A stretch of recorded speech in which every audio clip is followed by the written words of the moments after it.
learner-centered approach. So it was more on teacher-centered approach. And in terms of instructional materials, and this involved the review of various books, books for Form 1 books, Form 2 books. There are relevant contents in those learning materials from one form to another. But the problem was on the facilitation. Teachers who are teaching civics were found to not to have relevant qualifications to teach civics. And some of them didn't went through continuous professional development to teach civics. Some of them were just teachers from history as a subject. So that was the main challenge which we got from the teachers. And because in our in research we also had teachers, we interviewed teachers and other education stakeholders, so there were some complaints about the capacity of them to be involved in the teaching of civics. So in terms of curriculum and techniques and other, those were some of the gaps that we realized out of that research. And then some other gaps were found in the holistic process of school governance, where we expected to have student participation in leadership activities. And in the research, we realized that a majority of students were involved in the process of choosing leaders. And we also realized a low response on the way students put importance of them to participate in those leadership activities or election activities. And the gaps that were found in these school governance issues were related to the fact that some teachers were trying to determine who will be the leader, who will be the monitor, who will be the monitor. Sometimes students wish that they could select, or they could select someone to be the head boy or the head girl. So sometimes teachers were trying to force someone to be the leader or the class monitor, class monitress, or the leader of different projects based on their wishes. So there were some complaints from students that would wish to participate in that, but sometimes teachers may influence someone not to be a leader or to be a leader in a certain school. So those were some of the gaps. And another aspect that I wanted to share from this research were the perceptions of students on civic education and democratic processes. With regard to these perceptions, students were asked to give their opinions on how they participate in these democratic activities. And majority perceive that it is very important for them to participate, but the importance to participate in these democratic activities was evidenced on the fact that they seem to understand various components of civic education. But despite this kind of understanding that was realized, they were not able to link civic education and democracy. It was realized that they cannot link civic education and democracy. So this reveals a gap between knowledge expected in the curriculum and what happens in practice among learners, because they were not able to demonstrate that they can link effectively civic education and democracy. Now coming to prospects, civic education and democracy prospects. Despite the fact that the achievement of full democracy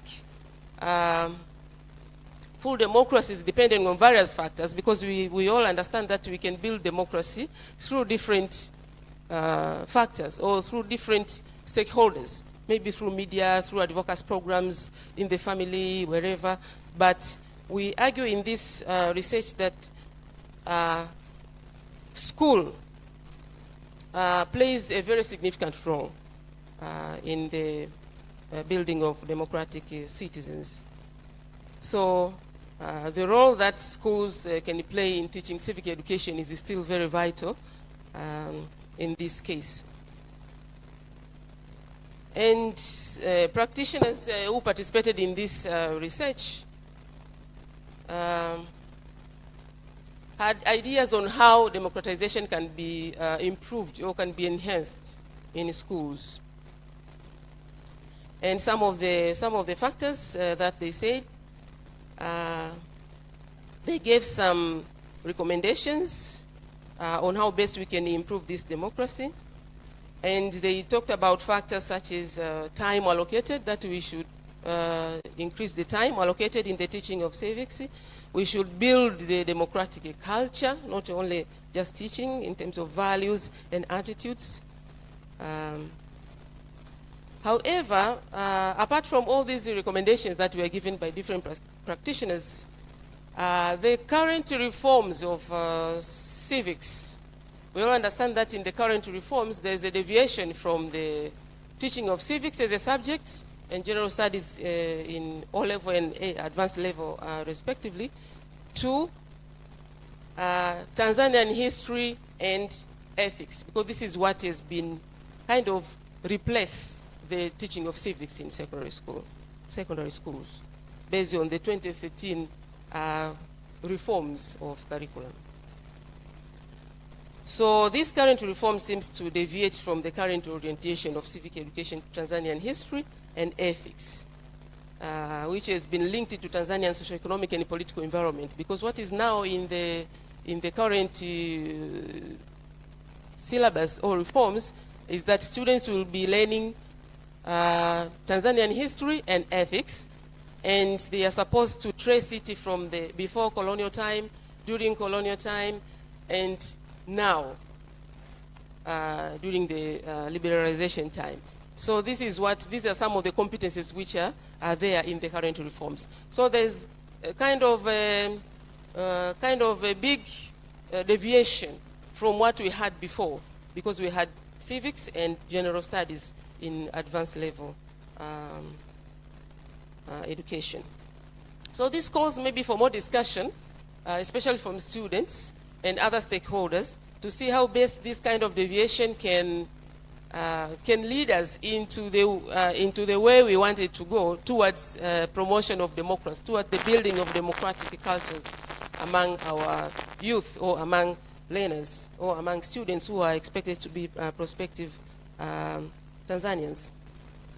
So this calls for discussion, and it gives us a little bit a round of how best now the recommendations that we had in this study can be achieved.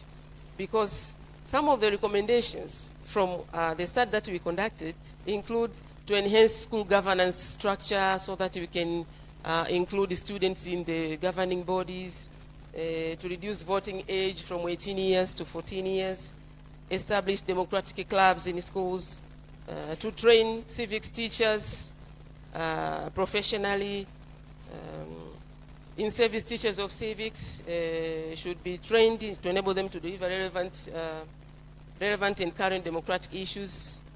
Review of the civics curriculum to include learning by doing, which are some of the things which were found to be not very well emancipated in the current curriculum, to strengthen advocacy programs and others.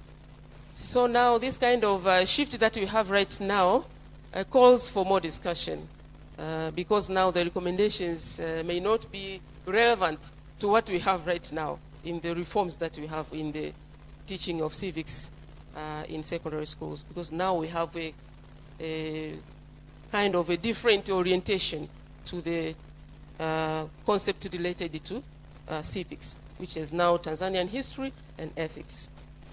So let me conclude by saying that we intended to see how and to what extent civic education is integrated in secondary school curriculum, and the role of that integration to the promotion of democracy among youth.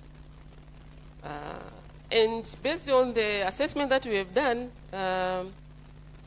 it has been revealed that civic education has made learners to understand some civic knowledge, some civic skills and values, as they understand the essence of the engagement in various democratic processes.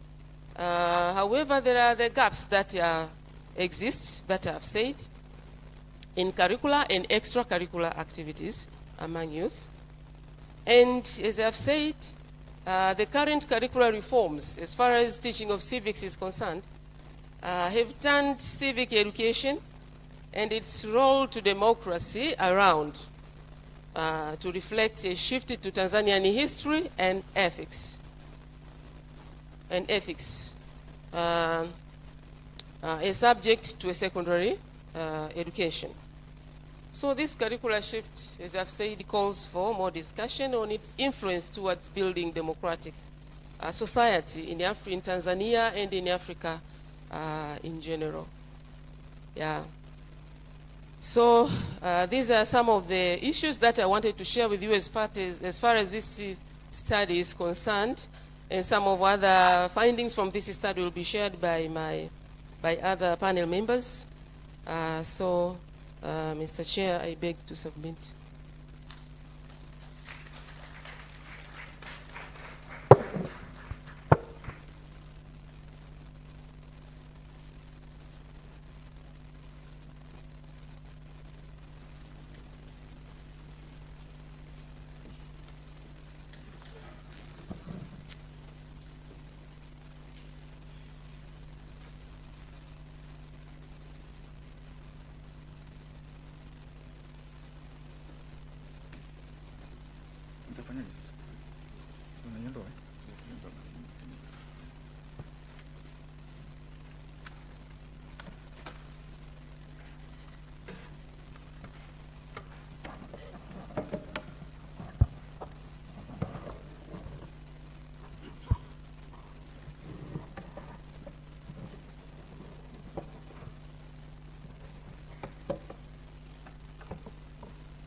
Good morning. Yes, my name is Wilberforce Maina. I'm working with the Akelim as a technical advisor. And I would like to share with you something about teachers' professionalism in connection to promoting democratic culture in the schools. That's my main focus today. And I will start by saying that schools, we're expecting school to support or to help students to develop democratic culture. But what is happening today is that school has failed. This is what we are seeing in our school. School as an institution to support democracy is not fulfilling the expectation of modern society because it's failing to develop competence in students to meet the demand of democratic society. This is what we are seeing today. That truly embodied democratic enables students to be participatory, critical thinker, and problem solvers within a strong sense of justice. Our experience from the society indicates that school often fell short of fostering the development of people who value diversity, who are autonomous, conscious of others' needs and rights, and who are open citizens who do not wait for others to think on their behalf. Nowadays, we find students, they want us to think on their behalf. And some parents are also complaining that sometimes they do learn for their children. This is the situation we have in our society today because the school has failed to help our children to become democratic. But the school alone cannot do this. We need also the society. We need a very close connection between the school and the society. Unfortunately, what is happening today in our country, whenever there is a problem in the society, the schools are facing a lot of problems, and the teachers are crying, and the curriculum is facing a lot of troubles, because everything is taken to the schools. But for sure, schools cannot do each and everything. The society also should do something.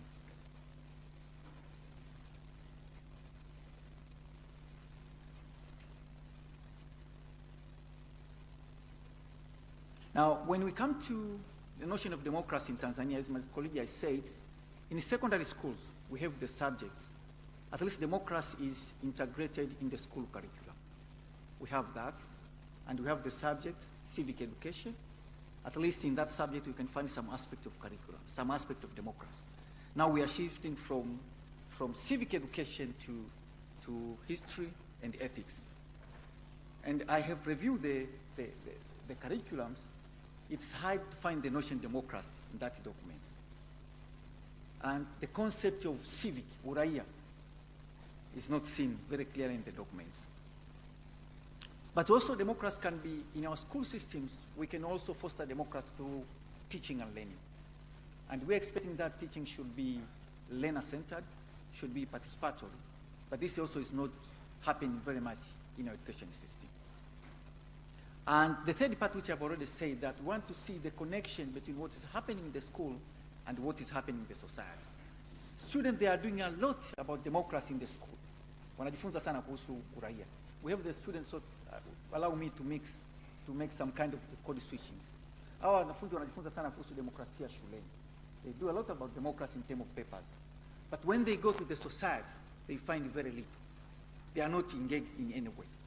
And my colleague will come to present that. Now we want to see the connection between what is happening in the schools and what is happening in the society. And this is missing.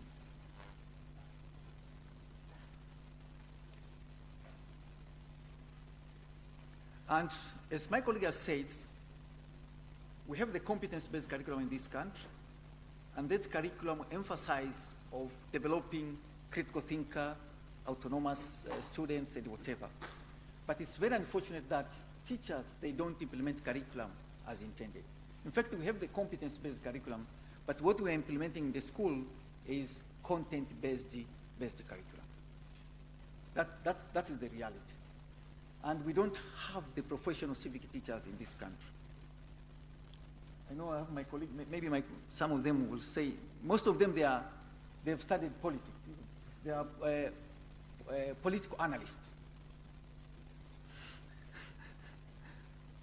Now, I want to discuss two concepts in my presentation. One is about why this is happening in schools. Because there is a concept of deprofessionalization of teachers. We are deprofessionalizing our teachers because today in our education system, teachers are the humble recipients of the decision made by others. Themselves, they have very little to contribute rather than waiting the academicians, the politicians to describe what they're supposed to do. So in that sense, we don't expect our teachers to foster democracy in the school. And my colleague yesterday, they were complaining a lot about democracy in Africa, but the democracy should start at the family and should start at the school. Yes, that is the reality. We cannot expect our leaders today to become democratic if they are not prepared or nurtured in that way. So if the school system is not working, then we shall enjoy this kind of the problem we have in Africa. So in that sense, we are saying that our teachers are disempowered because they don't have enough autonomy to make a decision. So today I would like to suggest that if we want to really develop democracy in schools, then we have to prepare our teachers to become democratic professionals. We have to instill the sense of democratic professionalism to our teachers. When I say that the teachers are the humble recipients of what is decided by others, I can give a very clear examples with what is happening today in terms of curriculum development.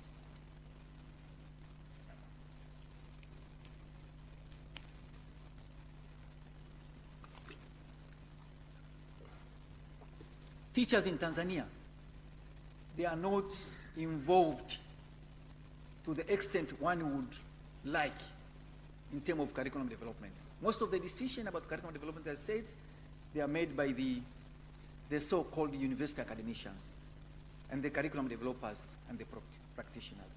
And if you go to the school today, there is a lot of guidelines. And in Tanzania, they have introduced what we term now as this concept of KPI, key performance objective, or key performance indicators. So they have to prepare a daily lesson plan, for each and every subject. They have to fulfill the logbook, and they have to work with to set the performance key indicators, and they have to discuss this monthly.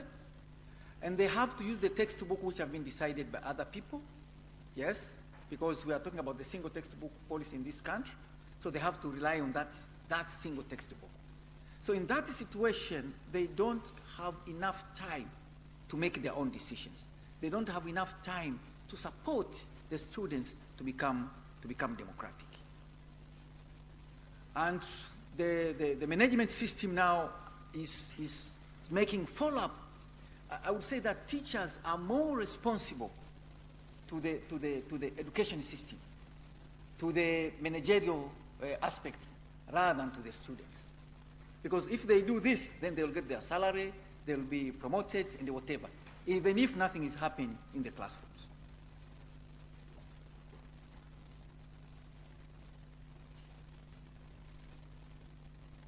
Now, what I would like to suggest, that perhaps now we need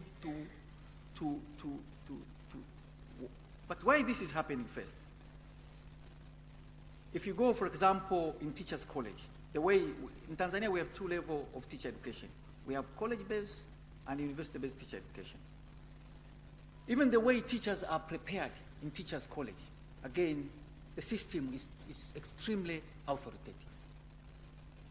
Teacher educators in teachers' college themselves, just like secondary school teachers and the primary school teachers, they are also humble recipients of the decisions made by others. Because in teachers' college, curriculum is highly centralized. So they are also guided again with the lesson plan, scheme of work, KPI, and whatever. So they are taking a lot of time to engage with this kind of activity rather than focusing on helping their students to become democratic professionals. So in that sense, when they go to school, they do the same, because this is the way they've been trained. Similarly, there is a discussion also when you go to the teacher education at the university level. Almost some kind of experience is also still. Yes, perhaps not much research in these areas, but my discussion with my colleague working at the university, we can also see that the university teacher education also, there is a kind of authoritative kind of teaching. And with the expansion of the university in this country, we have large class agains, we have, just like in primary schools. So sometimes there is no seminars, there is no workshops, and whatever. So in that sense, again, we don't prepare our student teachers to become democratic professionals. Similarly, at the universities. And when we go to teaching practice, for example, in teacher educations, what is happening in teaching practice is that we are focusing very much on what is happening in the classrooms. Student teachers are trained to follow the rule of teaching, purely the didactics. But in the school system, there is a lot of things. There are extracurricular activities and there is a co-curriculum activities. But not much is happening in terms of supporting student teachers during teaching practice to learn about democracy and to support their students to become democratic.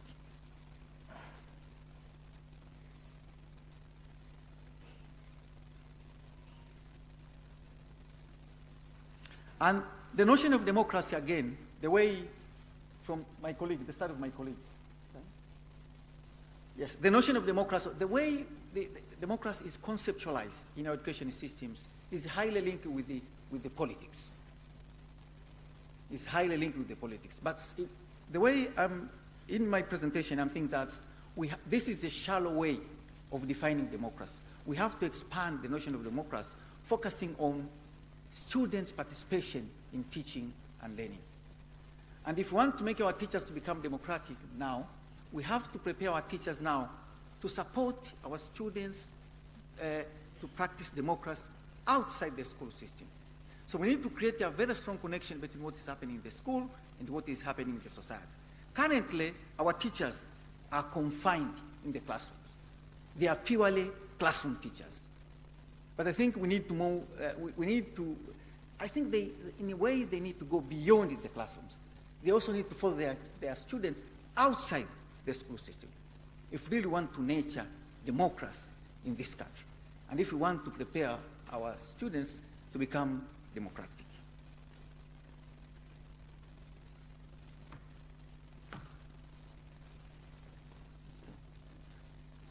Okay. Now, maybe I want to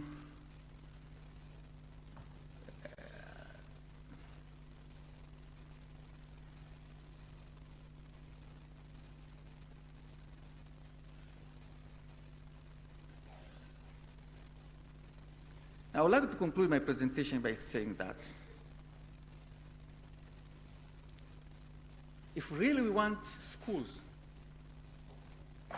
to support the future generation to become democratic, then we have to transform our education system. If we don't transform our education system, we should not expect democracy to grow in our countries. It will be very hard.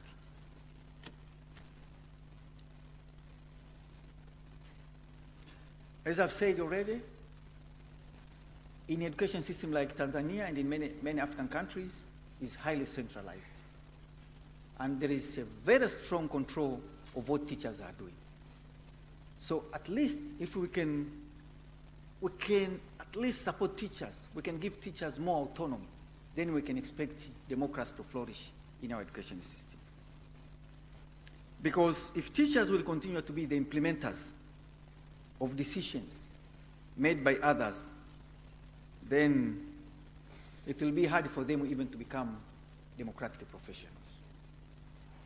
Similarly, I think our teachers' college and university teacher educations, we need to see some kind of the reforms. I would say that in Tanzania for so many years, we have experienced a lot of changes in college-based teacher education rather than university teacher educations. The university teacher education, I would say, has continued to be the same for so many years without focusing very much of what is happening in the society. Thank you.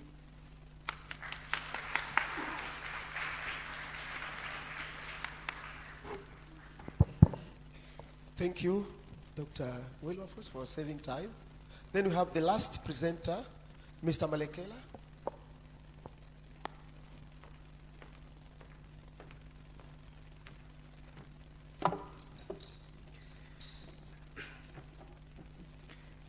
Good morning. My name is Joseph Malekela. Unfortunately, I was not introduced, so I am a student of this university. I do my master's in strategic and peace studies, but also I'm involved with the Mwalimu Nyerere Foundation as the program officer of the Mwalimu Nyerere Pan-African Young Leaders Fellowship. I've also been participating in various youth platforms which have been discussing the critical matters of youth participation, leadership, and democratic processes, especially the 2020 Tanzania National Youth Manifesto was part of it. But also I participated in the 2020 general election as an aspirant of parliamentary seat in Lupembe. Never mind what happened, the digits from Wajumbe.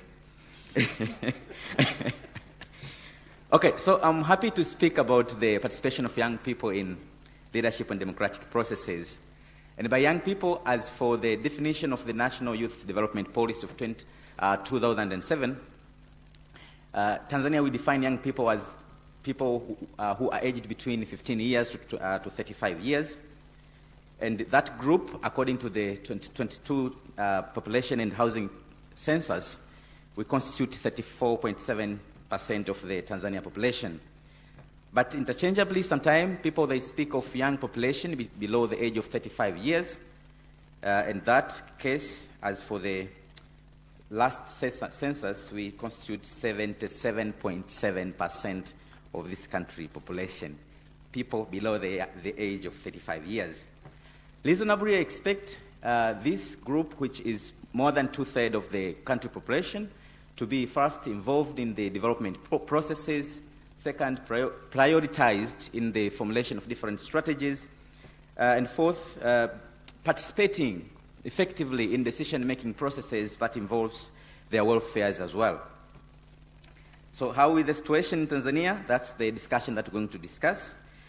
And by engagement, in my presentation, when I speak about youth engagement, I'll mean the intentional initiative that can be taken by the community to make sure young people participate in society affairs, whether by appointing them, consulting them, or nominating them so that they be on board. But by participation, I borrow the definition of Mataba, who says a process where young people, as active citizens, take part in, express views on, and have the decision-making power on the issues that affect them. Also, participation can be widely understood as a process through which youth are the stakeholders influence and share control over development initiatives and the decision over resources which affect them. But why do we insist participation? One scholar called Washak in 2000, sorry, a bit.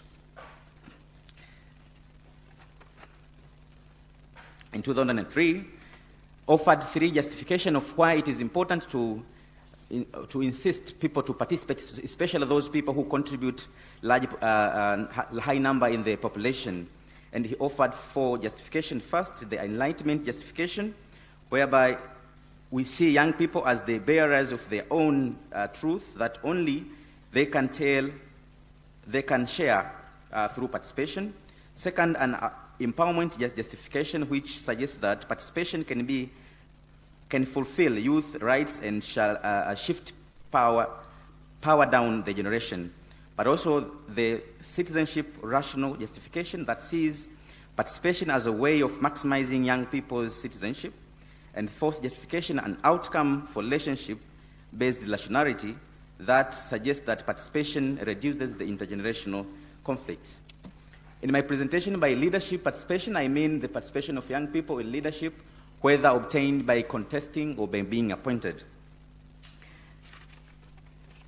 So there are some avenues available, some opportunities that are available that can facilitate young people to engage in issues of leadership in Tanzania. Reflecting the 1982 Local Government Act and Villages, which provide the opportunity for citizens to participate in the local level decision makings, young people as well, they have an opportunity to participate, whereby in these village meetings they discuss about different issues of development, they make decisions, and it is an opportunity for young people to participate. So this is the first opportunity that's available. But how is the case, does young people participate in the local level in your areas? But I was in Mtwara, I think in 2020, and I was doing peace building educations, and we say let's wait and target during the village meetings, whether we'll see young people coming, maybe we can talk to them about the issues of peace. But the participation of young people in the village meetings, where key decision-making are made, is very low.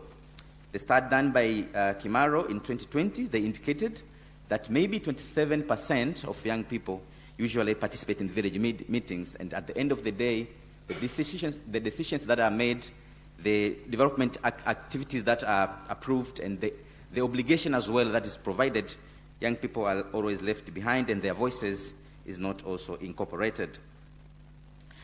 Another avenue that I would like to speak is the issue of youth participation in political parties. I know after the 1992, Tanzania entered in the multi-party system, and now young people and anyone else in the country has a good opportunity to participate in political parties, and these political parties have created platforms for them, especially the youth wings. We know we have Bavicha, we have CCM, Ngome ya Vijana, and many more, which offers young people the trainings on issues of leadership, ideological trainings as well, and maybe leadership of, opportunities of leadership in different areas. So this is one of the avenues which is available, but how is it used by young people to participate in issues of leadership and democratic processes? I find 2 challenges. First, not all young people are members of political parties, so even although the platform is there, not all of young people are participating. And second, not all political parties offer the same opportunities to young people. Some of these political parties do not have that frequent programs that empowers young people on issues of democratic participation and leadership, maybe offering trainings and maybe participating in different campaigns of influencing change. So obviously, the parties which have majority people, young people who are members of those parties, at least will benefit more.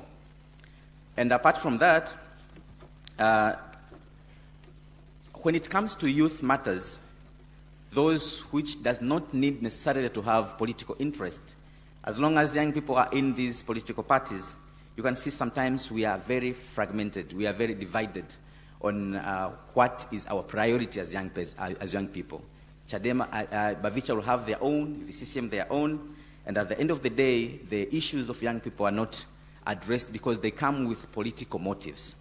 In the 2007 youth development policy, Tanzania has affirmed that the lack of a clear and neutral platform for young people has made the participation of young people in issues of leadership and democratic processes to be very limited. So that's the issue of political parties. It's there, few are benefiting, and I see now some political parties are establishing ideological schools. I'm not sure if other political parties also will be allowed to establish their ideological schools. Will even they be registered? I'm not sure. So you can see some have many opportunities to that. Another avenue available for young people for issues of leadership and democratic processes is the democratic elections, participating in leadership, democratic elections. After 5 years, Tanzania goes to democratic elections, and we start with the local government authorities, and we go to the general elections of councils and parliamentarians and the president. The participation of young people in the elections is of two tests. First, they contribute large percentage of votes. They go to vote. So if you want to be a leader in this country, at least you must have the support of young people. But the second test is they are rarely found in the ballot box. Young people are rarely found in the ballot box, like them being contesting, them, like people being voting for young people. It's very rarely. And if we look, I have selected only one case of the 2020 general election, reflecting the parliament thing, how young people are represented in these democratic bodies that makes decision coming from election. If we look on 2020, I have been reviewing what they call parliamentarians reference book, which shows details of members of parliament, where they come from, the parties they represent, and whether they are by election or by special seats. So the parliament has, in total, it has 393 seats, out of which 264 seats are coming by election. You have to go and contest. And for the 2020 general election, I found that only 14 young people, out of 294, only 14 young people were able to go to contest for leadership, parliamentarians, and to win. And this is only 3.3% of that group.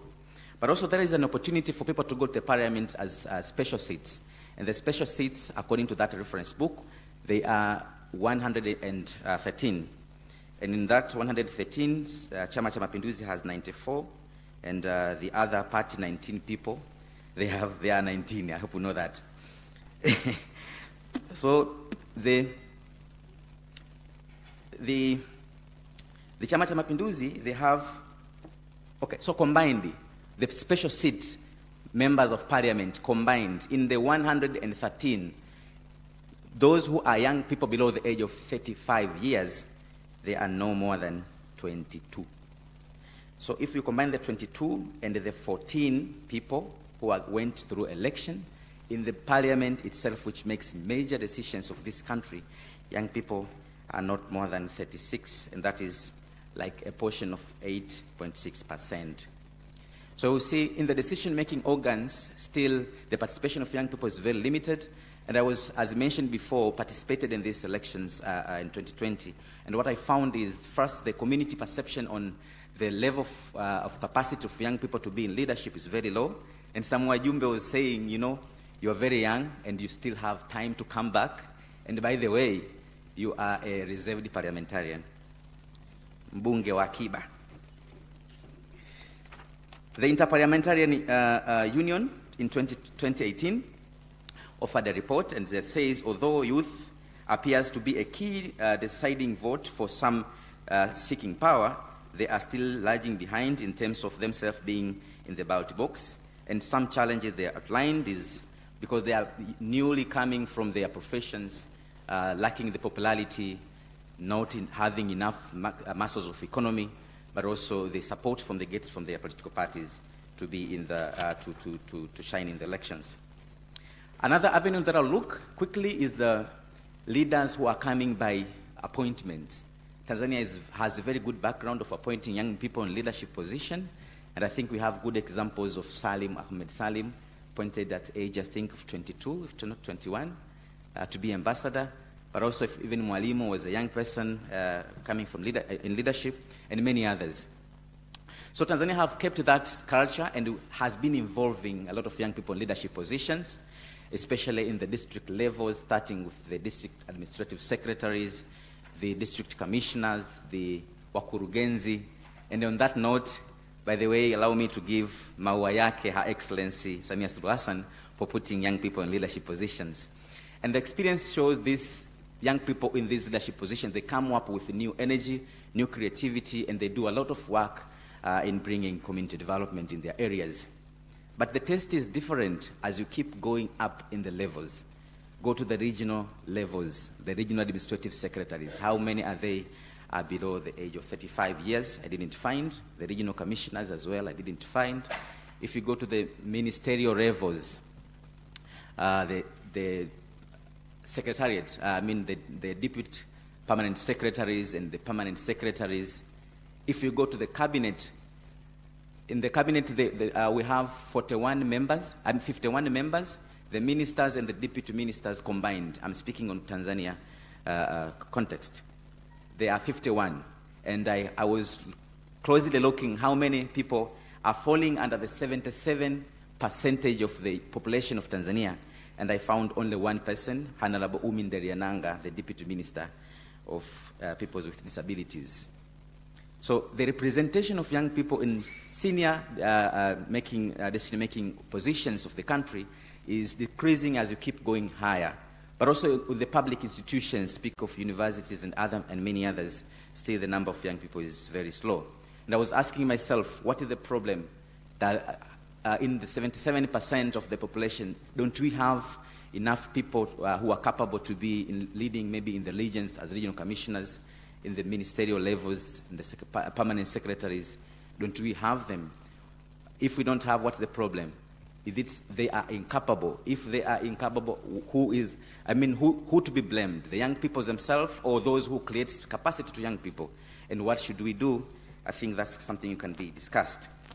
The last avenue I will be looking is the issue of legal frameworks. The policy and legal frameworks. Tanzania has been putting in place a lot of policy and legal frameworks to ensure participation of young people in leadership and decision-making bodies, from the Constitution itself by providing freedom of association, the right to participate in the elections as either voters or contestants, and many others. But also we have the National Youth Development Policy of 2007,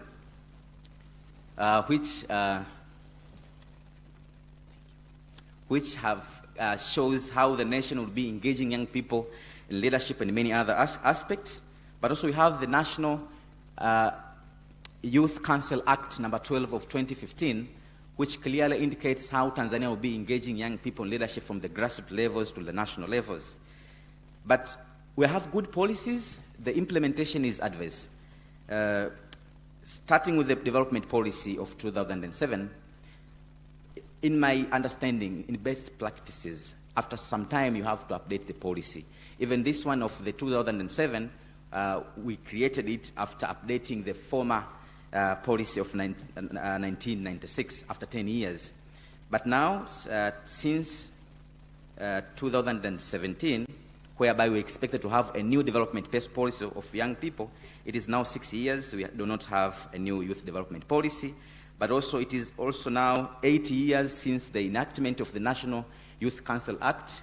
We still don't have the National Youth Council Act, and which affects, for a large extent, participation of young people in leadership and decision-making processes. Looking out to other countries nearby, Kenya, Uganda, and others, they have the National Youth Councils, and it has been, for great extent, addressing, influencing young people to participate in leadership and democratic processes and their engagement as well. I will now conclude.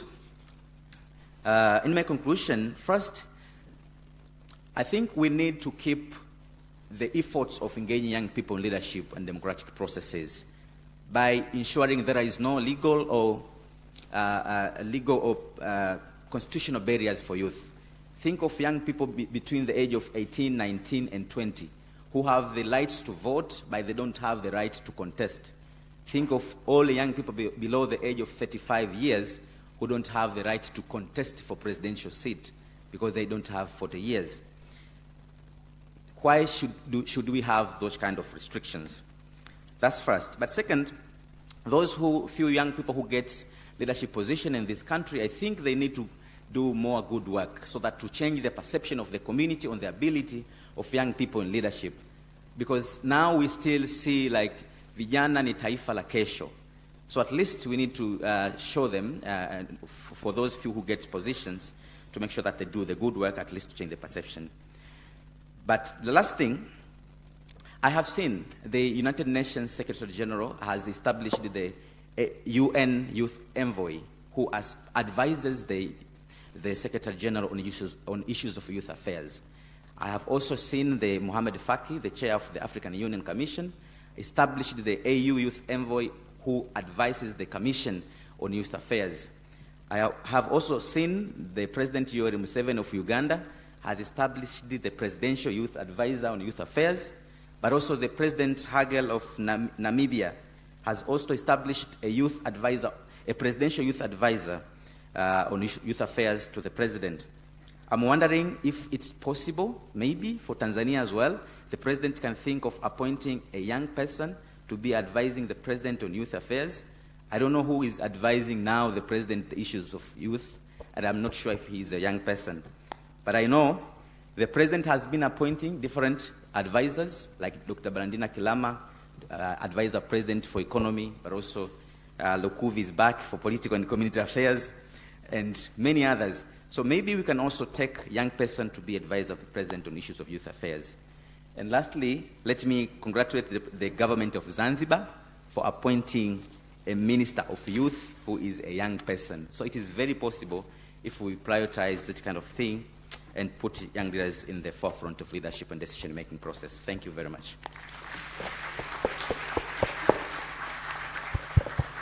Thank you, Mr. Marekela. After these three presentations, then we have two discussants, and we start with Dr. Mbunda. 5 minutes. Mr. Chair, distinguished participants, I've read the papers of these three great presenters, and of course, as a discussant, my role is threefold. First, to point out gaps. We call it purging holes. Yeah? But second is to fill the gaps. We call it constructive criticism. And third, to raise issues of, for broader consideration during the debate. Now, because these presentations are so great and we have enjoyed listening to them, I will not do the first and second role. I'll only do the third role, raising more issues for, broader consideration in our discussion. So my name is Richard Mbunda. I am a political scientist from the Department of Political Science and Public Administration of the University of Dar es Salaam. Now, what we clearly see, or the common theme that runs through all these presentations, are that there are specific civic competencies that should be inculcated to young people in schools in order to make them, competent future citizens. And unfortunately, we've heard lamentations from almost all of them, lamenting about the curriculum. The civic competencies are probably not there. The method of inculcating these civic competencies, including the agency, the teachers who are supposed to, to be the one who are passing through the competencies. And finally, of course, we've heard the testimony from a young leader who is also doubtful about the competence of youth as future citizens. Now, political analysts believe that political participation is dependent on the prevailing political culture. So I'm going to talk about political culture, Mr. Chair. And political culture is often articulated in three orientations. The first orientation is people's knowledge of their political system. So basically, the competencies here, the competencies that we talk about, are to do with people's knowledge of the political system. This is referred to as cognitive orientation. But secondly, there are feelings regarding politicians and the performance of the political system. This is referred to as affective domain, and it is based on their, lived experiences. But third, their opinion towards the political system and its objectives. It is called evaluative orientation. Of course, you can measure all these orientations, whether it is cognitive, affective, or orientation. Now, if we gauge these competencies or these orientations, they can help us to understand the political competence of a society. And these competencies are, in most cases, divided into two: citizen competence and subject competence. So by citizen competence, we talk about one having knowledge of the political system, including, their rights and obligations, and ability to influence the political system. We say that a citizen has the competencies that is required. But on the subject competence, we refer to, citizens who have less knowledge of the political system, and they are unable to influence the political systems. Now, this actually reminded me of a survey that was carried out by Reddit, and I'm glad that the chair is here, who is also our generous host, Professor Mkandala. There was Tanzania's political culture, a baseline survey that was carried out in the 1990s, but the publication that I'm making reference to was published in 2001, and it is my humble advice to the chair that if you can update this study in order to gauge, the current political competence of Tanzania, I think it will be, a great deal. Thank you if you have accepted. Now, Yes. the impression that we get from this... Dr. Mbunda, you should be concluding now. The time. Yes, thank you. So the impression that we get from this survey is that Tanzanians are calm, submissive, and they are generally subjects, not participants. This was the impression that we got from. That's why I'm asking the professor if we can update this survey. And this is not good news. It is not good news at all. Reasons that were given: one-party political system, it made people look very submissive. But also fear of coercion. So coercion here can be political coercion, or in schools, because we are talking about schools here. Fear of being coerced by the teachers, the agents that we are making reference here to. So basically, even when we are talking, and Mr. Chair, I'll be concluding very soon. So if we look at the young people currently, and you can say maybe briefly after the reintroduction of multi-party politics in Tanzania, this orientation was about to change. Societies were vibrant.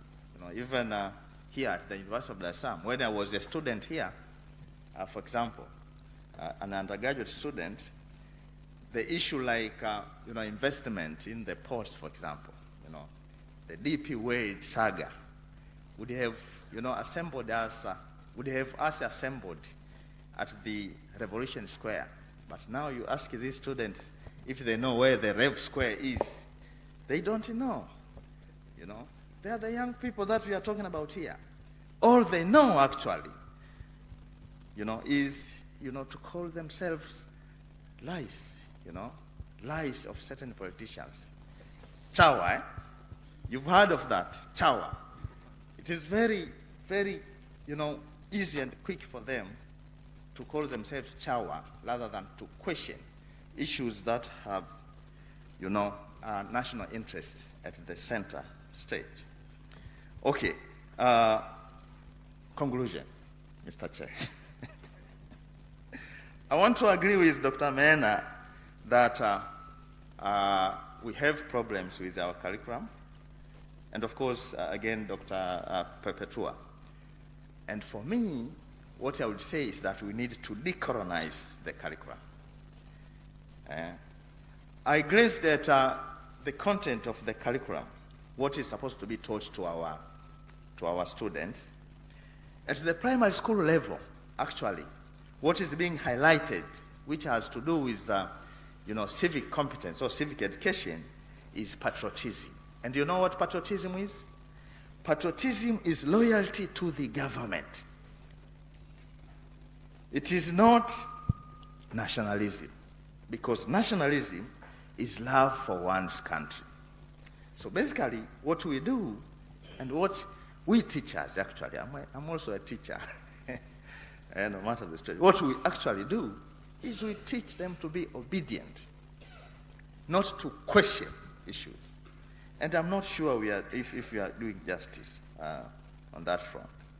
But I also looked at, the content of the curriculum at ordinary level and A levels. They are emphasizing civic responsibilities and obligations. Civic responsibilities and obligations. No civil and political rights, because when we talk about civil and political rights, it's basically when you can ask, where is our position as young people, in the leadership of this country? And you've said the statistics, 35% of the total population, 65%, and these stats are not changing. Thank you. Thank you so much. Thank you. Dr. Bunda will have a discussion later then. Then the last discussant, Mr. Rugete. Thank you. Nashukuru sana mwenyekiti kwa maslahi mapana ya wanafunzi wa sekondari walioko juu pale, naona wengi wamesinzia. Labda inawezekana kimombo ni kikubwa kwao. Kwa hiyo ningeomba kukiheshimisha Kiswahili chetu.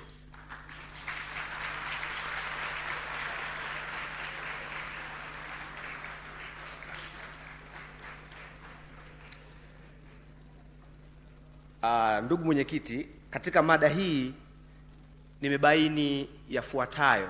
Kwanza, naitwa Lugete Musa Lugete, mchambuzi wa siasa za kimataifa, mwana majumui na mwalimu wa history kutoka shule ya sekondari ya Alpha. Kuna mambo kadhaa ambayo walimu yanatupa shida. Mojawapo ni kufikia target ya mwajiri. Tunapoletewa watoto tunaambiwa huyu lazima apate A kila somo. Kwa hiyo tunatumia muda mwingi kutengeneza matokeo kuliko kumpa mwanafunzi maarifa ambayo yatamfanya kuwa na ujuzi nje ya darasa.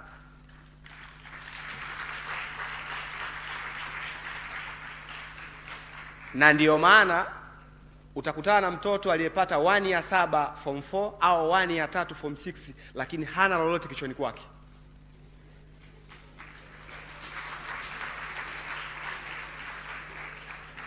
Amefaulu, ana A ya civics, ya history, ya geography, lakini ukimwambia naomba unieleze ni kwa jinsi gani mahakama za mwanzo zinavyoshughulikia migogoro ya ardhi, hajui.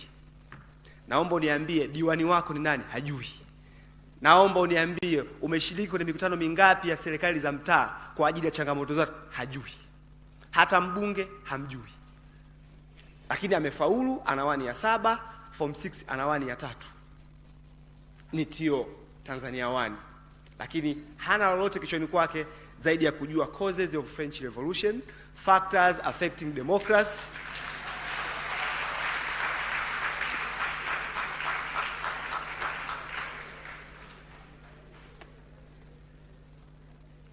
lakini kingine ambacho tunapaswa kujua, muda wa hizi klabu mbalimbali shuleni hautoshi.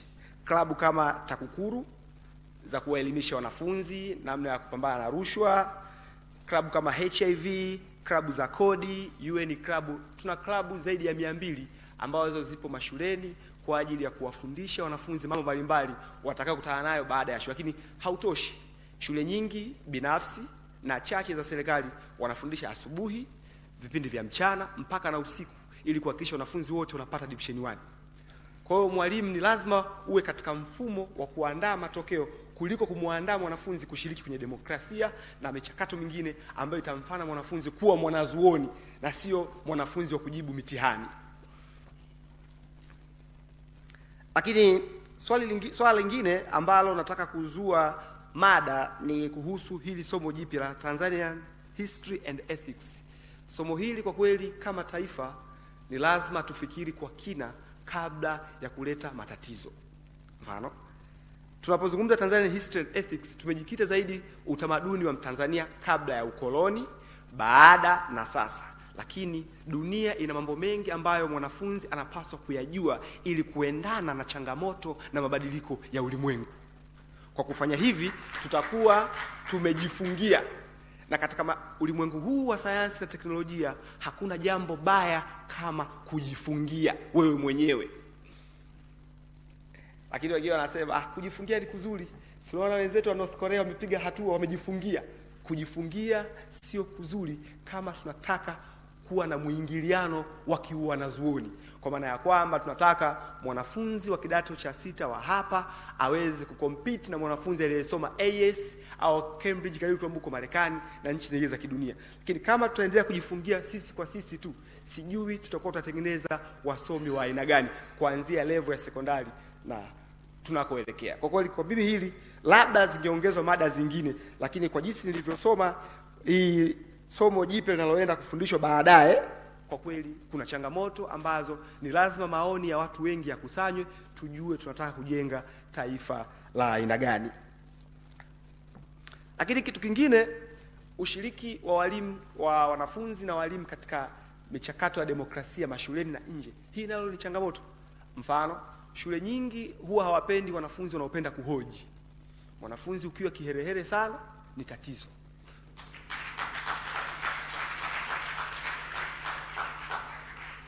Kuna shule moja Kigoma, wanafunzi inamilikiwa na Waislamu, inaitwa Jihadi. Wanafunzi waliandamana, wamekula ugali na maharage asubuhi, mchana na jioni. Imepita kama wiki 2. Wakatoka hapo wakaenda mpaka kwa mkuu wa wilaya. Kaambia bali haiwezekani, kila siku ugali beans, ugali beans. Mwisho wa mwaka, kufungua mwakani, baadhi wakaambiwa watafute shule zingine kwamba shule imejaa. Zikaja sababu zingine ili wahamishwe kwamba ni vihelehele. Kwa hiyo sasa hata shule pia inataka wanafunzi ambao ni watulivu, wanajazwa hofu na imani. Tuna hizi shule za dini ni sala tu. Kwamba ukitaka tu kuoje unaambia Yesu hapendi hivi vitu. Sasa kwa hiyo hata mifumo ya shule inaminya mchakato wa wanafunzi kushiriki katika demokrasia. Lakini hata walimu wenyewe ambao wanatetea haki za wanafunzi wako hatarini kupoteza vibarua vyao. Nitatoa mfano mmoja wa Mwalimu Nyerere. Alifukuzwa St. Francis, ambao tunaita Pugu. Aliambiwa achague kati ya kuwa mwalimu au kufanya harakati zake za kisiasa. Hapo Mwalimu Nyerere alishakutana na kina Abdulhadi Sachs, wakina Joseph Kasela Bantu, akasema siasa ni nzuri kuliko ualimu. Kwa hiyo unaona. Lakini pia kuna mwanazuoni mwingine Walter Rodney, amefundisha history hapa. Mwaka 80 alienda kule Guyana, visiwa vya Caribbean, akaanza vuguvugu za kisiasa kutaka kuangusha serikali. Hata rais akipia akasema bwana msimtania, akawaita usalama wa taifa, bwana huyu jamaa hatumtaki. Jamaa akarushiwa bomu, akalipuliwa. Kwa hiyo hata wanafunzi wanaojihusisha katika siasa inategemeana upo katika mrengo upi. Upo mrengo wa kushoto upate matatizo au mrengo wa kulia. Uhitimishe muda.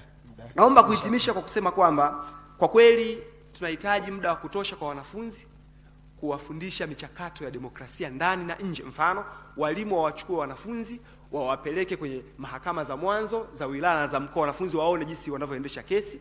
Wanafunzi wanafundishwa kuhusu separation of power, kwamba kuna mihimili mitatu. Wanafunzi waende mahakamani, wapelekwe bungeni na maeneo mengine ili wapate ile political willingness, kwa sababu mtu hawezi kufanya jambo ambalo hajalitamani. Huwezi kufanya jambo ambalo hawajalitamani. Kwa hiyo tunataka tuongeze wigo kwa wanafunzi. Tunataka tuongeze wigo kwa wanafunzi ili waweze kushiriki kwenye midaharo ya kisiasa, kijamii, ili tuweze kuwa na kizazi kinachohoji, sio kizazi kinachotekeleza yale yenye manufaa kwa watu wachache. Asanteni sana kwa kunisikiliza. Asante sana.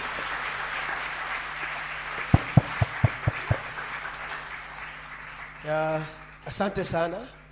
Thank you so much, presenters and discussants. And I think now we have 30 minutes of discussion. And we'll at least take the first 4. And my wish was if we could have a good number of students having questions or contribution will be better than other intellectuals. Do we have any students there? Wanafunzi? Ya, tuna wanafunzi moja kule. Then tuna askofu hapa na nyuma yake tena, then nyuma yake tena. So we have 4. Na tutaanza moja kwa moja na mwanafunzi. Dakika moja tu kuuliza. Kwa majina anaitwa Stefano Raymond Udamwa, mwanafunzi wa chuo hiki kikuu cha Dar es Salaam. Nasomea ualimu mwaka wa kwanza. Allow me to use Kiswahili, my local language. Kwa mzungumzaji wa kwanza, wa pili alizungumzia kuhusiana na democracy. Na katika hiyo democracy alikuwa anazungumzia upande wa walimu na wanafunzi. Ni sawa, na hizi mada za democracy tunafundishwa sana mashuleni huko, kutoka shule ya msingi hadi nafika vyuo vikuu. Lakini ukitaka kuangalia hizi mada zinakosa kipengele cha ufanyaji kazi, application part. Tunasoma tu kwa sababu ya kujibia mitihani. Yaani kila siku utajikuta unaulizwa principle of democracy, mwanafunzi anazijibu, anazipata zote. Lakini kama alivyozungumza mzungumzaji wa pili kutoka mwisho, vinakosa sehemu ya kwenda kuvifanyia kazi. Sisi kama walimu tunaenda kufundisha kwa sababu curriculum inatueleza kwamba fundisha hiki, lakini huyu mwanafunzi anataka aenda akagombania awe kiongozi. Anaenda kuwa kiongozi, ndio tunapata naambia wala rushwa, kwa sababu kile kitu alikifundisha tu kwa ajili ya kujibia nini, mitihani. Kwa hiyo inabidi liangaliwe na serikali, liangaliwe pia na viongozi mbalimbali, hivi vitu vipate application ipate ya kwenda kuvifanyia. Tutajikuta tunapata A za masomo, lakini kwenda kufanyia kazi hivi vitu hatuwezi. Lakini kitu kingine kwa haraka, third presenter alizungumzia issue ya ushirikishwaji katika masuala ya uongozi. Je, serikali kama mnavyoteua, mnasema kuna kijana mmoja kateuliwa. Hasa huyo kijana mmoja anavyoteuliwa ataenda kufanya kazi gani akiwa peke yake? Wamekaa wazee, wameshikilia vitengo kule. Ukitaka kuongea, wewe unaongea wewe ni nani? Hayo masuala inabidi angaliwe. Unapomweka kijana, unamweka kafanye kazi na nani? Kwa hiyo ushirikishwaji wa watu, kama ni vijana, tushirikishwe wengi na sio kuwa ni watu fulani au mtu wa kiongozi fulani. Ukisikia tu jina fulani la mwisho, Tibaijuka na mtoto wake atakuwa hivyo hivyo, sijui nani. Kwa hiyo inabidi aongelewe na yatafutiwe uvumbuzi haya masuala. Asanteni sana.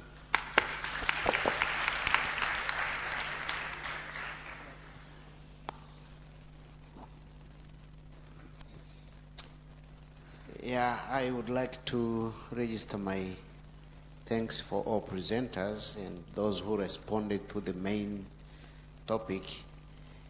I have two issues that I would like to raise, and you will decide by yourself whether they are questions or just comments. Number one, from what I understood from your presentations, Tanzania, we are still in the experimentation stage of curriculum. Tuko kwenye majaribio. 60 years after independence, this is pathetic that we are still doing experimentation. Every Minister of Education comes with his or a curriculum, and when that person leaves, another one comes in. So this experimentation, I think, in my view, is the root cause of what we are lamenting here about the downfall of the level and the quality of education in our country. There is pending dangers about it. Since we are multipartism now, and we're emphasizing privatization of everything, and we live in the eras of investors, there is a day we will have to embark on experimenting the curriculum imposed on us by these factors. What will happen? I think somebody quoted about Walter Rodney when he was teaching here. I think for those who were here at that time, you remember his popular saying about producing what you are not consuming and consuming what you are not. And I think that's what's happening now. We have a lot of universities in these countries, but as I said earlier in some of the other forums, a lot of universities and a lot of wajingas around. During our time, this was the only university in this country, but we managed to eliminate illiteracy in this country by using one university. Now we have 50 plus universities, but a lot of wajingas around. And that's why you are lamenting. You are teaching and at the same time lamenting. Yeah. Can we halt? Can we stop this experimentation and conclude it and then try to implement what we are lamenting about? And who should do that? It's you. It's you. The fifth phase government, one of the good things they did, it was to appoint all these dons and professors from this university and deploy them in different sectors. But yet we are still lamenting. Where all other sectors in the country, they are full of professors and PhDs and etc. So why are you complaining about it? where you are holding and actually conducting. And do you expect a mwananchi from the village to come and give us a good curriculum? Is that what you're trying to tell us? Come on, I think you should do better than what you are doing now. Secondly, it's about democracy in schools. My theory is that democratic values in institutions is part of the larger, is a subset of the larger democracy in a larger society. So when you see that in institutions there is no democratic values, it means in the larger society there is no democracy. You should not expect democracy in schools if in society there is no democratic values. So our education system is a hostage of unfreedoms in many areas. Students go to schools which they do not choose. It's parents who choose. It's economy that dictates where the students should go. It's the government board that selects somebody to go to a certain school, and if you don't like, stay at home. So you go to a school that you didn't choose. At school, when you go there, you study what is available, not what you want.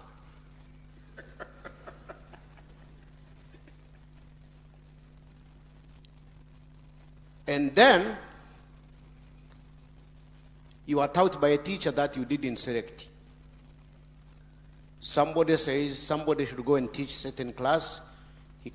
Teacher comes in and you have to study, whether you like a teacher or not.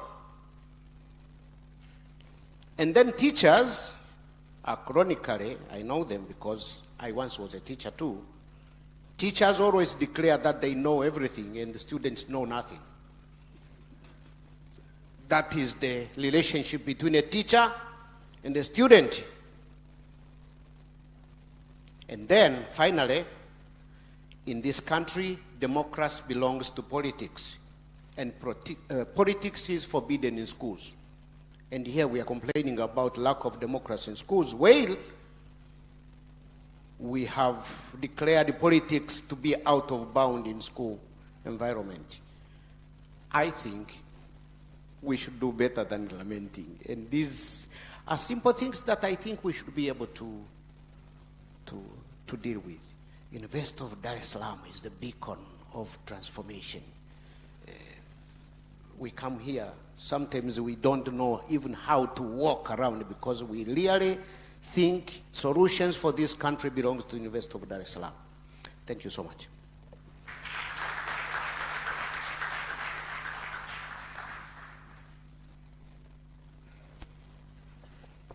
Asante. Naitwa Dr. Ave Maria Semakafu. Mimi sasa hivi ni mstaafu. Nilikuwa mwalimu mhadhiri chuo kikuu cha sayansi za tiba Muhimbili. Nashukuru kwa presenters wetu ambao wameongelea swala la vijana, ambalo kwa upande wangu mimi ni specialist wa vijana na wanawake na watoto. Sasa labda kwa presenters ningependa mtuchechemulie. Mnapoongelea vijana mna maana ya nani? Kijana ni nani? Ningekuwa imependeza sana. Manake kwa akili za haraka haraka nilipoona na analysis, kijana ni mtoto wa kiume. That is wrong. Mnapoongelea na kufanya tafiti zenu, ni vizuri mkapambanua vijana wa kike na wa kiume, kwa sababu hata approach na jinsi ya kuengage ni tofauti. Kwa hiyo kwa hapo niliposikilia mnaongelea, kila mtu alikuwa anajitazama mikaka, approach ilikuwa ni sisi wanaume. Hilo ni la kwanza. Lakini la pili, nitapenda kurudi kwenye neno demokrasi. Demokrasia, kama alivyoongea hapa Askofu Bagonza, tunaichukulia vipi? Manake katika malalamishi niliyosikia, nitaongelea neno complain. Mmelalamika, lakini ninahisi kuna kwingine vile vile ni lack ya nyinyi wenyewe vijana kuto kushiriki. tunapoongelea demokrasia ni siasa ya uwakilishi. Nimempenda discussant alikuwa anauliza, tuko hapa unasema wewe unataka ukashiriki kugombea kitu fulani. Ni mara ngapi umeshiriki mikutano ya mtaani kwenu? Ni mara ngapi umeshiriki kutaka kujua anayekuwa dede anatakiwa kuwa nani? Manake kuna kitu ambacho tulikipata, mwenyekiti wangu wa kikosi kazi utanisamehe. Kuna changamoto imekuja, politicization of civil service, ambayo nimeona nyinyi mnaisapoti. Rasi hatakiwi kuwa appointed. Yule ni civil servant ambaye anatakiwa aende pale, afike pale kwa kujua vigezo, sheria za kazi na kila kitu. Dede hatakiwi kuwa mwanasiasa. Lakini sasa hivi ndio imekuwa wagombea wa 2015 wamekuwa madedi mwaka unaofuatia. Umenielewa eh? Kwa hiyo that is politicization. Kwa hiyo kama tunaongea democracy, tuiongee ile demokrasia ya halali ambayo itafungua fursa kwa wote, moja. Lakini mbili, unasema ukitokea kijana unaambiwa wewe mbunge wa akiba, umesema. Sasa mjiulize, twende tu haraka haraka, vijana wanafanya nini huko mitaani? Taswira ya kijana wa kike na wa kiume mtaani iko vipi? Kesho anasema kijana anakuja, wenzako wanamlinganisha na yule aliyoko pale pembeni. Kwa hiyo kazi ya kwanza vijana kujitambua nyinyi wenyewe na kuweza kutoka. Na tatu, kuna statement nimeiona kuhusiana na mitaala. Inasema kwamba wanaotengeneza mitaala ni wahadhiri wa vyuo vikuu. Naomba nirekebishe, ni walimu wanashiriki kuandika ile mitaala. Walimu wa kwetu wa shule za msingi na shule za serikali, at least kwa hapo naomba niseme. Ila wanaandika nini ni wao, wanachaguliwa kutoka shule za primary na za private na za serikali wanaandika. Ila kikubwa tulichoambiwa, shule zetu siku hizi tunautafuta utanzania 1. Mwaka huu NECTA wamejaribu kusema hawaweki ranking ya wanafunzi. Nadhani mliona mitaani watu walivyotaka. Kila mtu anataka Tanzania 1. Lakini je, mkijiuliza, kuna baadhi humu ndani mmepita shule za kata na nyinyi ndio mnayeongoza humu darasani. Chuo kikuu mmefika, wanaoongoza wengine ni wa vyuo vya kata, shule za kata zile zinazoitwa za kata. Hizo nyingine, je, wale waliokuwa Tanzania 1 wako wapi? Kwa hiyo mimi nadhani turudi, tunapopata tatizo tujaribu kuangalia mzizi wake ni upi, ili tuukate, tuwe tumemaliza ile fitna. Lakini tukisema tu tunatazama juu, mwalimu anafundisha anafanya nini, haisaidii kitu. Je, anafundisha ili kiwe nini? Nimeshukuru sana discussant namba 2 ameiongelea hiyo. Tunapambana kutoa A. Hiyo A ukiuliza hakuna. Darasa la 4 la mama yangu ni tofauti na darasa hata form 4 ya sasa hivi, kwa sababu wakati ule watu walikuwa wanatumika kufikiria zaidi. Kwa hiyo nadhani kwa vijana wetu wa kike na wa kiume, kwa nyinyi viongozi ambao mnachipukia, tunaita mnachipukia, nadhani mna kazi ya kurudi chini kutafakari ni jinsi gani mtatoka. Sio kwa sababu mmeona Ave Maria kateuliwa pale ni kijana mwenzetu, mimi nikimtazama yule mimi nimemzidi. Ni kitu gani kitasaidia kuweka uwanda ulio sawa, na jinsi gani kama vijana mtaweza kupigania kutatua mgogoro wa nchi yetu. Asante.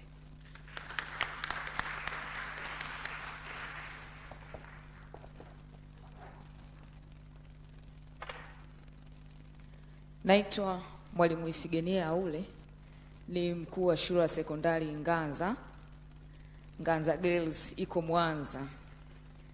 Kwanza leo nimefurahi kuliko jana, kwa sababu leo naona yananihusu kwa asilimia kubwa.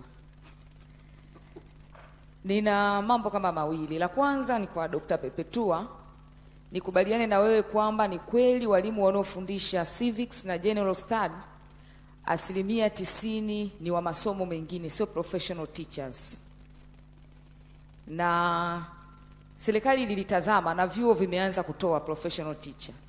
Kwa niombe tu sasa kupitia festive hii iweze kuandaa kitu na kushauri serikali, walipoweka kipaumbele kuajili walimu wa sayansi, basi waingize pia kipaumbele kuajili walimu wa civics, kwa sababu wapo tayari mitaani.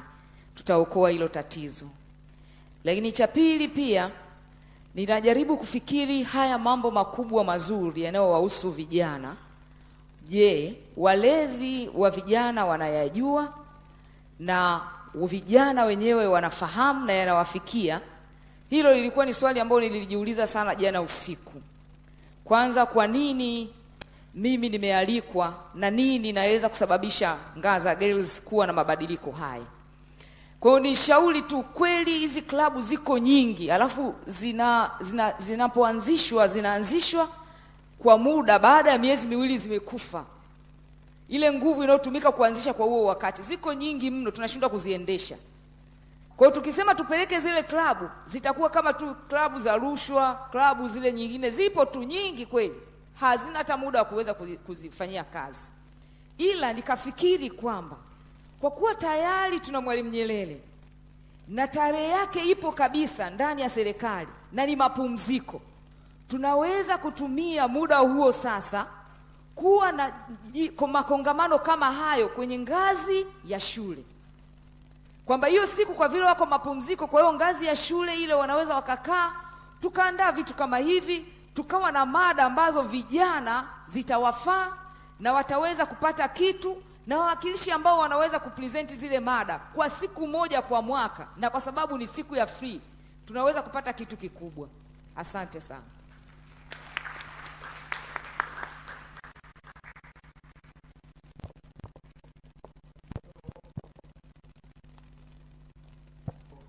Presenters to respond first. Then if you have time, then we'll have another session, another round of questions. Let us start with Dr. Wilberforce, if you have any to respond from what.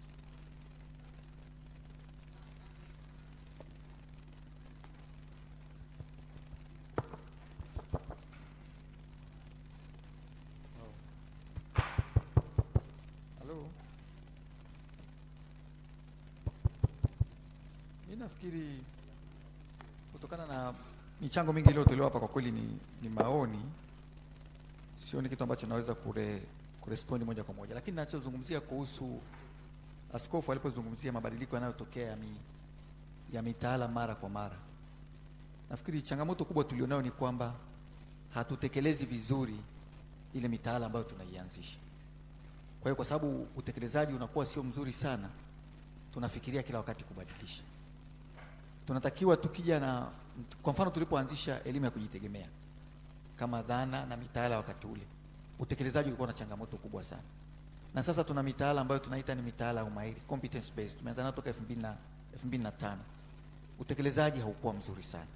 Kwa hiyo tunaposhindwa kuwekeza vya kutosha katika utekelezaji, sasa tunafikiri kwenda kwenye kitu kingine. Nafikiri na hiyo ndio changamoto kubwa, kwamba tukifanya maamuzi tuyafanye vizuri, tuwekeze vya kutosha, tuzingatie taratibu zote na tuutekeleze ule mtaala tuliouanzisha kwa kiwango cha asilimia za kutosha. Na tuseme kweli sasa huu tumeutekeleza vya kutosha, tunastahili kwenda wakati mwingine. Lakini wakati mwingine tunaruka juu hata kabla huu mwingine hatujaumaliza. Nafikiri hiyo ndio, na hiyo na la pili ni hiyo, kila wakati mitaala inapata shida, kwamba kila panapotokea matatizo katika jamii, watu wanafikiri shule ndio inaweza kutatua matatizo yote. Lakini kwa kweli shule haiwezi kufundisha kila kitu. Kuna vipindi vichache tu vya shule. Kuna mambo mengine mengi yanatakiwa yafanyike nje ya mfumo wa shule. Kwa nafikiri mimi la kwangu la kuzungumzia ni hilo tu. Na kuhusu mabadiliko ya mitaala, ni kweli zungumzia the general concept ile yenyewe, leading that.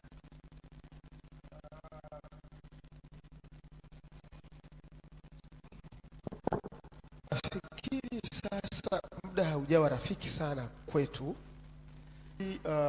Mawazo mengi yaliyotolewa ni contributions na si maswali.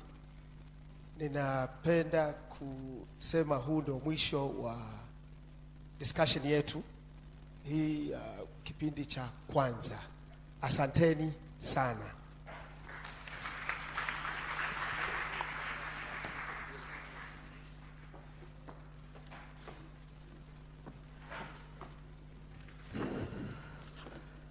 Thank you very much, Haki Elimu. presenters and discussant. As we are about to break for tea, I wish to highlight some of the key messages from their presentation. We were informed that schools and curriculum as institutions to support democratic culture among the students have failed.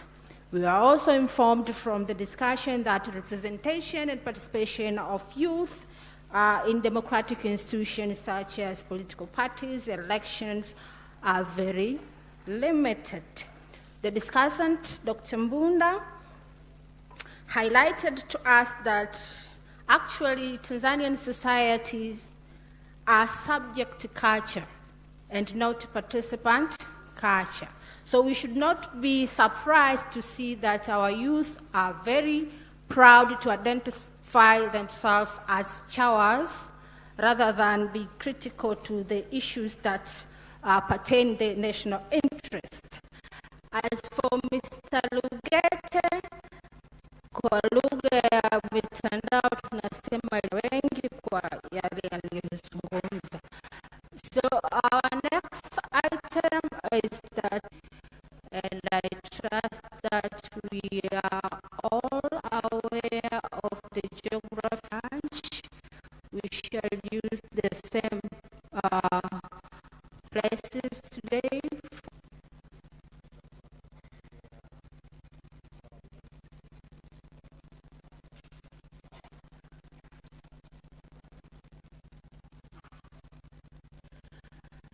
So we should break, and we'll see you after 30 minutes. For present session, if you're going to use a PowerPoint, please present to us so that we can be prepared when we come back. Thank you.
the acting Vice Chancellor, Professor Bonfrey Kandala, distinguished Professor Musambai Katumanga, all protocols. The citation is a bit lengthy. I'm going to read some of the passages of the citation.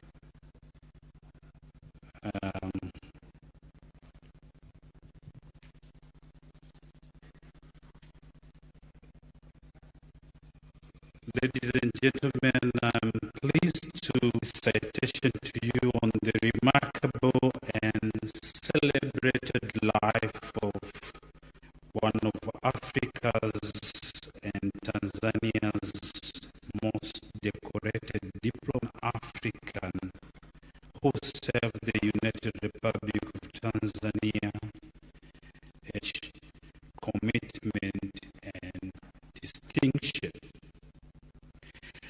As it serving its country or the African continent, Dr. sends to speak for themselves. Undoubted successful African diplomats of our lifetime needed to be accomplished rather than seeking the Dr. Salim's cherished life story demonstrated quiet action. His tenacity to make a lasting, united, integrated, peaceful, and prosperous Africa's contemporaries. Birth and education. Dr. 1942 in Unguja. From 1948 to 1956, Uweleni Primary School in Pemba, and then later Darajani in Mash. 1957 to 1960, Dr. Salim attended secondary education at Benbela High School, and later joined King George Secondary School, now is known as Lumumba College in Unguja. From 1965 to 1968, he enrolled for undergraduate studies at St. Stephen's College of the University of Delhi. He obtained his master's degree in international affairs from the School of International and Public Affairs at Columbia University in New York in 1975.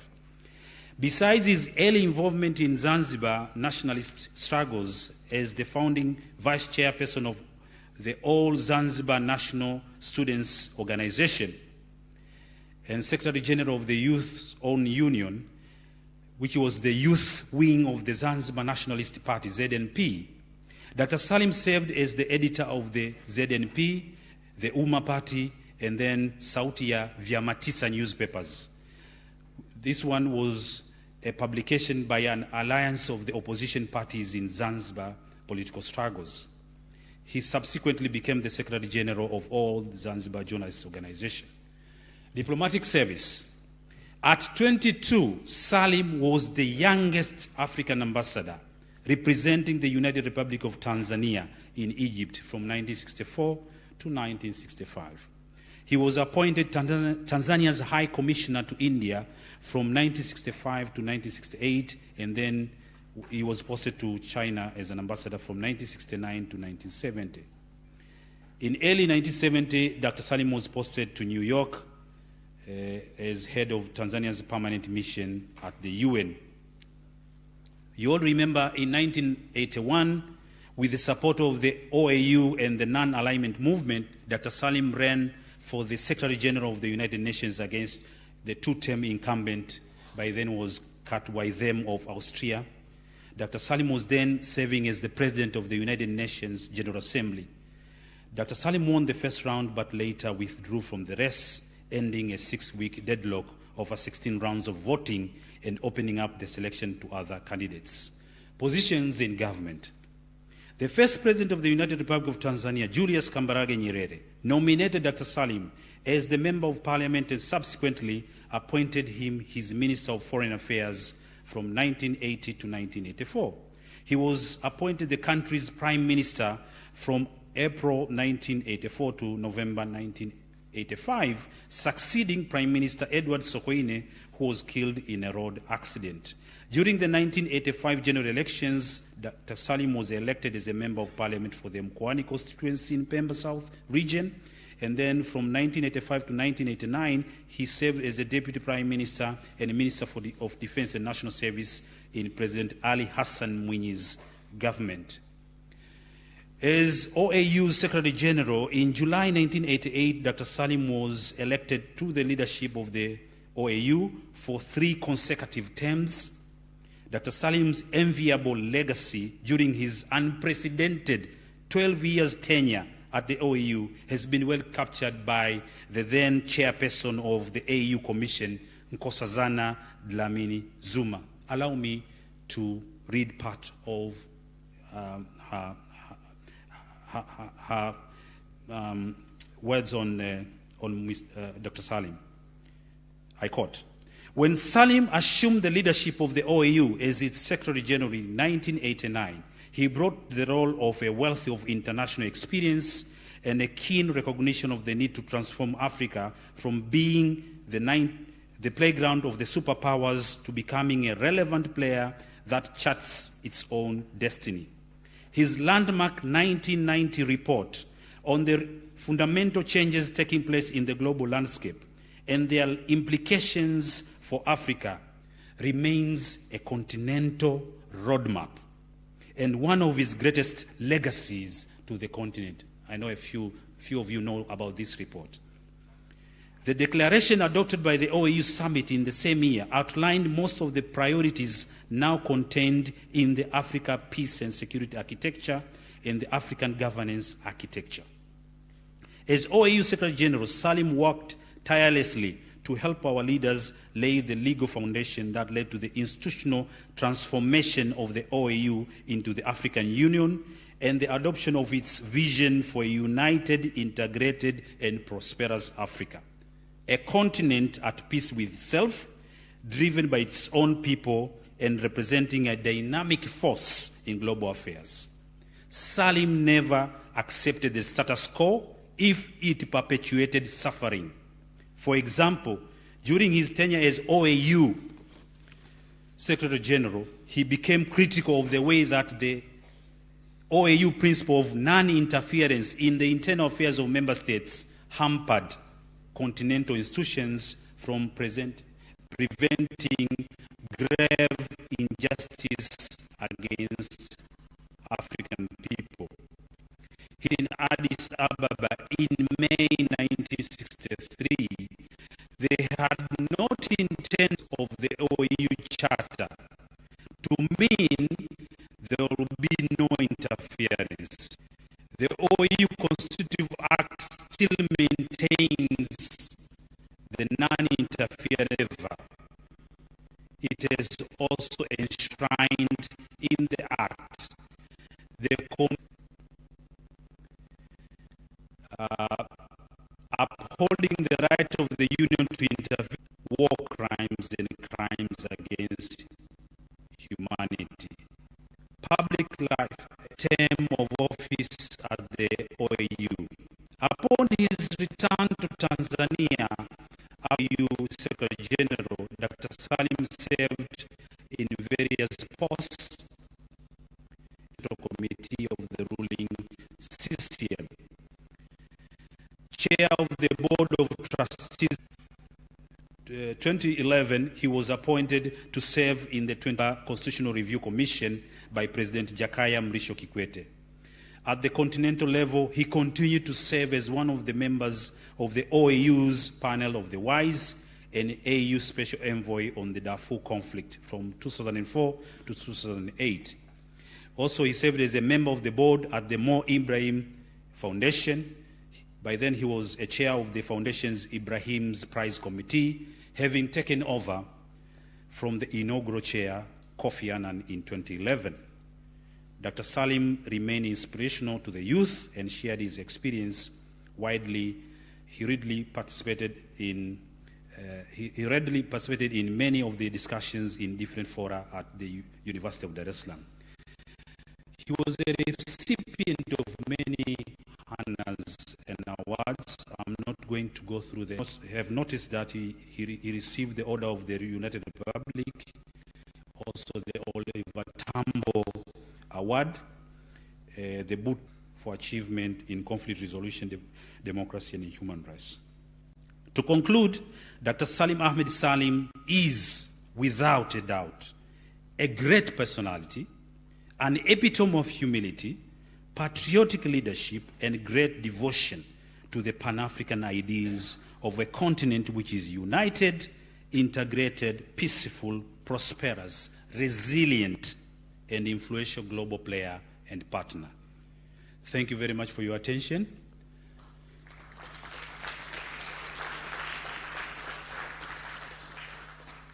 Now, pardon me, I should have recognized within us the presence of the son of Dr. Salim Ahmed Salim. Ahmed is with us. Yeah. May you please come to the high table? With all due respects, I will now call upon the Mwalimu Nyerere Chair, Professor, to hand over the award.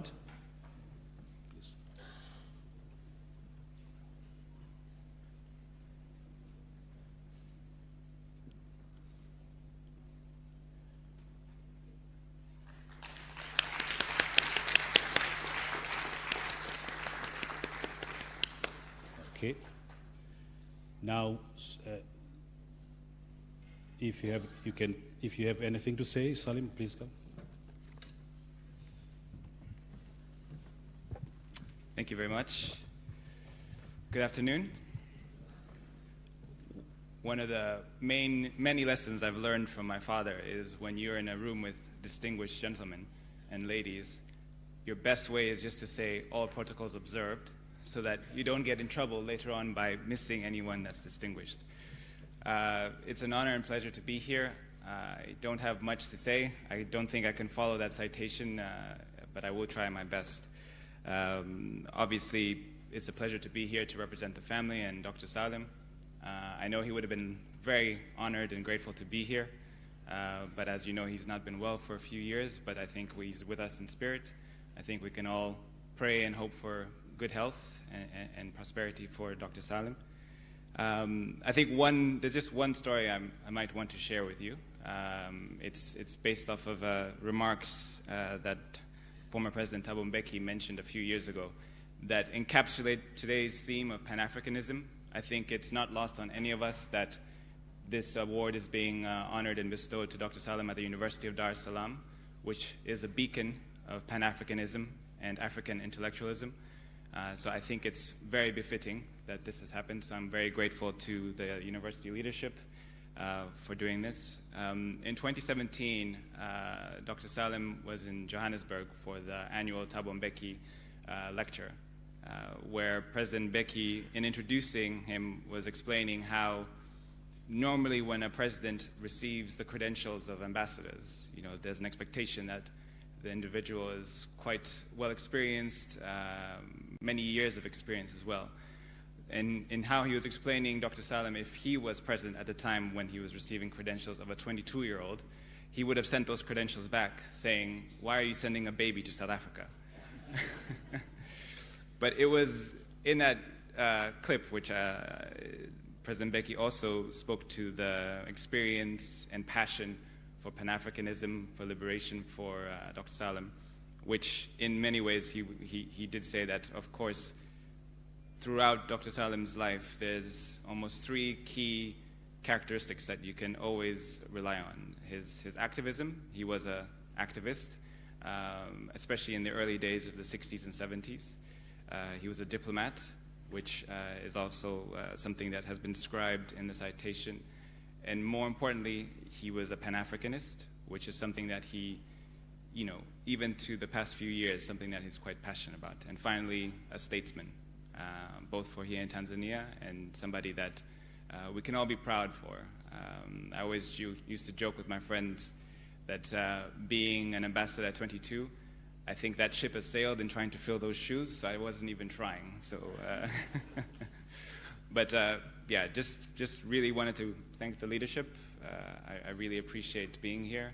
I do recognize that there's a lot that we can learn from this. We have a lot of leaders in our history in Tanzania that we need to remember.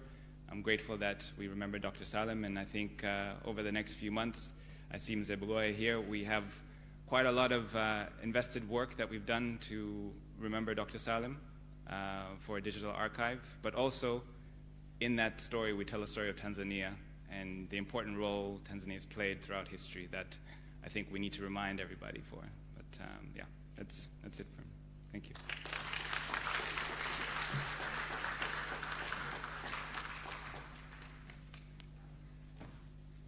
Thank you so much. Now the MC can take over for the next session.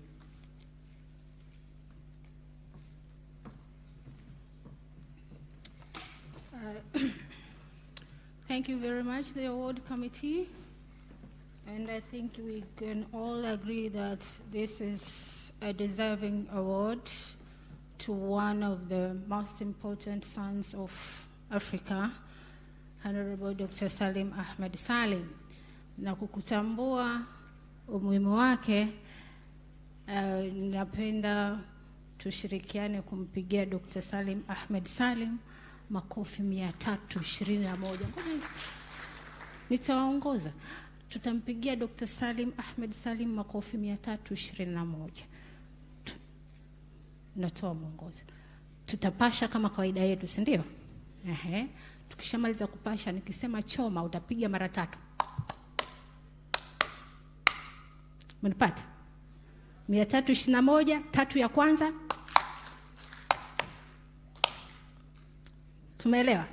321. Sasa pasha. Mpashia the greatest son of Africa, Dr. Salim Ahmed Salim. Pasha, pasha, pasha. Choma. Thank you very much.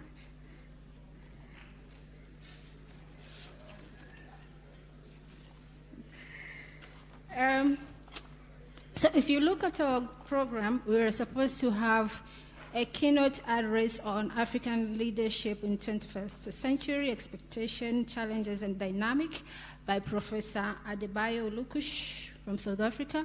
Unfortunately, we shall not have that address today, so we'll go straight to the paper presentation. We'll go straight to the paper presentation on democratization and economic development. Is the economy growth dividend a myth or a reality? And I wish to take this opportunity to invite the chair of the panel, Dr. Donald Mari, and our paper presenters, Professor Jehovanes Aikaeli, Professor Abel Kenyondo, and Mr. Sabato Nyamsenda.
ready to start?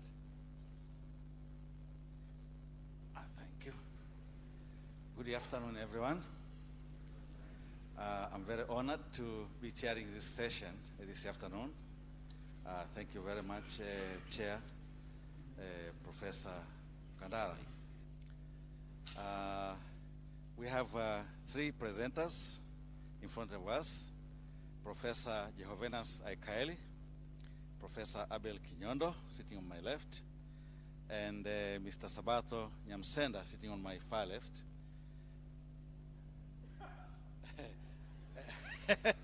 I have been corrected, it's extreme left. That extreme means something, and I hope we will hear that extremism. Thank you, Prof. We will start with the Professor Jehovenas Aikaeli on democratization and economic development. We want to get the answer on the question, is the economic growth dividend or a myth or a reality? Professor Aikaeli, you have the floor. One of my terms of reference is to observe time. So, Professor, you have 20 minutes. Thank you.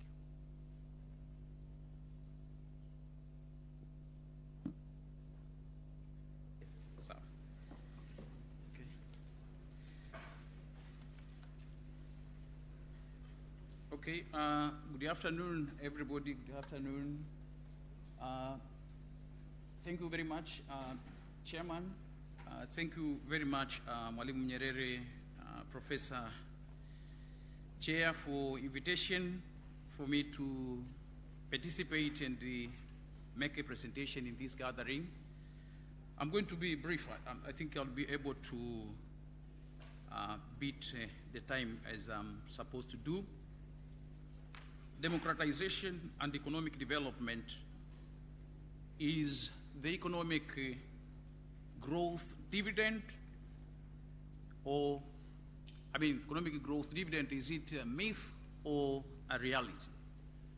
I think it's important for me to just make it as a highlight that I'll be speaking very briefly on a democracy and development, some sort of perspectives, and of course highlight certain controversy. I'll also be speaking a little bit about economic growth dividend, whether it is a myth or is a reality, but based on statistics and the comparisons. And then I'll be looking at how to create dynamic comparative advantage for the country to break through in terms of growth. And of course, the issues of democratization will be coming into the context as I discuss. My name is already mentioned as Jehovenas Aikaeli. I'm coming from School of Economics, the University of Dar es Salaam. I think this is enough for now. Well, first let me begin with a point on democracy and development. Most of the researchers have invested their time attempting to find out whether these two concepts are related, and also which one of the two causes the other. Of course, whether they are related or not, it is firmly agreed that they are related, we're related. But, okay, I'll try to be louder. Okay, yeah. But which one causes the other? It has remained to be a sort of egg-chicken issue, which I think most of you know, that at times, if you are looking at democracy, is democracy that should start and that causes growth, or it is growth if the country grows, then it goes on to democratization ultimately. Now, I think I'll not take a lot of time attempting to resolve this, because the issue of causality, which one causes the other, it has not yet got a sort of firmly agreed stand that democracy causes growth or growth causes democracy. But democratic systems or democratic principles have several channels through which they affect growth and development of any country across the world. And of course, these channels, just to mention a few, include one which is leading civil liberty. Civil liberty is one of the channels that people are free to move on the development process under democratic environment. The other channel that we can mention is very important.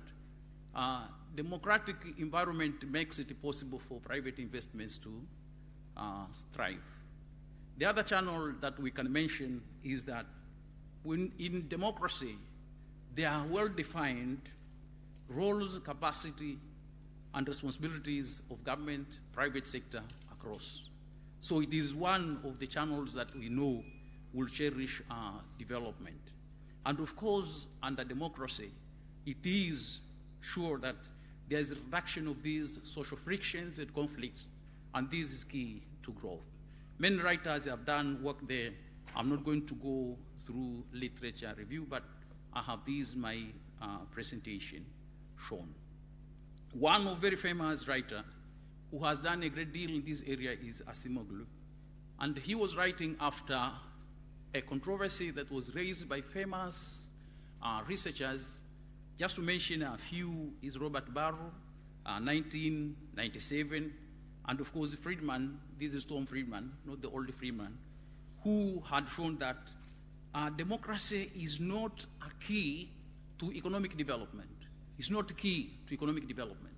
But Acemoglu, the one I mentioned, had a seminal paper, and one of these that I'll mention is one of 2019, which he actually wrote and makes evidence that, well, it is obvious that democratization is so much evident in countries, and it has larger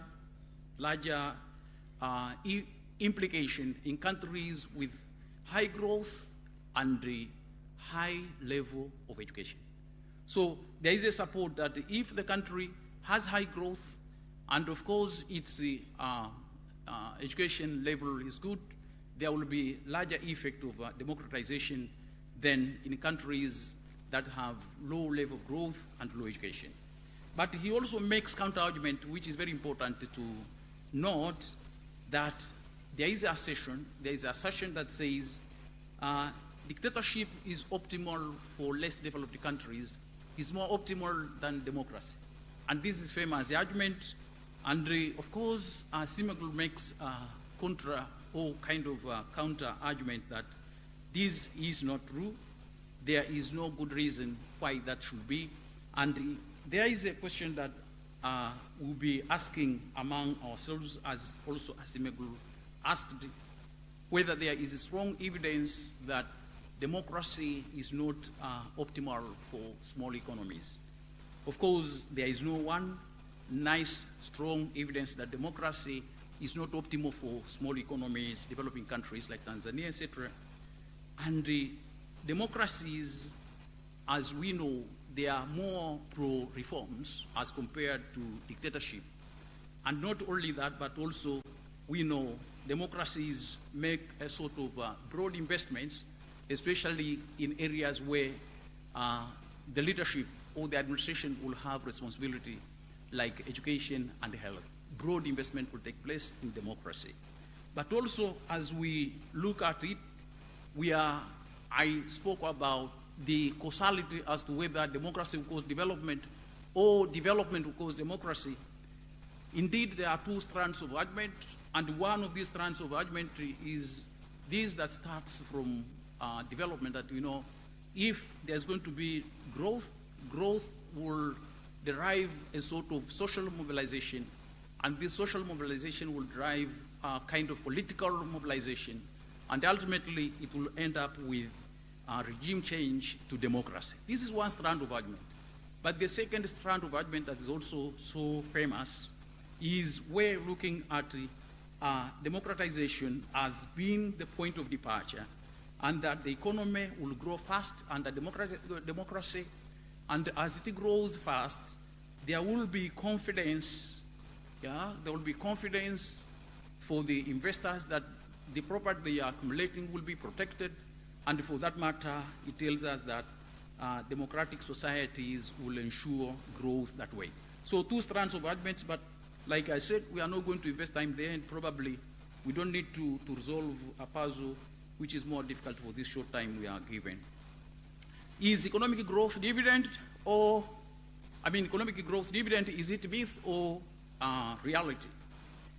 Well, the ultimate objective of any economic policy is, one, to enhance growth, that there should be growth. Two, employment of the people to make them means for welfare as they receive income. And of course, stability of the economy at large. Now, countries need economic growth with dividend, with a positive dividend. Why they need? They need it, and it will be in terms of, one, high per capita income that they will be able to drive from growth. Income will grow, of course, from performance. Increased life expectancy, people's longevity of life will increase. That is good because it will be evidence of quality of life. And of course, high human development at large, which means economic growth as a means towards human development, not the end on its own. Now, if we are speaking of this growth as having dividend, and the question that will be important to us is whether is really going to be evident or it is not evident from statistics. I'll be able to show that. But what do I do in order to make it possible to ascertain whether it is reality or myth? I decided to go for statistics. And this is, I took two countries that are well-performing economies, but the recent ones, I decided to go for the Asian tigers. I picked two countries. These are Singapore and South Korea, purposely. And then I picked two countries that are performing not as much, but they are sort of the demarcating countries, middle-income countries. One of it is a high, call it high or upper middle-income country in Africa. I decided to go for Mauritius. And one, a demarcating case, that is lower middle-income country in Africa. I went for Tanzania. And the two low-performing economies in sub-Saharan Africa, I decided to go for Burundi and Malawi, just for comparisons. I would like you to know that he is taking these for comparisons to see whether growth really makes dividend that is a myth or reality. And I'm using data from World Development Indicators, and also I'm using United Nations Development Program data of human development. I think this will be fair to go for that set. So two things or three I'm going to highlight quickly from statistics. Economic growth in per capita income. Economic growth in per capita income will be seen from my presentation. If I compare these 6 countries, what I see, especially from the initial years of economic transformation, you realize I have it showing at least years, 1990, 10 years average of economic growth. Then 1991, I started 1980 to 1990 average growth, to 1990 to 80 to 90, then 90 to 2000, 2000 to 2010, 10 years average, growth average for these countries, 6 countries. And I'm looking at their growth rates generally.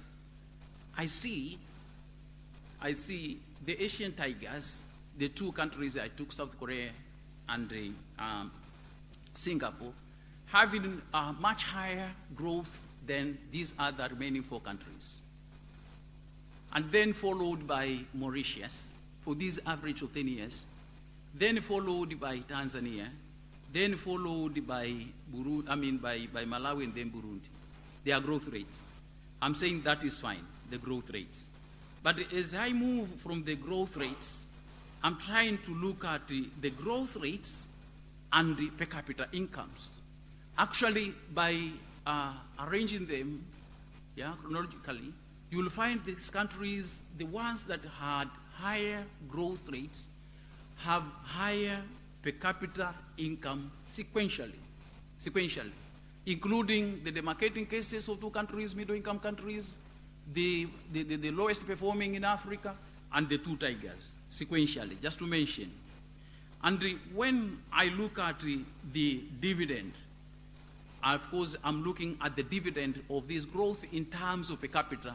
I see it obvious that there is a gain that is coming into the people's hands in terms of income that is a result of the economic performance, the respective country's economic performance.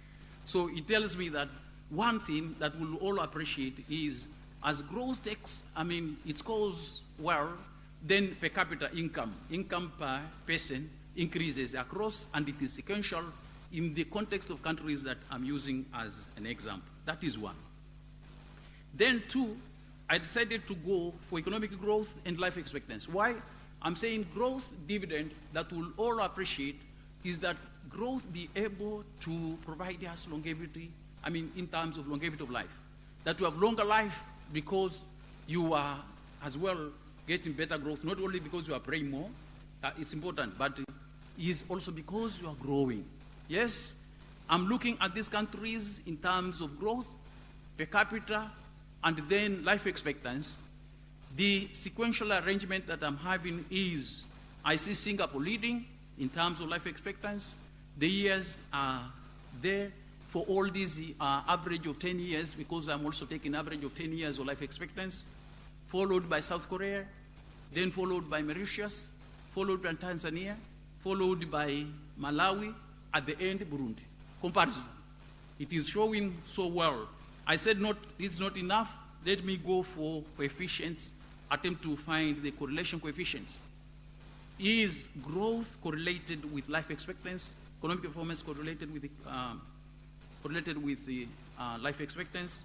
Just to mention, yes, highly positive correlated. Correlation starts from 0 to 1. And these correlations for the average of 10 years up to 1990, up to 2000, to 2010, and 2020 are all above 8, 0.8. Save for 2000, which was 0.79, which means life expectancy and growth highly correlated, over 8, 0.8 correlation. So it tells me there's a dividend from growth, there's a dividend to life expectancy. And I think these must be appreciated, my opinion. Third, I attempted to look at growth and human development, because statistics are there. Is there a dividend that comes from growth to human development? I looked at these countries in terms of the ranking from the UNDP statistics, and it is showing us that, Singapore is leading, is higher, followed by South Korea, followed by Mauritius, followed by Tanzania, followed by Malawi, and lastly, Burundi. So it tells me what? Economic growth and human development, highly correlated. I did correlation coefficients between economic performance, especially looking at GDP per capita, and human development. All the correlation coefficients for 10 years average, for the periods I mentioned, correlation coefficients are higher than 0.8, which means from 0 to 1, over 0.8 you are close to 1, which means they are highly correlated, and that tells us that there is a dividend that comes from economic growth to human development. And of course, I decided to go a little bit further, look at correlation coefficients between life expectancy and human development. Why? Because I've seen that life expectancy is well influenced by economic performance. But does it really relate with the overall human development in multidimensional context of development? It is showing me more than 0.9. It is 0.993991, telling me that there is a great deal of economic contribution of economic growth and performance to human development as a means, not of course the end, but at least growth as a means. So simply, it tells us that, well, there is a good deal of dividend that is actually a reality from economic growth and performance to development general, to growth, to development, human development in that perspective. Then I said this is not enough. Let me at least make a note on creating dynamic competitive advantage in order to raise growth, for that matter, to be able to enhance our dividends in terms of life expectancy, in terms of human development and everything. Just to add on my presentation, that is important to know where we have come from. We came from most of countries in the 70s, not most, actually some countries, believed that the only way that we could break through is to resort to import substitution rationalization, kind of inward-looking economic policy, which is not as convincing for now to most of the analysts and policymakers. And one of the reasons why this is happening is because in those old times, we were looking at the benefit we could reap from the natural resources we had, and whatever you can think in terms of factors endowment is to be more competitive in that perspective.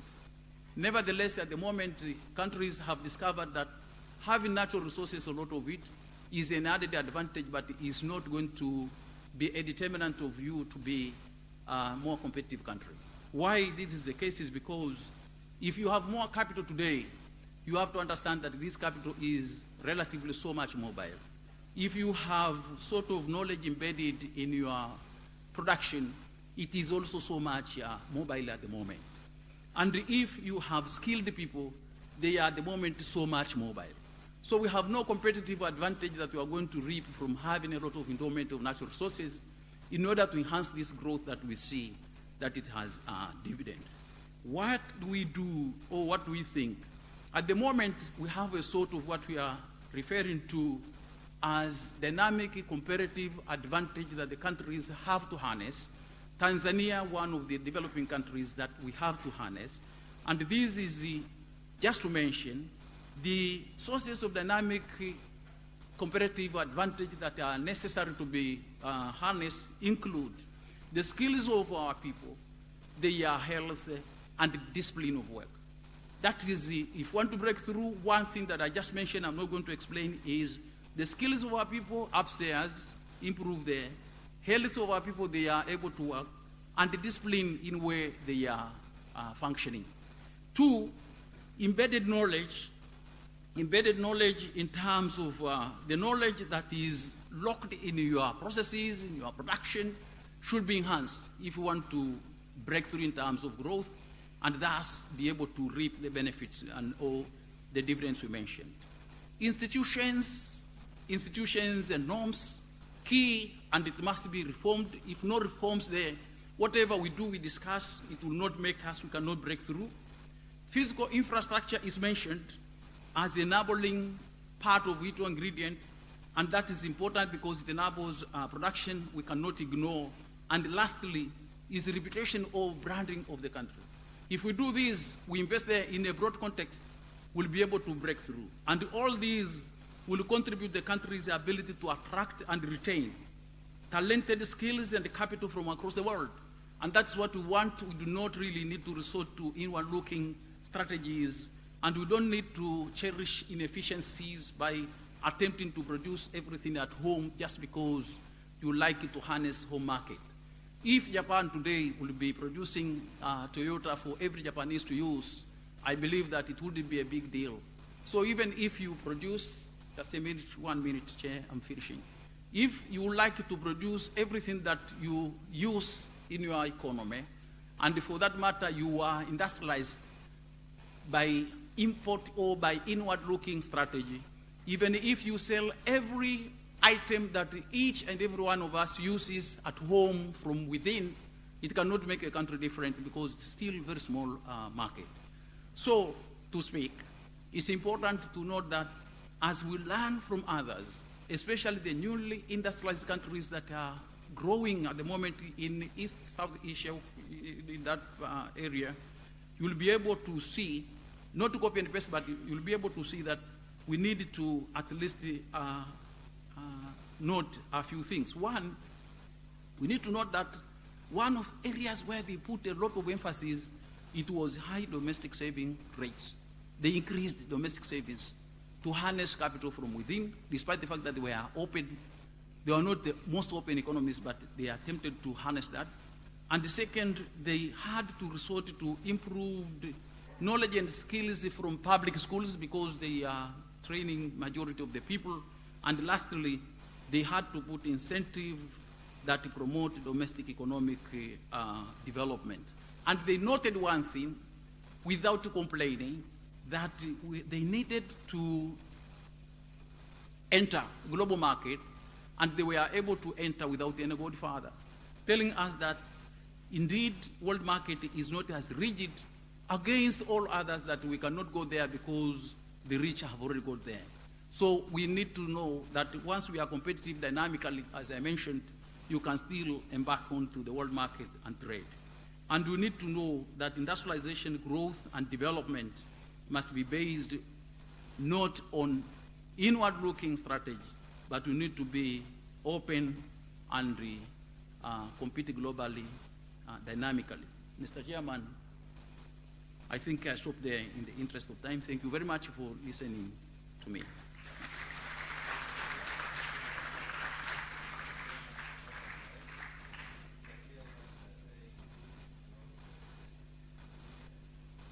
Based on the evidence that you have shown.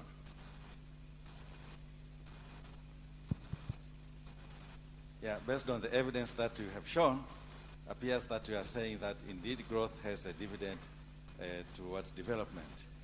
What I would like you to answer during the time that you are responding to questions, or I believe Professor Kinyondo can do that in his presentation, is whether countries, what makes countries like Equatorial Guinea, with the highest per capita income in Africa, has such a high rates of poverty, close to 50%.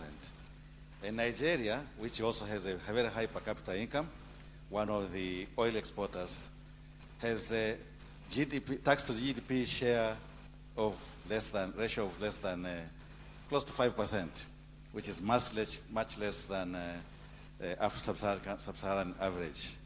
So the next presenter is Professor Abel Kinyondo on resource nationalism, local content and resource curse, African experiences. Professor Kinyondo, you also have 20 minutes. Thank you, Donald. I'm very much honored to be here. Thank you, Professor Mkandala, for welcoming me. It's an honor, sir. Thank you, Donald, and the invited guests. I want to give a story today because I've got only 20 minutes, and I hope to sell you a story that will give you more questions than answers, because my job is to make you think and therefore have a lot more questions than answers. I'll be talking about extractives in most of my presentation. And we really need to talk about it. We need to talk about our mining, we need to talk about our oil and gas. And I will submit to you, we need to do that because our entire civilization is anchored into this. Ladies and gentlemen, if you look around, you will see mines everywhere. For those who do not know, sand, gravel, and the likes are just but industrial minerals. If you get out and you look at tarmac road, then you're looking at minerals out there. You go to your car, the car is made of minerals. And you want to start it, it has to have gas for it to go. So you take out extractives and we go back to all this technology. That's why we need to talk about these things. And Donald just touched that some of countries in Africa have abundance of these natural resources, but they are still very poor in terms of what their citizens have. And we have been complaining about this for so many years, that we have been shortchanged. And some of these issues are very real and have been looked at. Even our Africa Mining Vision suggests to effects of that. It is because of this feeling that we have been shortchanged, we, as the continent and indeed developing world, started to embrace resource nationalistic policies. Ladies and gentlemen, resource nationalism is an attempt of by resource-rich countries to add tech from extractives. So you want to take more from God-given resources, and by that you do resource nationalism. Now, I want to break it down quickly into 4 forms for you to have that understanding.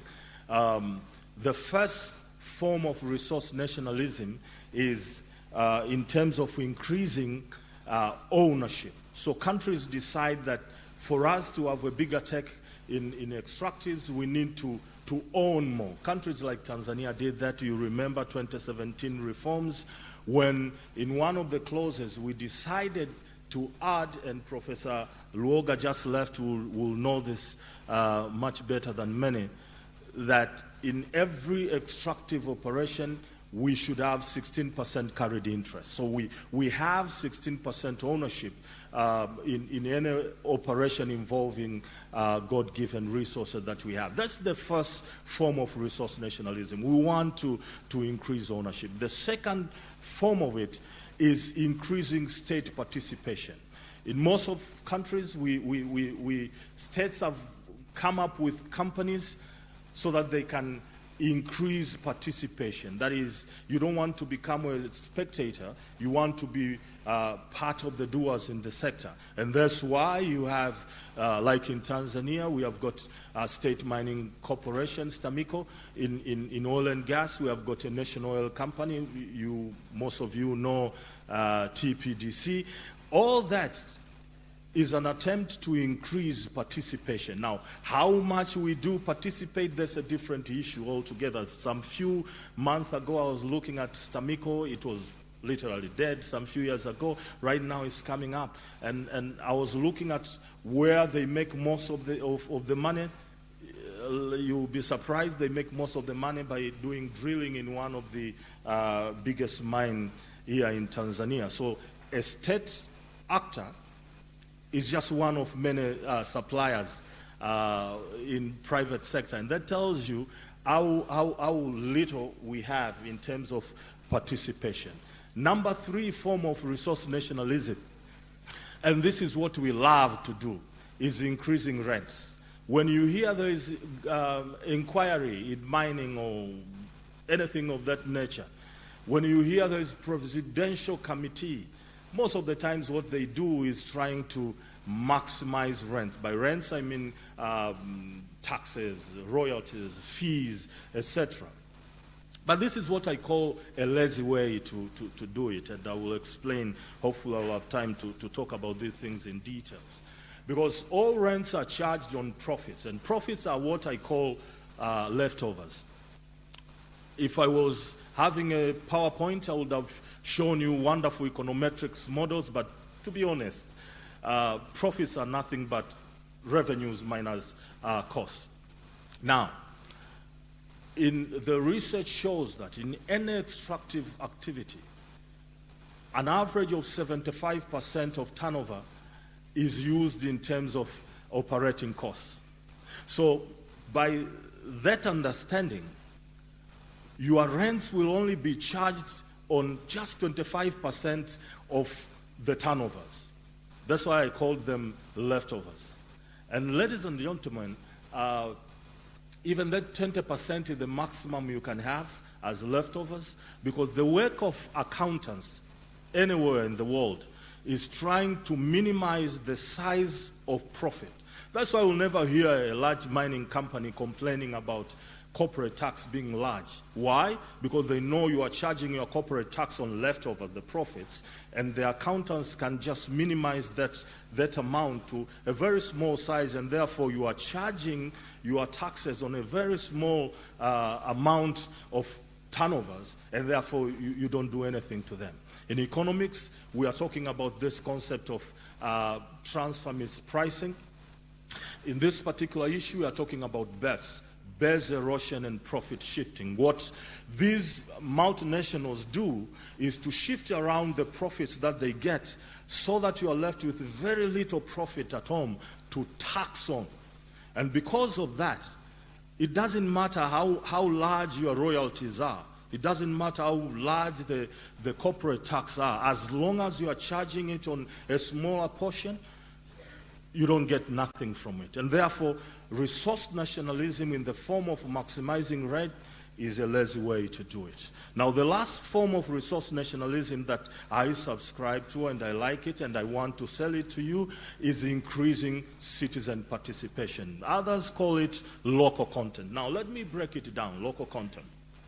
In simple explanation, local content is just increasing citizen participation. How? Let me break it down. The words are two, local and content. The first word has got 3 dimensions, just like the second word. The first word, local, has got 3 dimensions. The first one is geography. When you are looking at local content, we want to look at the geography. In most of African countries, when they look at geography, they are actually talking about countries. Even in our law, even if we don't say it explicitly. But if you go to Uganda, for instance, they call it national content, meaning anything within your boundaries is local. Well, ladies and gentlemen, when you're looking at local content, you have to look at geography in terms of not just national, but also into the vicinity where the actual extraction is taking place. I want to submit to you that what is happening around Nyamongo, Kabanga, or Geita does not happen in Dodoma where you make your laws and policies. The air pollution, water pollution, displacement is affecting people in the vicinity of operations and not in Dodoma. And therefore, you have to think of local, not only in terms of the country, but also in terms of vicinity. How are we going to compensate them? And compensation is not just some changes like the CSR and development levies, but trying to make sure that people living in that vicinity get compensated through various ways of participating into the very game. So that's the first part in the local geography. It's national and local also. The second part in the local is ownership. You want to increase ownership both nationally and within the vicinity. And the last one is value addition. We have talked about concentrate in 2017 so much. I know you understand it. I don't have time to break it down, but you want value addition. You don't just want to sell raw. Now, the content bit of local content is what most of us understand, because in the content you have issues around employment, issues around training, issues around transfer of technology. But all this should be done in the context of local. That is, you just don't come and say we have got 97% Tanzanians employed in a certain mining operation, but you are saying how many of those are from Geita, how many of those are from Kabanga, Nyamongo, etc., so that you can have a very fair distribution of these things. Now, what you want in participation is trying to get into 75% of turnovers. I told you the leftovers, the maximum you can get in leftovers is 25%. I want to tell you, a good accountant will give you a lot less than that. Most of the times, what is left as so-called profit will be 5%, 10%. Sometimes, if they are greedy, like it was during the late 1990s, early 2000, they will say we have not even broken even, and therefore there is nothing to tax, and they go years without being taxed.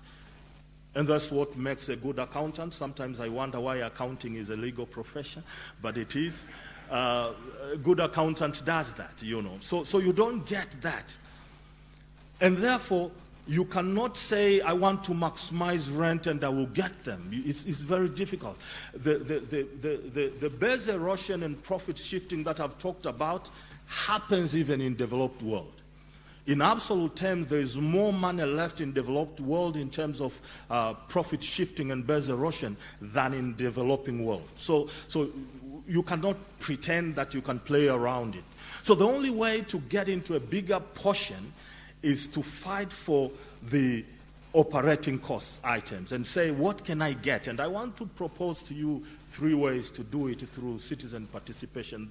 Sometimes back, and I happened to have been with Donald in one of the minings, and we saw big trucks there, and I was so much intrigued by huge tires, very huge, longer than me, taller than me, those tires. And I asked those people, how much are these tires? They told me one tire costs $20,000. And one truck uses 4 of them, and if you assume there is a spare tire, there are 5. In that particular mine, there were about 20 of those trucks. We have got a lot of mine elsewhere. And my question was, could we get into this? That's where I come to present to you about local content and how to go about it.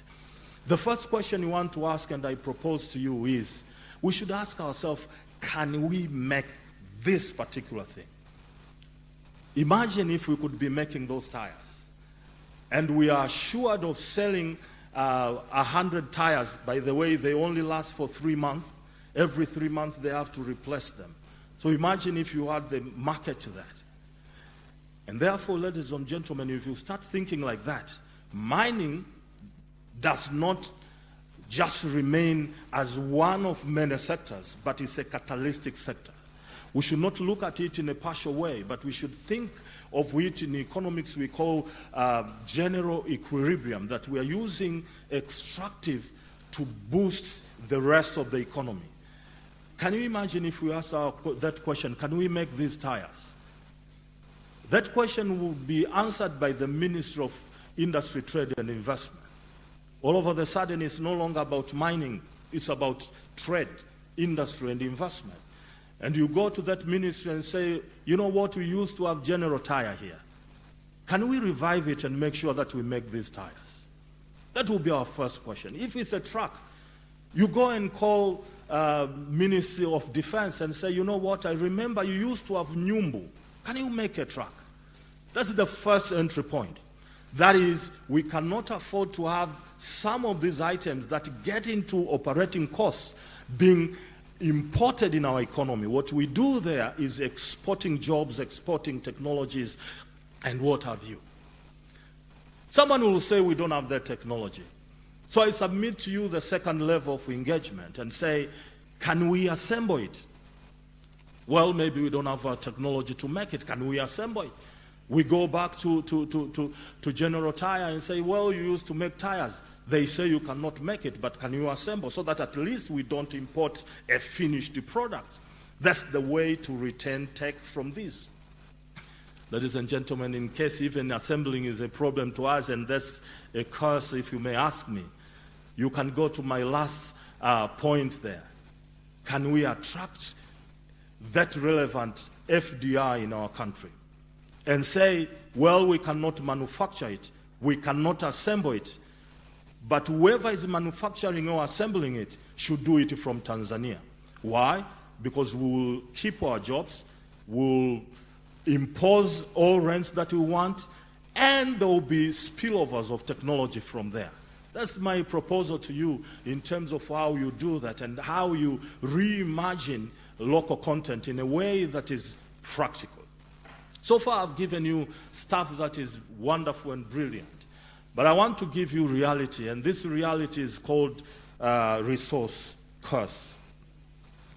In the year 1993, a researcher, economist by the name of Richard Orty looked at different countries, and his interest was to look at economic growth in these countries, hundreds of countries. And he saw a phenomenon that was very interesting.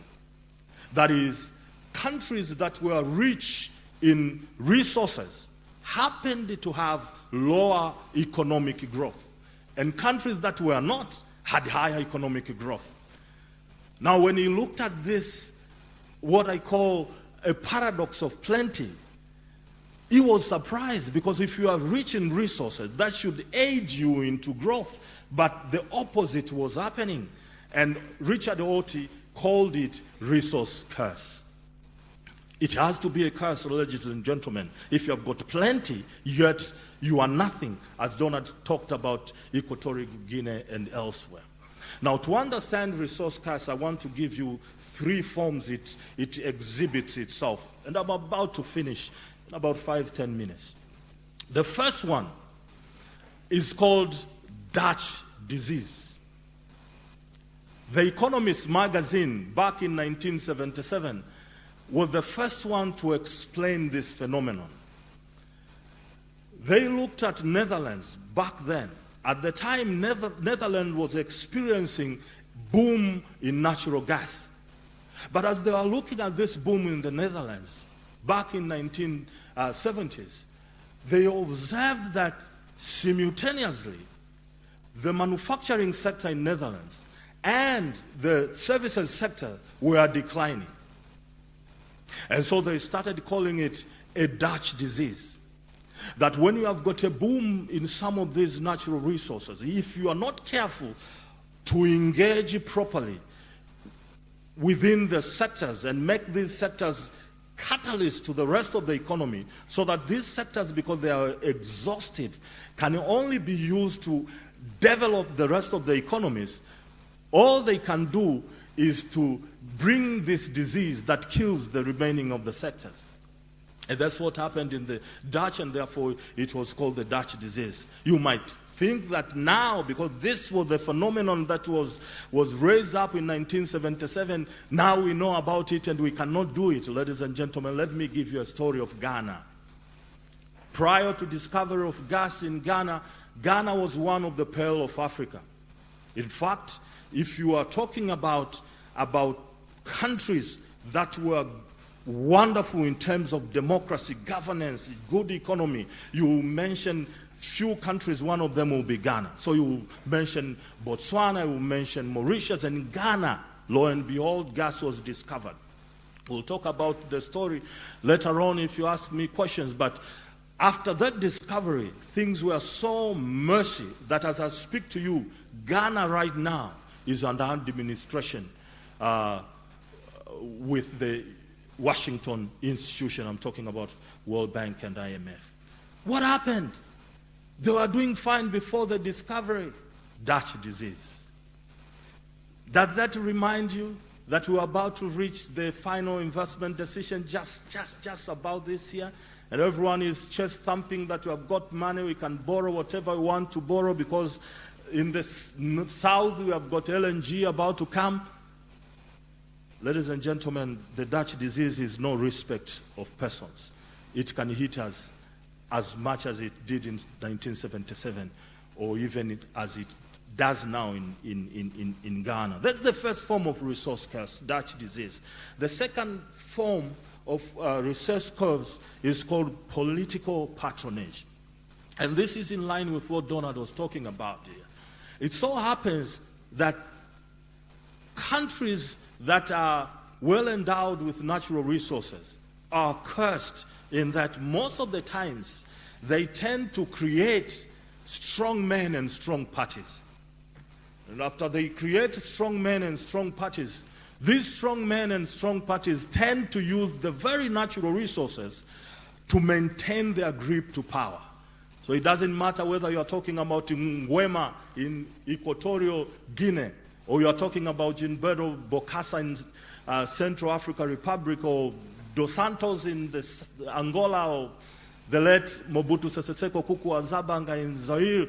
What is happening there is that natural resources create strong men and strong parties, and these strong men and strong parties use the very natural resources in their country not to further development of their people, but to maintain their grip on power.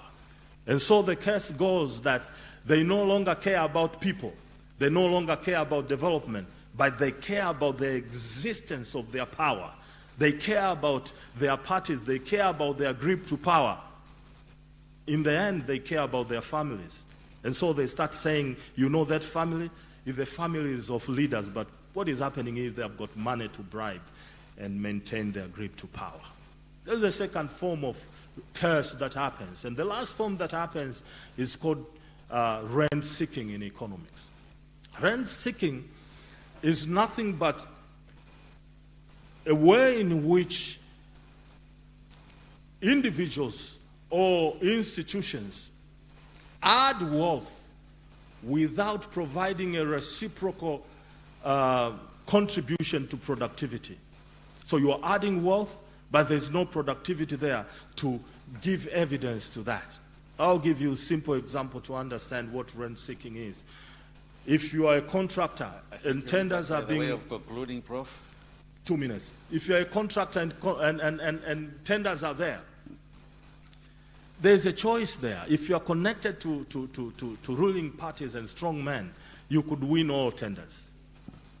And so what a rational being or rational institution will do is to invest in patronage, is to invest in connections, and not invest in the way to increase efficiency, to increase productivity. Now, what happens, ladies and gentlemen, is very similar to what is happening in pyramid schemes or Ponzi schemes. In that at the beginning there will be a few people who will spend and invest in lobbying activities without investing in productive activities. But there will be a good share of people still being productive, and these will be pushing economy going well. But ladies and gentlemen, as time goes, everyone becomes more intelligent, and they know that being productive doesn't pay. Hard work doesn't pay. And so everyone stops being productive and starts investing in lobbying. At the end of the day, you don't have anyone working hard. You don't have efficiency. You don't have productivity. That's when the house of cards comes tumbling down, and you end up with a curse rather than a blessing, as natural resources should be. Ladies and gentlemen, as I finish, this is what I'm saying. Natural resources need not to be a curse. They can be a blessing. But we have to make a conscious decision to engage. We've got to be part of the game. To be part of the game in terms of using natural resources as catalysts to improving the rest of the economy. If we do not do that, ladies and gentlemen, the curse is waiting for us out there. We'll never avoid it. And here in Tanzania and the rest of Africa, we'll keep on complaining. We have plenty, but we have got nothing to show. Ladies and gentlemen, thank you for listening.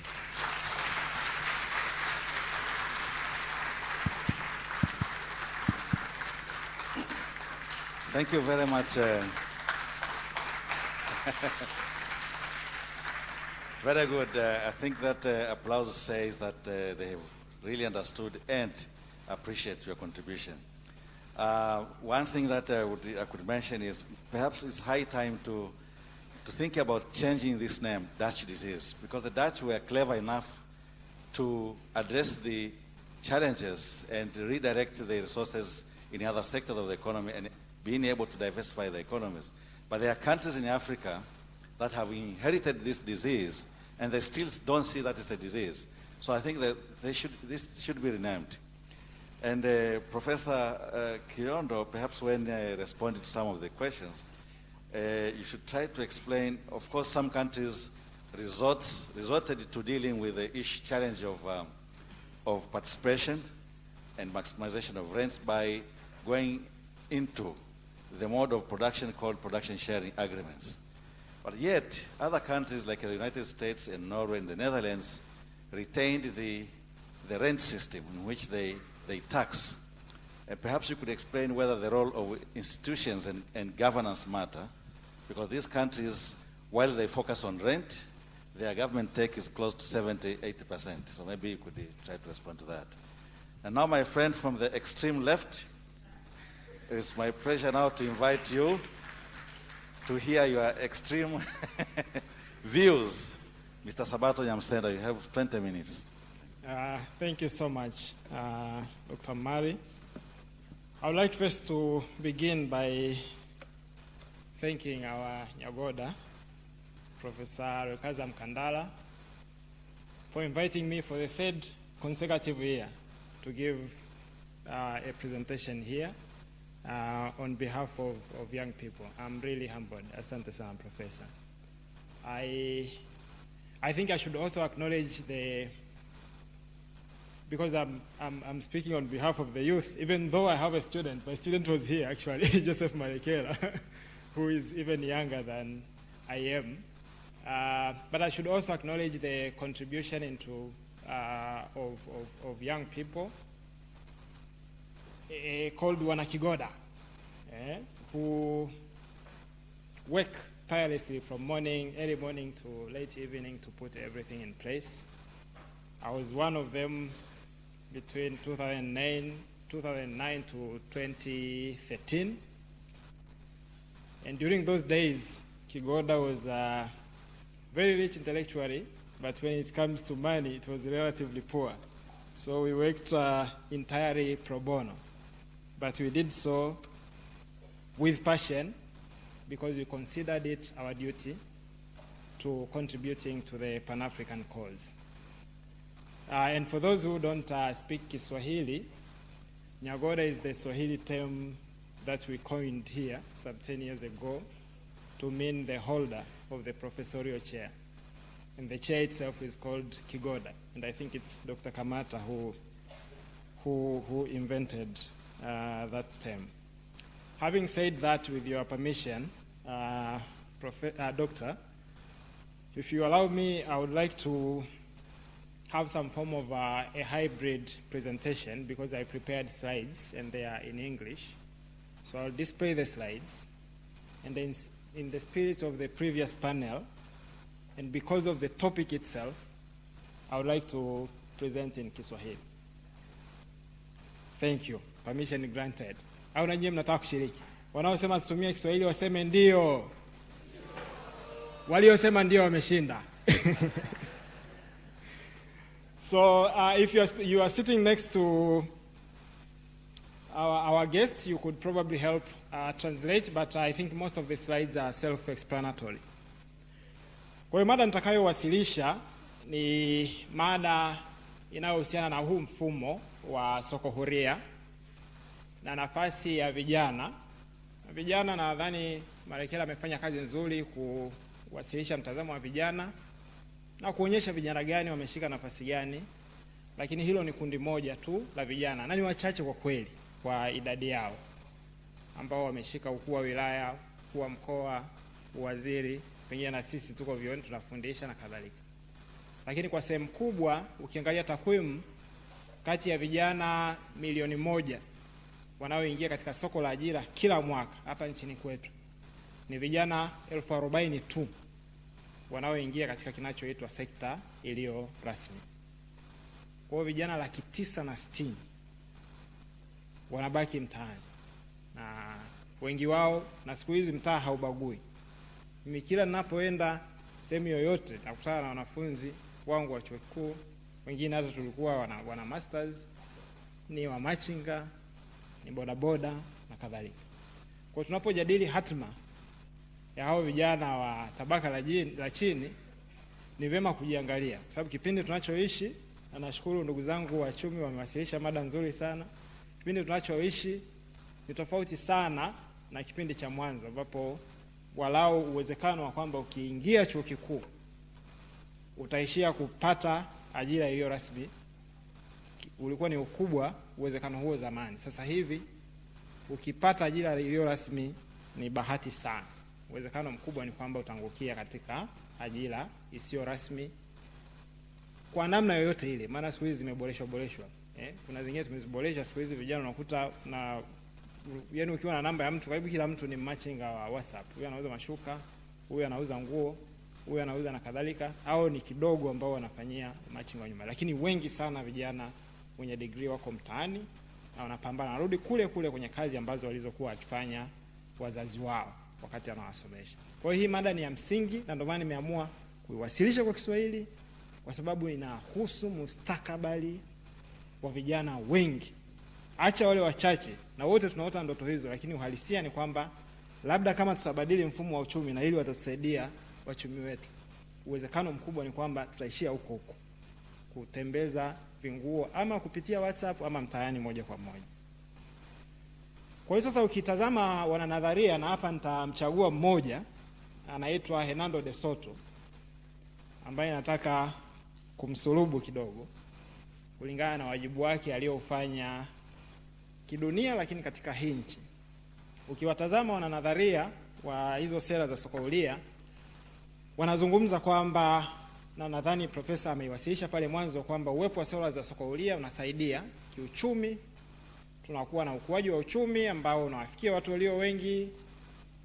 Kisiasa tunakuwa na mfumo wa demokrasia ambayo inaongeza haki za watu na uhuru na kadhalika. Lakini kama mnavyoona bango langu la kwanza, Dr. Bagonza sijui kama umeliona lile ile picha the writings in the photo, if I translate them into English, these are street vendors telling a person called mother. They are saying, we are tired. We want our freedom. We street vendors. Tunataka uhuru wetu sisi wa machinga. Na hii imetokea katika kipindi ambacho uhuru umeongezeka, demokrasia imeongezeka, na uchumi tunasema unaenda vizuri kwa sababu nchi imefunguliwa. Lakini huko mtaani kwa wananchi wa kawaida ukienda, hali kidogo ni tofauti. Na nazungumza, lengo langu sio kutarget mtu ama nini, nazungumza swala la kisera, kwa sababu hapa tunatafuta mustakabali wa nchi yetu, na ndio mahali pake hapa kutafuta majawabu kwa maswali yaliyo magumu. Kwa hiyo huyu De Soto anatokea Peru, amefanya kazi nyingi sana. Mwaka 2004 alipata tuzo, na ukiona maneno hapo nazungumzia liberty, amesaidia and helping the world's poor.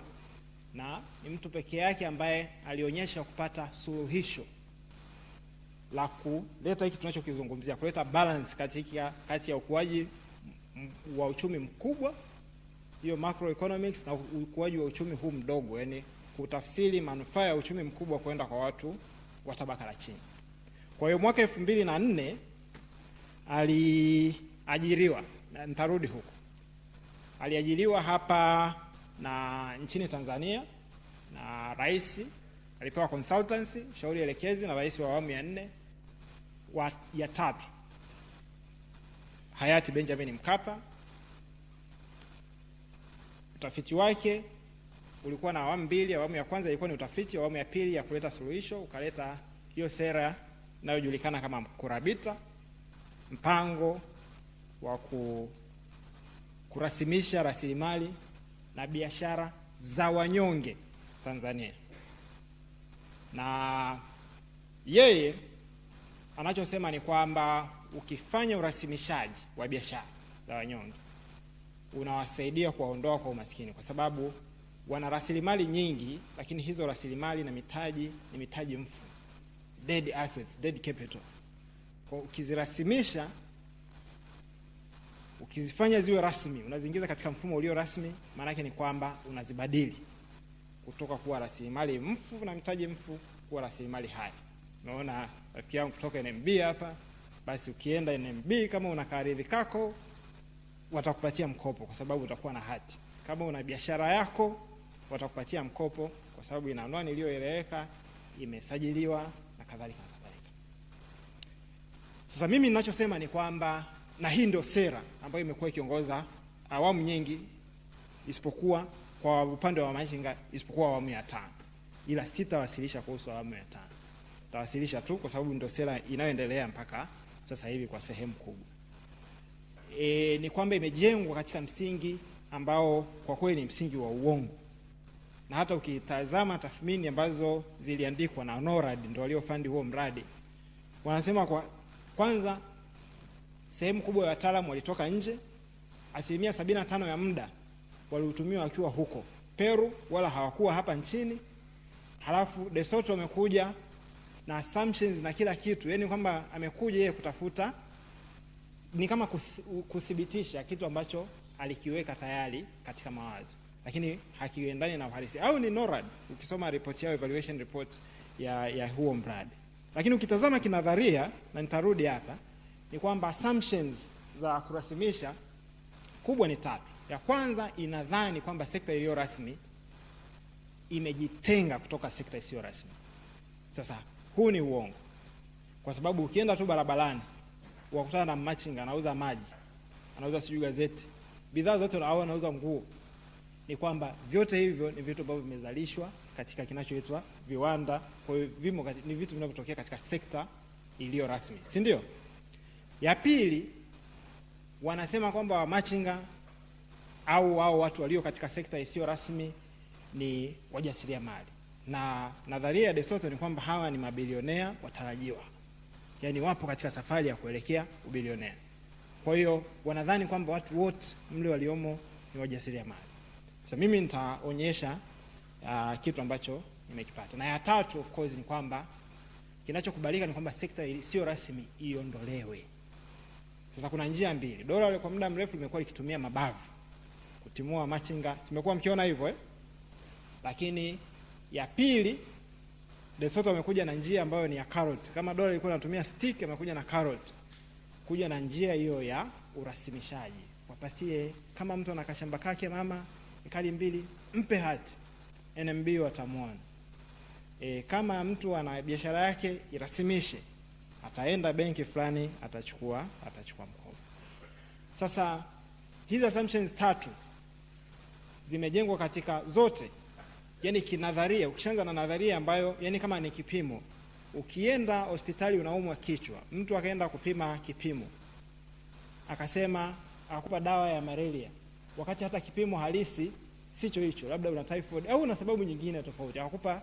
Kwa hiyo hata dawa anayokupa ni dawa ambayo haitibu ugonjwa kwa asili yake. Na ndio maana hili tatizo limeendelea kuwepo, kwa sababu tumekuja na suluhisho ambalo ni la uongo. Kwa hiyo limesababisha matatizo makubwa kwa vijana wetu kwa miaka mingi sana, na hii sekta inazidi kutanuka, lakini hakuna mbadala. Kwa hiyo sasa kwa hapa chuoni nakumbuka mwaka 2017 tulikuwa na kakundi fulani ka vijana tunajaribu kusoma nadharia za Kimaksi, na mojawapo maandiko tulikuwa tunasoma ni yale ambayo ni classical. Sasa na yenyewe ukiyasoma kuhusu sekta isiyo rasmi utasema hao ni mifumo ya uzalishaji ile ya zamani, ni masalia ya mfumo ya zamani, wanaoita kitabaka au katika tabaka inayoitwa lumpen proletariat. Kwa hiyo hata uelewa wao wa mambo hawana uelewa wa kinadharia wala wa kimapambano, hawako organized na vitu vingine vya aina hiyo. Naona muda unakimbia sana, itabidi nikimbie zaidi. Kwa nakumbuka wakati tuko kwenye hilo darasa, wakati fulani alikuja kijana mmoja ambaye ni fundi ujenzi, alikuwa amechelewa kutoka kazini, lakini akakata siku yake akaja. Sasa amekuja ni mchafu auxiliary hapo akamsumbua kidogo. Kwa hiyo alipokuja darasani mle alikuwa na hasira, na akatuambia kwamba bwana, kuna mambo mawili hapa. Ya kwanza ninayozungumza ni mazuri sana, lakini ninayozungumza kinadharia sana.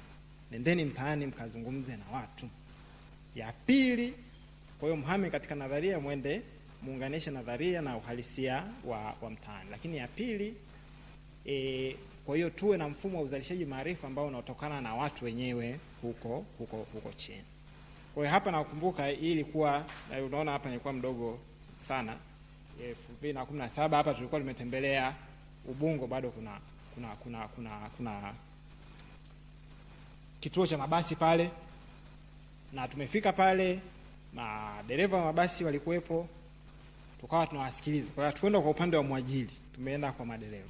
Kwa ukiwakuta hawa ni watu ambao wameajiriwa katika sekta iliyo rasmi, lakini mfumo wao wa ajira ni mfumo usio rasmi. Wengi hawapati mshahara, hawana mikataba, hawana social security, hawana minimum wage, there is no sick leave na kadhalika na kadhalika. Analipwa tu posho anapoendesha basi. Na posho, kwa mfano dereva anayeenda Mwanza na basi na abiria 60 analipwa 20,000. Kama makazi yake yako Dar es Salaam, afike Mwanza, alale guest, ale njiani na kadhalika. Lakini ukiangalia faida ambayo anaitengeneza, wao wenyewe wanatupa calculation kwa sababu wao ndio wanaendesha. Faida ya boss ni karibia milioni, baada ya kutoa gharama zote za uendeshaji, wakati huo ilikuwa ni 1,200,000. Ndio maana utakuta kulikuwa na migomo, kwa mfano mwaka 2015 utakaoona magazeti, madereva wa mabasi waligoma pale, na wao wanatoa suluhisho lao hapo. Wanasema kwamba kama serikali haiko tayari, basi labda tuanze kuwa na njia ya ushirika ya umiliki kama njia mojawapo ya kudistribute faida kwa watu wengi, badala ya kuwa na mfumo ambao anamiliki mtu mmoja lakini watu wengi hawapati faida. Ya pili, kwa hiyo inatuonyesha aina mojawapo ya informality. Tunaelewana? Usio rasmi, kwamba njia mojawapo ni kwamba hawa wengi pia walio katika sekta isiyo rasmi wameajiriwa katika sekta iliyo rasmi lakini katika mfumo usio rasmi. Kwa ni njia mpya, informalization ni njia mpya ya unyonyaji, ambapo mwajiri hatumiki kama ilivyokuwa zamani, ambapo ukiajiriwa tu mwajiri anakupa guarantees zote, mshahara na haki zingine zote za mfanyakazi, lakini kiuhalisia utakuta hawana haki. Na ndio maana hiyo sekta imekuwa na migomo sana. Madereva maroli kama mnaangalia, madereva mabasi na kadhalika na kadhalika. Ya pili, kwa mfano ukienda bodaboda, kuuliza katika mtazamo wa kawaida bodaboda ni nani, utasema ni kijana ambaye amejiajiri. Lakini maana ya kujiajiri ni nini? Kwa sababu ukienda pia kwao utakuta majority, sehemu kubwa katika vijiwe hawamiliki hizo bodaboda. Wao amepewa bodaboda aendeshe, anapeleka hesabu kwa bosi, ama mkataba ambao mwisho wa mwaka hiyo baada ya bodaboda ikiwa imetumika ndo atapewa, au ni mkataba ule wa siku ambao anapeleka tu hesabu na bodaboda inabaki kuwa ya bosi. Kwa hiyo huu ni mfumo mpya wa ajira ambapo huyu ambaye ni mwajiriwa yeye ndo anayempelekea bosi. Kwa hiyo kitokee chochote barabarani, awe amepata ajali, amekamatwa sijui na askari na trafiki na kadhalika, vyote hivyo bosi havimhusu, si ndio? Katika mfumo wa kawaida, mimi ambaye nimeajiriwa, watu walioajiriwa nafahamu, hasara yoyote ikitokea anayebeba ni mwajiri, sio mfanyakazi. Lakini katika huu mfumo mpya, mfanyakazi ndo anabebeshwa hizo costs, gharama na hasara zozote ambazo zinaibuka katika mfumo mzima wa uzalishaji, na bodaboda inathibitisha hilo. Ya tatu, ukienda kwa kina mama kwa mfano ni wa machinga, na hii sijui screen inaonyesha hapa, ni mbunge wa Ubungo tarehe 22 Desemba ameenda huko masokoni, anazungumza na watu na wanamwambia kero kubwa ni mikopo inaitwa kausha damu. Mmeshasikia kausha damu jamani? Na Profesa Roga alikuwa hapa, walifanya kazi kubwa sana katika kipindi chao kwa ile sheria mpya. Kwa hiyo sasa hata ukienda unakuta kina mama wanahangaika, wanaambiwa njoo mchukue mikopo, wanaenda wanachukua mikopo, iwe ni kwenye microfinances na kwingine, lakini unakuta kwa hiyo amehangaika, anauza vikaranga vyake. Riba anaambiwa tu utaleta 3,000 kwa wiki, ajui hata hiyo 3,000 kwa siku. Lakini ukifanya calculation mwisho wa siku amechukua mkopo wa 100,000, amerudisha 3,500. Na ni riba ambayo wengine unaweza kuchukua mkopo wa 100,000, utajikuta mwisho wa siku na mkopo umefika 2 milioni 3. Na takwimu zipo, kuna utafiti ulishawahi kufanywa na TAKUKURU, mtu amechukua mkopo wa 1,000,000, tena wanategea walimu kwa mfano, alafu anakuja ana deni la milioni 35. Na kadhalika na kadhalika. Kwa hiyo ndio ipo hiyo na watu wanalalamika. Kwa hiyo huo ni uporaji mpya, ni aina mpya ya unyonyaji, ni secondary modes of exploitation, ambayo hata ukifanyaje kazi, kuna watu huko wamekufunga kamba, wanavuta lile kile faida unayozalisha. Utakuta kina mama kwa mfano Manzese wameunda vikundi vya kupambana na hizo microfinances na baadhi ya mabenki ambayo yanawatoza hizo riba kubwa. Wameunda hivyo vikundi mbadala na wamekuwa wakipambana. Mwenyekiti, naangalia muda, naona zimebakia dakika chache, lakini namalizia. Kwa ukienda migodini utakuta mifumo hiyo. Kwa mfano unakuta kampuni, hata ukienda kwa makampuni makubwa ya simu, sijui Vodacom, wapi ukuta dada mzuri kaajiriwa kama customer care, sio mfanyakazi wa kampuni ile husika, ni mfanyakazi ameajiriwa na third company. Hapa kwetu chuo kwa sababu kila unapoenda sehemu yoyote, ukishika kitu chochote kimezalishwa na nguvu kazi. Kishika simu hii, kuna watu wanakufa migodini Kongo ili madini yaende, kuna watu China, iPhone hizi China wanakufa, Google Foxconn, watu wanajirusha kutoka kwenye maviwanda yanao assemble hizi. Kwa hiyo kuna nguvu kazi inayotumika kuzalisha. Kwa hiyo usiangalie tu bidhaa, angalia nyuma yake kuna nguvu kazi.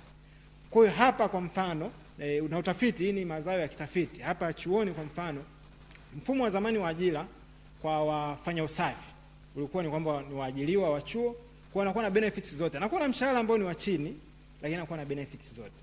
Baadaye kupitia huu mfumo wa outsourcing, wasema ili kuwe na ufanisi zaidi, tulete makampuni binafsi ya ajili yenyewe ndio yashughulike usafi, chuo kishughulike na nini, na cafeteria hivyo hivyo na kadhalika.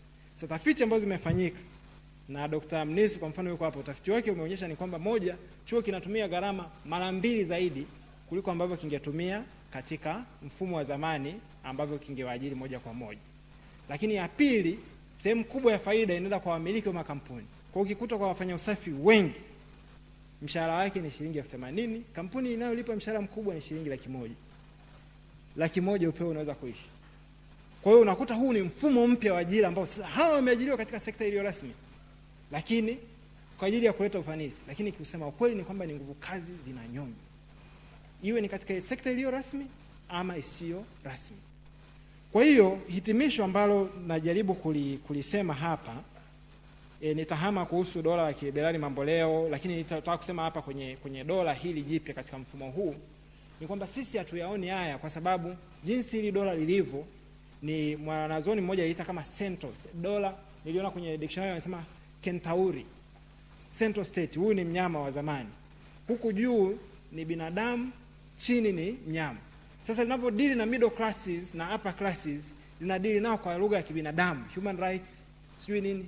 Linapodili huko chini, hili dola ni kinyama, sawa? Na mfano mmoja wapo takuonyesha. Mama kama huyu amekaa anauza karanga yake kwa mtoto wa shule. Dola linakuja linamwambia, mama, tumekujengea nyumba nzuri sana huko Machinga Complex, nenda floor ya 5. Kodi utalipa 1,500,000. Hapa umeziba barabara, na hayuko barabarani, umeziba barabara, kodi 1,500,000 Machinga Complex. Huna mtaji, kachukue mkopo benki. Ndo nadharia ya Desoto hiyo, mkurabiti. Kwa hiyo akienda huyu mwanafunzi utamhamisha umpeleke floor ya 5 akanue karanga. Na wauliza, utamhamisha hapa njia ya shule, anapopita njiani anamkuta mama ananunua karanga pale, ili apande floor ya 5 Machinga Complex akanunue karanga? Sasa akikataa huyu mama, nini kinachotokea? Bomoa na anaporwa au anakamatwa. Na kuna mahakama kabisa maalum ya kuwahukumu hao. Hizo mahakama ya jiji haiendeshwi katika mfumo wa kikawaida wa kimahakama na kadhalika. Sasa mwenyekiti amenivumilia sana na sitaki kuvunja uaminifu, na hitimishi. Kwa ukitazama hiki ambacho tunayojifunza hapa ni kwamba huu mfumo mpya kiuchumi, mfumo wa uliberali mamboleo au soko huria, moja, lile tabaka la zamani la wafanyakazi wanaoajiriwa kulipwa mishahara inayoeleweka na kadhalika ni dogo sana. Sehemu kubwa ya mfumo wa ajira ni mfumo wa ajira zisizo rasmi, precarization, labor precarity. Kwa hiyo ni ajira zisizo rasmi, iwe ni mtu kaajiriwa katika sekta iliyo rasmi au sekta isiyo rasmi. Na huko ndani sasa kuna unyonyaji kama nilivyoonyesha ulio kithiri. Lakini pia tumeona kwamba katika hii inayoitwa sekta isiyo rasmi wamekuwa pia wakiungana, wakipambana na wakitoa ndoto za nini kifanyike katika mfumo mpya. Kwa hiyo katika haya majaribu ya kujaribu kwa upande wangu, na hii ndo slide ya mwisho kabisa mwenyekiti, ni kwamba haya mahitimisho ulikuwa sasa ni mfumo mzima mpya wa kuzalisha maarifa. Hizi sauti nilizikusanya kwa sauti zao wenyewe, kwa makala zimeandikwa na bodaboda na wamachinga na hao wengine madereva wa mabasi, sio wafanyakazi wa migodini. Kwa hiyo kwenye hicho kitabu ambacho kinaitwa Wavuja Jasho dhidi ya Soko Huria, ni kitabu kisichouzwa. Ukigoogle tu hilo jina mtandaoni kitakuja, utakidownload, utaweza kujisomea kuhusu madhila ya hao wavuja jasho. Lakini cha muhimu zaidi ni kwamba kwa sababu tunazungumzia habari ya decolonization, kinabadili mfumo wa maarifa kutoka moja, sisi wasomi kuwa peke yetu ndio tunaozalisha maarifa, lakini kinaleta maarifa kutoka chini kwa watu wenyewe. Kwa hiyo mfumo mpya wa uzalishaji maarifa. Lakini pili, kwa kutumia hayo maarifa tunaweza kuyatumia pia kutanua nadharia zetu, kama sisi ambao ni extreme left kama profesa alivyozungumza. Bado ukitumia hayo maarifa kutoka chini, haya yanayozungumza ni maarifa ambayo yamezalishwa kutoka chini, na ninadhani kwamba tukiyatumia tunaweza tukaja sasa na sera mpya ambazo zinaweza zikajibu mahitaji halisi ya wafanyakazi katika nyakati za sasa. Asante mwenyekiti. Asante sana. Asante sana Mr. Sabato. After all haikuwa very extreme lakini pia nilikuongezea muda kidogo kwa sababu ulikuwa una translate kwenda Kiswahili. Na inanikumbusha kitabu kilichoandikwa na Profesa Mateo Rizzo wa SOAS. Alifanya study hapa miaka 8 iliyopita. Title yake ni Life is War. Alikuwa anaangalia mahusiano kati ya wamiliki wa daladala na madereva, na kuangalia kwa nini behavior za madereva wa daladala ziko vile. Kwa hiyo nadhani baadhi ya majibu tumepata kwenye kitabu chako. Nakushukuru sana. Nashukuru sana kwa washirikishaji mada wote. Tuna dakika 25 kulingana na ratiba. Kwa hiyo pengine tutumie dakika 20 kwa maswali. Alafu dakika 5 itakayobaki nitaigawa kwa watu wa mada waweze kujibu kama kutakuwa kuna maswali yamekuwa directed kwao. Asanteni sana. Let me see where I start. I see 4 hands. Nitaanza kwa mama hapa, upendeleo kidogo. Mama wa pili atafuata, na hapo nyuma kuna mikono mitatu. Asante sana. Thank you very much, our great panel. Sarah Sally from Makerere University. My question goes to Mr. Sabato. On your second last slide, do we need to really re-theorize neoliberalism, or we need an alternative model of development? Thank you. Madam there, behind the chair.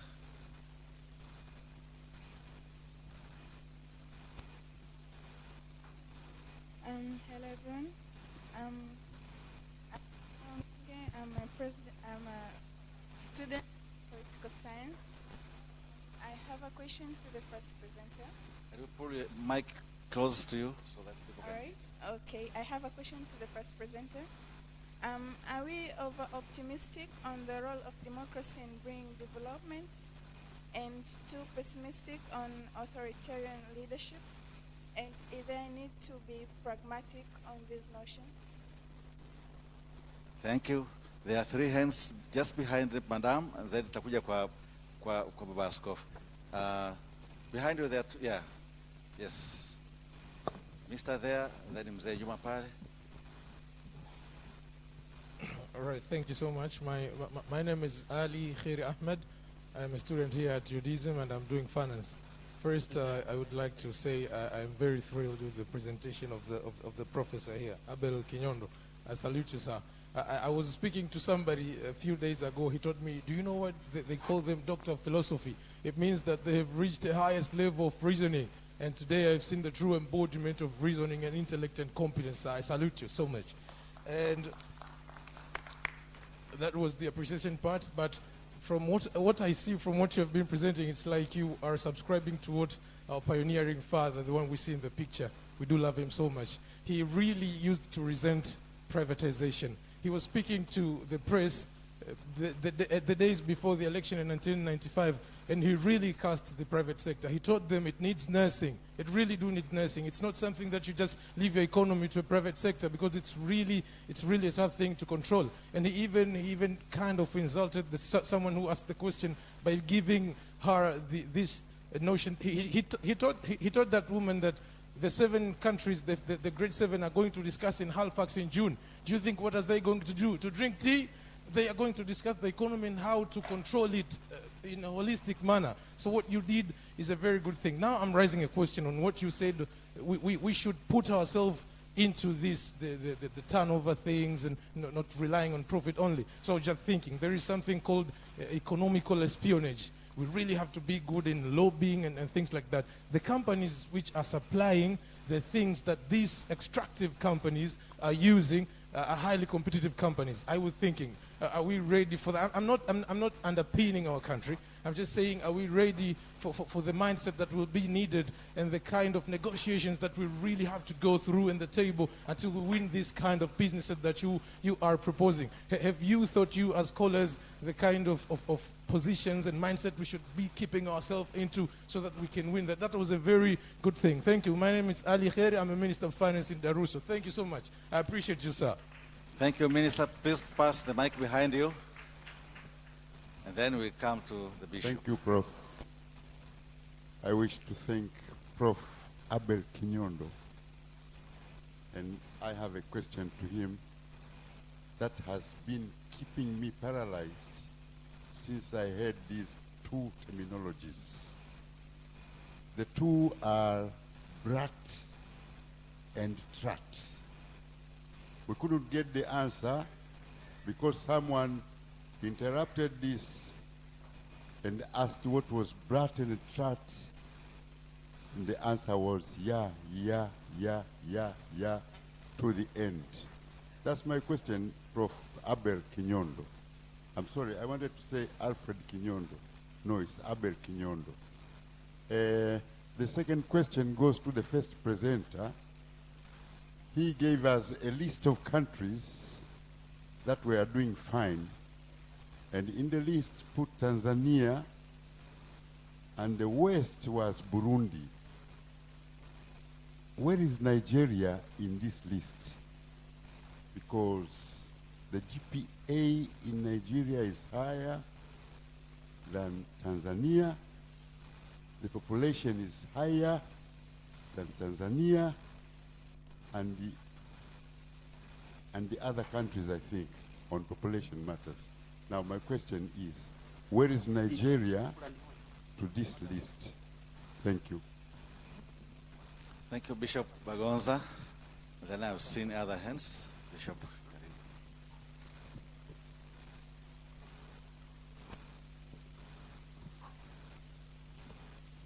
Yep.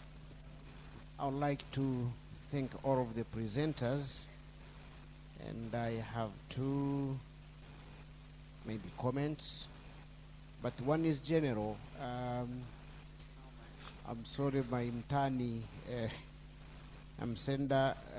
I don't see soko huria in this country. I rather see soko horera, and why is that takes me to the presentation by Professor Kinyondo. This country, we are facing the wrath of overregulation. And overregulation breeds stagnation, corruption, and then we end up externalizing the resources and the capital, which leaves the majority on the bottom of the ladder, rather poorer and poorer every day. And therefore, even the Far East example of the tigers in Asia that we referred to, Professor Kinyondo, they did not regulate before investment. Who was doing that? Yes. Yeah. They invested and then they went into regulation. But here we have done it opposite side. We have actually not regulated, but over-regulated, and therefore, even those who manage to squeeze themselves and invest here, they have gone through a lot of corruption and then ended up really disappointed. And therefore, even the spillover to the masses down, it doesn't get there. They do it quickly so as to get something that they have invested in, and then externalize it. And therefore, probably I would highly recommend that we look into this regime of the overregulation in the country. The second comment is, somebody talked about the elimination of scarcity. Yes, under the Soko Horera, we have managed to eliminate scarcity of goods, but at the expense of disempowering the masses to access those things that have come at the expense of elimination of scarcity. And therefore, we have a lot of spectators of economic growth. Economic growth in this country is just a myth. It's not a reality. We have spectators of that economic growth. And eventually, we have ended up creating an unhealthy competition between the federal government and the local government in terms of competing to impose revenues, the so-called tozos, to the masses. We who come from to the rural areas, you see that competition in reality. Every 5 kilometers there is a roadblock, people are taxing even one single ananas, you know. apple or something like that. And that does not create economic growth on the bottom. So it's just a myth. And without solving that problem, the masses down on the ladder of the economic will remain deprived. Thank you so much. Asante sana, Bishop. Let me, to be fair, take 2 questions from this side, 2 questions from this side, and 2 questions from the back. Let me start with this side. 2 hands I see. Yes. And then we'll see if we have time for more questions. Okay. Thank you so much. Kwa majina naitwa Ndolezi Petro, ni waziri kivuli wa sekta maji na mazingira kutoka chama cha ACT Wazalendo. Kama kijana nimeguswa na mada kadhaa zilizokuwa zikiendelea. Moja ni juu ya uwasilishaji wa Profesa Sabale Kiondo juu ya uchumi na namna gani tunakwama kulikwamua taifa letu. Lakini mbili ni namna ambavyo Nyamsenda alivyowasilisha changamoto za uhalisia wananchi na vijana tunazozipitia. Na tatu, kuna kijana mwenzangu Marechela alikuwa anakizungumzia juu ya vijana kuhusishwa kwenye maamuzi mbalimbali kwenye serikali. Na imekuwa ni mara kadhaa kwenye mijadala mingi tunakuwa tukidemand vijana tuwe sehemu ya process ya kimaamuzi. Sasa mimi binafsi niweze kuambia vijana wenzangu tulioko hapa na wengine kama natusikiliza, ni wajibu na ni wakati wetu sisi vijana kuchukua maamuzi ya kuingia kwenye process. Cha kutaka kuelewa cha kwanza ni moja, mwelewe watu walioko madarakani wako kwenye power. Inavyokuwa inaitwa ni power, haiwezi kuwa rahisi kupewa fursa kuingia katika nafasi hizo. Na ndio maana utaona licha ya kwamba tuna sheria ya vijana iliyotupatia Baraza la Vijana la Taifa la Tanzania mwaka 2014 hadi leo halipo. Ni kwa sababu wanajua tukiungana na kwa changamoto zetu tulizonazo tutakuwa tuna uwezo mzuri wa kuondoa kwenye power. Waliweza kina Nyerere akiwa na miaka 39 Tanganyika ikapata uhuru.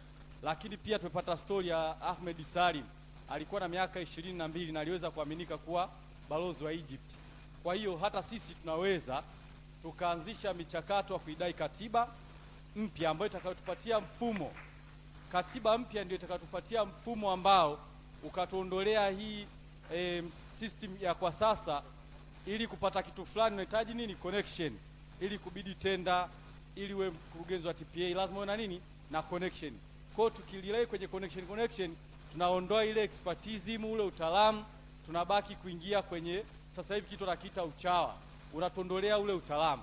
Kwa hiyo sisi vijana ni wajibu na wakati wetu sasa kuingia katika process, kudimandi mifumo ambayo itatupa ule uwezekano wa kukwamuka kiuchumi na kimaendeleo kama taifa. Asante sana. Asante sana, nyuma yako. Jina langu naitwa Hussein Mashaka, ni mwanafunzi wa mwaka wa kwanza nachukua Political Science and History. Mimi nilikuwa na mawazo alafu mwisho nina swali.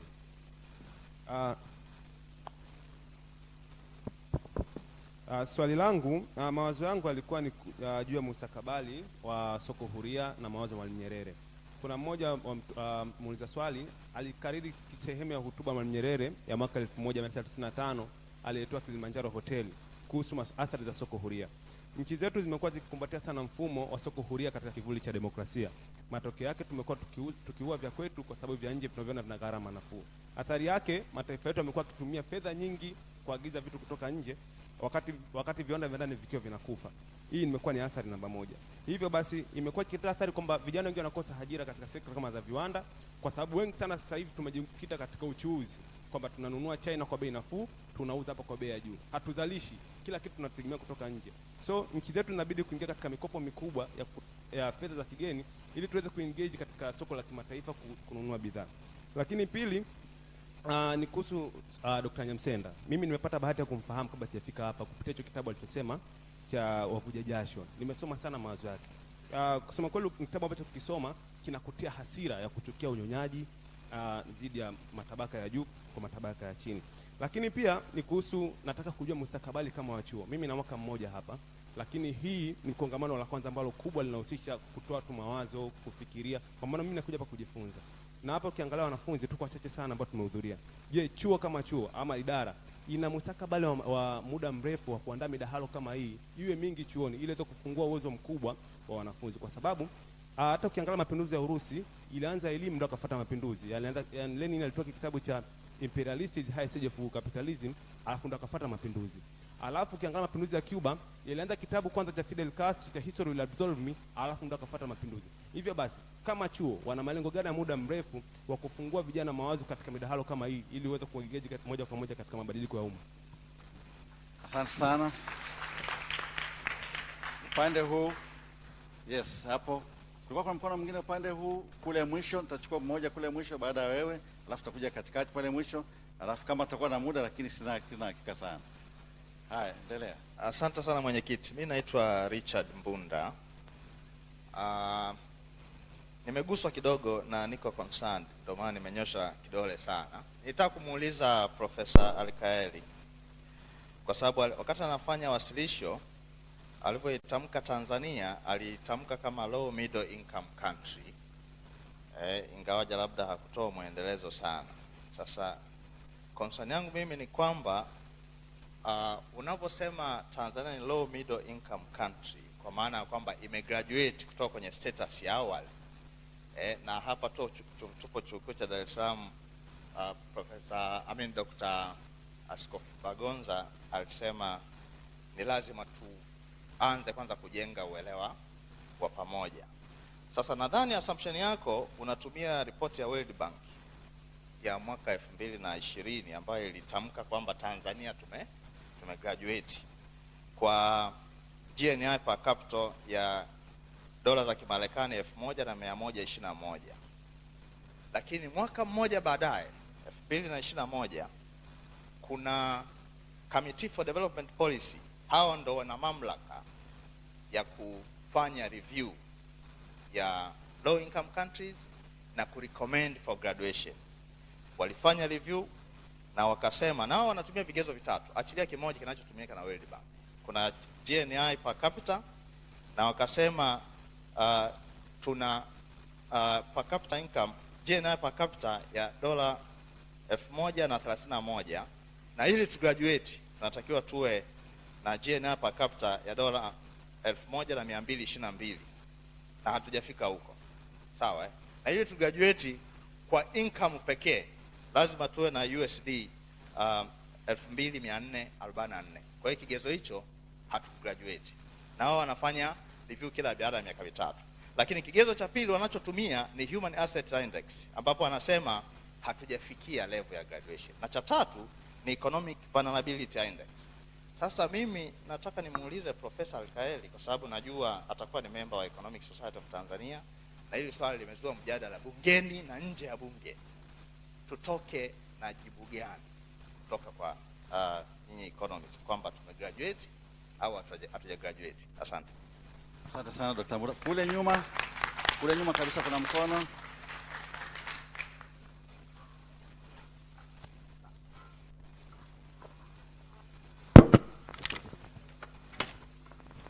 Thank you very much, Professor Abel Nyondo.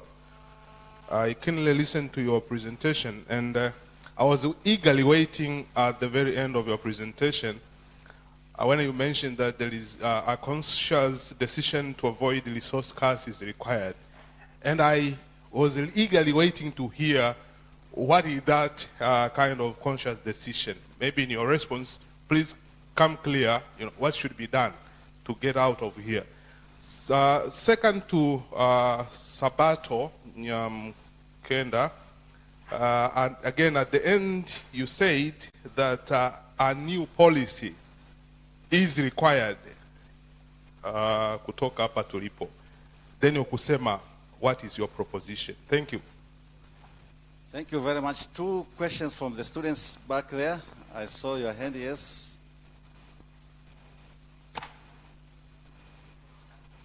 Very short, eh? Swali langu nasema hivi, kwenye discussant wa mwisho alisema kwamba mkurabita ni mfuko ambao ni wa uongo na akaeleza sababu zake. Sasa nilikuwa nasema kama ni wa uongo unamaanisha serikali inatumia au itumii. Kama inatumia, nataka nijue inatumia katika njia rasmi au isiyo rasmi. Hivyo tu. Kulikuwa kuna mkono mwingine hapo kwa wanafunzi. Naomba nione mkono. Ni kule. Haya, mpe yule kule. Alafu tumalize, naona muda sina tena zaidi. Habari za mchana kila mmoja alikupo hapa. Kwa majina naitwa Abdulkarimu Ali Ndende. Kutokea shule ya sekondari Kiparang'anda. Mimi nilikopo sina swali ila nina maoni. Maoni yangu yapo hivi.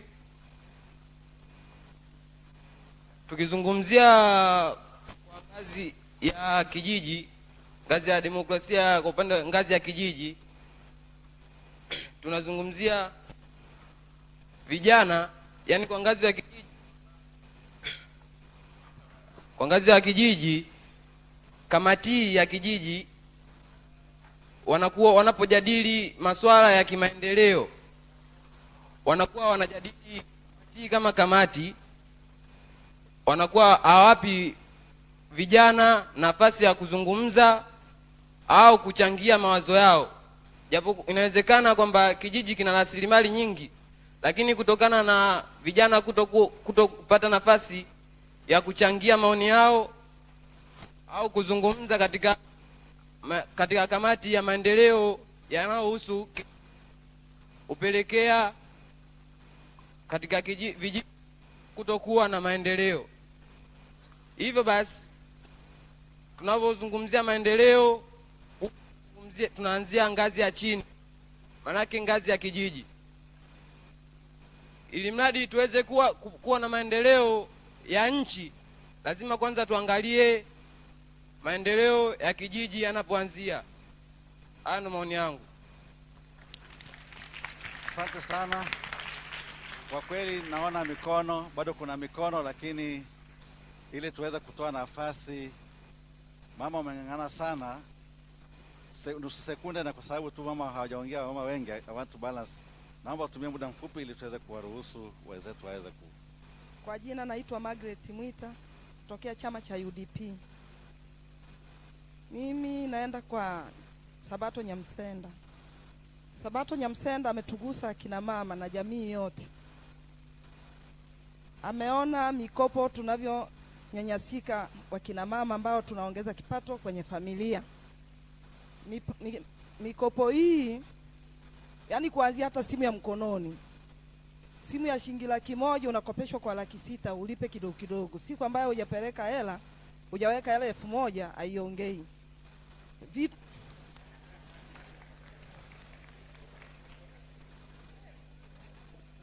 Vitu hivi wataalamu wetu mnaona tunavyoingiziwa vitu vya kutunyonya jasho letu. Yaani kila tukigusa huku ni jasho. Tukienda benki au mikopo hiyo siji ya asa, unatoa hela kabla hujapewa hela. Wakati unapewa hela unabaki na 400,000 kwa 600,000, wewe umeshatanguliza hela. Wanakula hela yako ambayo wewe ungefanya mtaji, kukudanganya wanakupa 600,000, wakati ukipiga hesabu unakuta una 400,000. 400,000 hii unataka kuilipa zaidi. Ndugu Nyamsenda, umetazama kwa madaladala wale wanaolalamika, lakini mimi ningekushauri urudi kwa wale walalamikiwa. Wao wanasemaje? Na nani amewapa madaraka makubwa haya ya kuweza kuwanyonya wanyonge? Asante sana. Nadhani nafasi yako niliyokupa na nyongeza. Naomba tumalize hapo. Nyongeza ni wanafunzi wa chuo kikuu. Wanafunzi watoto wetu wanasoma. Serikali inachukua nguvu kubwa sana kuwasomesha kwa mtaji wa serikali. Je, vyuo hivi vinatoa wahitimu wengi? Wanajua wanakoishia? Tunabaki na watoto mitaani. Kwa nini bodi hiyo hiyo inayowawezesha wakasoma? Kwa nini bodi hii siwawezeshe hata kuwakopesha mapikipiki wanapokuwa wamepotea mtaani? Serikali hajachukua kiwango chote. Asante mama, nadhani wamekusikia. Naomba tumalizie hapo. Mawazo mazuri sana, lakini naomba tumalizie hapo kwa sababu ya muda. Kwa hiyo tunasomesha watoto wafu, alivyosema Nyamsenda, ni mradi mfu, kwa sababu unatumia hela nyingi, alafu huyu mtu unambwaga mtaani ulikomtoa. Sasa we unapataje faida? Mwanangu mimi hajapata kazi, bodaboda ananyonywa, mkopo ule tuliochukua tunaurudishaje? Nadhani imeeleweka. Nashukuru sana. Amen. Asante sana. May I take this opportunity to invite the presenters? We have had very, very good views. I apologize I could not take as many hands. Very good session. Let me ask each presenter to take 2 minutes each to focus on the question, and then we close. Many views that I'm sure Mwalimu Nyerere chair have taken them, and the team zitakwenda kufanyiwa kazi kwa wale ambao ni wahusika. Professor, I'll start with you. Okay, thank you. Thank you, Chair. Let me make a sort of summary, but also attempting to respond to the questions. I think I begin with one question that you raised on countries that have been doing good in terms of, well, growth. They have more resources, but they don't seem to break through in terms of human development. Equatorial Guinea was mentioned in Nigeria. But let me simply mention this, that is growth dividend as a reality automatic, that once the country is growing, then automatically there is human development that is entailed? The answer is no. But growth is necessary, however, it is not sufficient. Just to make it short like this. And I'm saying growth can make positive dividend under ideal conditions. To underline that, under ideal conditions. What does it mean? It simply tells us that, you know, if you want growth to make it, then you have to have some fundamentals on the ground. I mentioned saying this, that you need skilled people, but also you actually need discipline.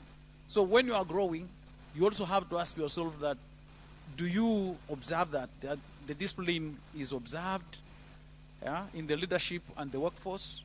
But also, the other thing very important to put in mind, people are used to being led. They are led to their destinations. Do you have leadership and administration that is leading you to your development destination?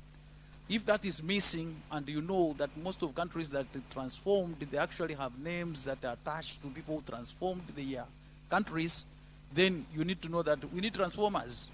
So what matters is not only the resources and everything. I mentioned the issue of norms and institutions, institutional infrastructure. So it's not only that the growth is happening, but also is institutional infrastructure available. If it's not available, do not expect a lot of outcomes in terms of the social development, social outcomes, etc. Those are things that are part and parcel. If you are having high growth, but income distribution, the issue of equity is not considered. Tax rates, like we are mentioned, I mean, tax GDP to tax to GDP ratio is low, like Dr. Murray mentioned. You will not realize the dividend of growth.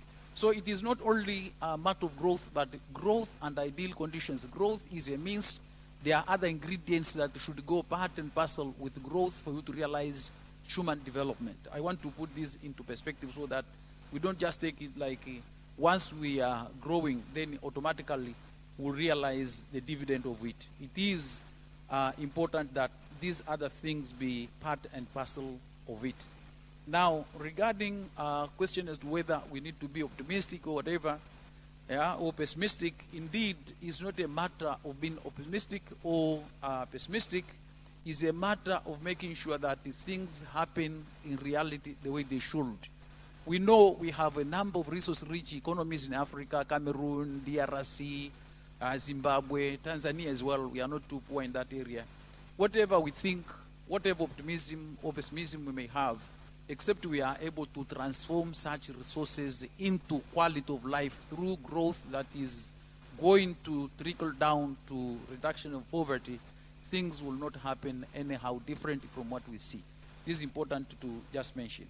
The other question about why I did not bring Nigeria into the picture, indeed, I did not see the reason, because my point was to make comparison of countries that are doing the best, but in the recent years, and of course, some countries that have not been able to make it that way. Yeah, they are still low, and some countries that have done it relatively well. Not as good, but they are doing a good job, like I mentioned, Mauritius. And of course, Tanzania is my own country, and of course that will be relevant to be there. So Nigeria, despite its income, it doesn't doesn't qualify in my sample selection, so to speak. But also I would like to say about countries' categorization into the middle income, low, high, and its politics. I wouldn't really involve myself so much in terms of resolving whether Tanzania is really there. There are different institutions that are rating, different individuals that are rating. Whatever the case, wherever you are placing yourself, the point is you be able to grow, and from your growth you are able to improve quality of life of your people and translate it into what I mentioned as human development and longevity of life. Once you realize that your people's lives or quality of the standards of living is increasing, and you see them even living longer, from their own, in first place, from their own effort before you pray and God helps you to live longer, then once you have this, you are appreciating the level of development and growth you are realizing.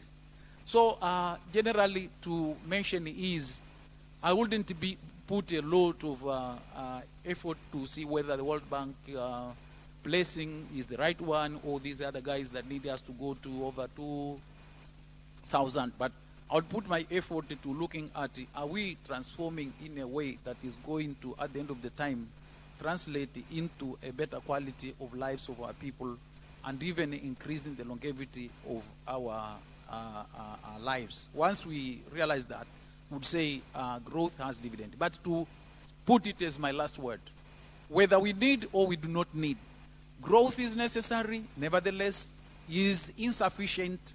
These other ingredients of poverty reduction and growth and development that I mentioned have to be part and parcel. I mentioned about institutions, norms, etc.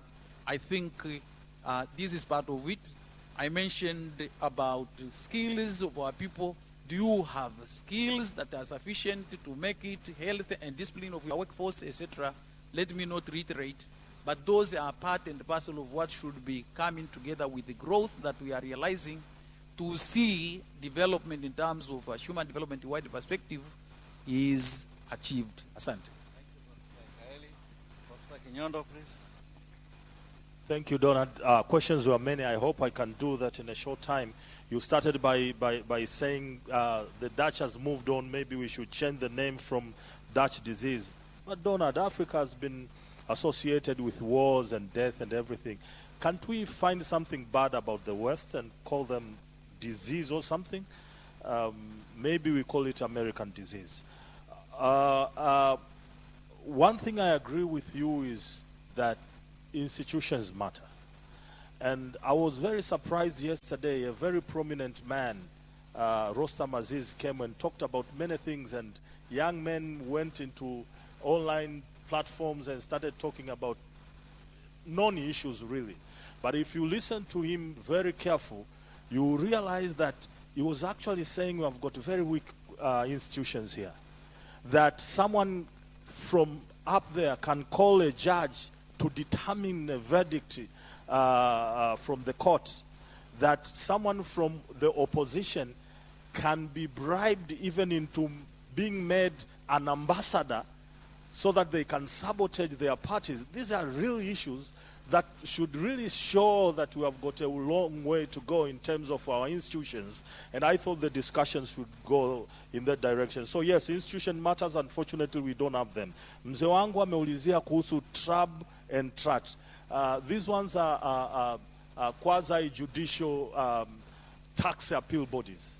So if you are given a tax invoice by TRA and you are not happy with that, you can appeal at TRAT, which is Tax Revenue Appeal Tribunal, and the sister organization to that is Tax Revenue Appeal Board, which is TRAP. So these are quasi-judicial tax bodies. Askofu talked about taxation, we are overtaxing. Again, that shows how lazy we are as policymakers in this country. We think the more we tax, the better, but that's very contradictory in its very way, because if you want more revenue, you have to widen the tax base. And the way to widen the tax base is to leave the mamamboga grow slowly and to the point where she graduates into a taxpayer that you can pay. What we do is to overtax the person that is already paying taxes, and that's very counterproductive. So it's one of those lazy ways our policymakers misallocate resources that we give them to do it. The last question was, what was the solution to avoid resource cuts? I think I said it. I said at the macro level, what you need is to use resources as catalysts to improve the rest of the sectors. If you don't want a Dutch disease, you should look at mining, you should look at oil and gas, not as a sector that is growing in silos, but as a sector that should be used to boost the rest of the sectors. Because minerals and gas, these ones are exhaustive. Most of them have got lifespan of 30 years, so they will be done at some point. So what you want to do is to have policies that will ensure that for the time they last, they will be boosting manufacturing, agriculture, health sector, etc., etc. But I told you also, and I proposed to you 3 levels of engagement, that we should start thinking, how can we engage our citizens? Can we allow them to manufacture? Can they assemble? Can we attract FDI if we cannot? Because by doing so, we are going to attract FDI that will have spillovers to the rest of the economy. What we want is sustainable development, and sustainable development comes with what we can sustain over a long period of time. These minerals, these resources are exhaustive, and therefore we have to sustain what can stay longer. It's about skills, it's about technology, about value addition. If we can sustain this, even if a plant dies, they can transfer their skills into something else, because a skill is something that is more permanent. So those are the solutions that I gave. Thanks.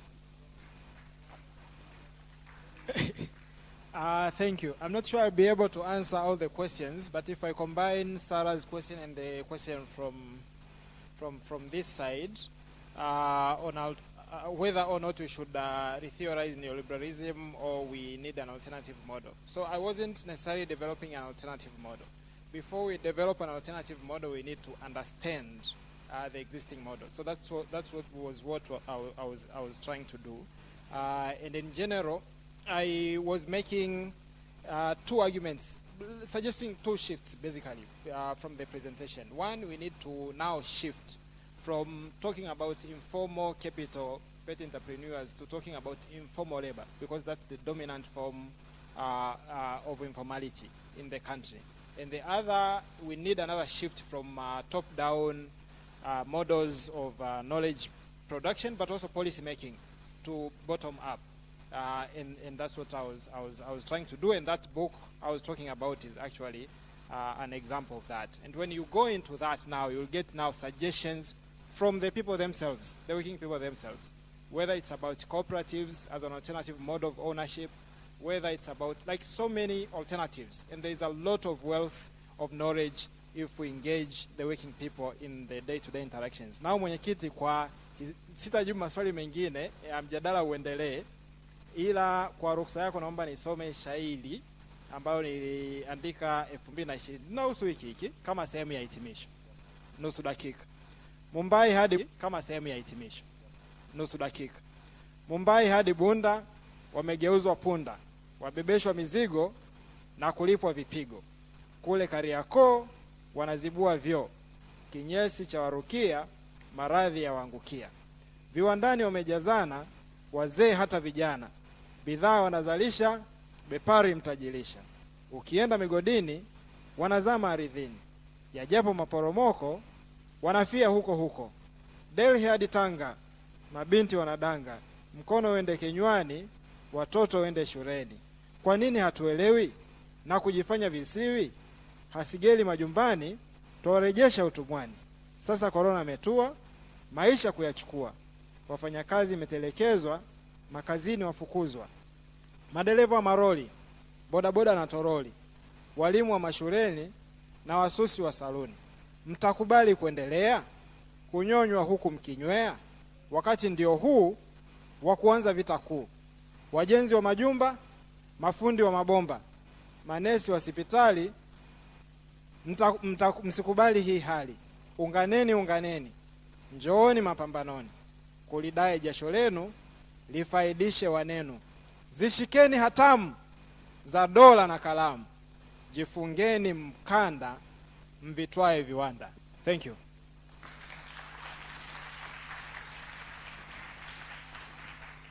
Asante sana. I hope vita kuu sio vita vya silaha, ni vita vya hoja. Jamani, niwashukuru sana. Thank you very much. May I request you to give a big round of applause to our presenters.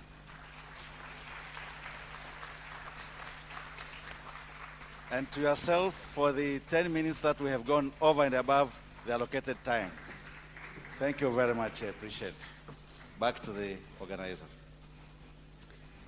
Thank you, Chair, Dr. Donald and Mary, and three presenters, Professor Kaeli, Professor Kinyondo, and my student, Sabato Nyamsenda, for a very interesting discussion. This is one of those discussions you would say, kisu kimefika kwenye mfupa, kisu kilifika kwenye mfupa. Kwa hiyo tutakwenda kuwapashia kama tulivyofanya kwenye panel iliyopita. Pasha kwa presenters wetu, pasha, choma. Thank you very much. Kulikuwa kuna swali ambalo aliuliza kijana mmoja pale kwamba chuo kinafanya nini kuwajenga wanafunzi kwenye mijadala. Nataka kupa taarifa fupi, sisemi kwa niaba ya chuo, lakini kwa taarifa fupi, sisi kama course ambako wewe unasoma mwanafunzi wa political science, tuna midahalo huwa tunafanya kila siku ya Jumatano kuanzia saa 10 mpaka saa 8, na kesho tuna mdahalo mzito kuhusu mkataba wa bandari. Thank you. Unakaribishwa. Saa 8 mpaka saa 10. Saa 8 mpaka saa 10. Jumatano saa 8 mpaka saa 10. Physically unaweza kuja course boardroom au ukafollow kupitia Zoom. Kwa hiyo kila siku Jumatano saa 8 mpaka saa 10. With that, we are going to break for lunch. We are going to break for lunch, 30 minutes break. The geography is the same. Karibuni sana.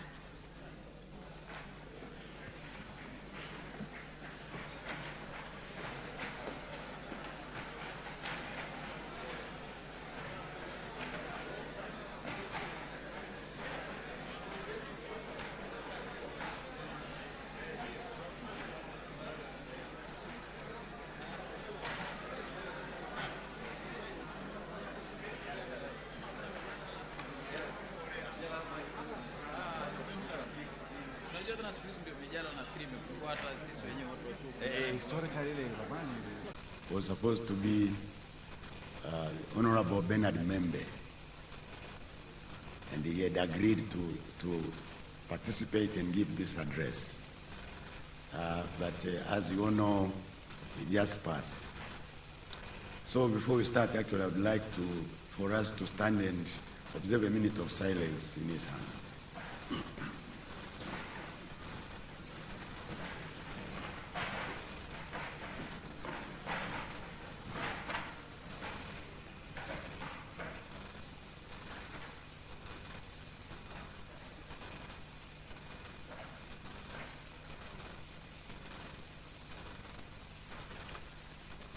May the Lord rest. May the Lord rest in peace. Amen. Okay, the next.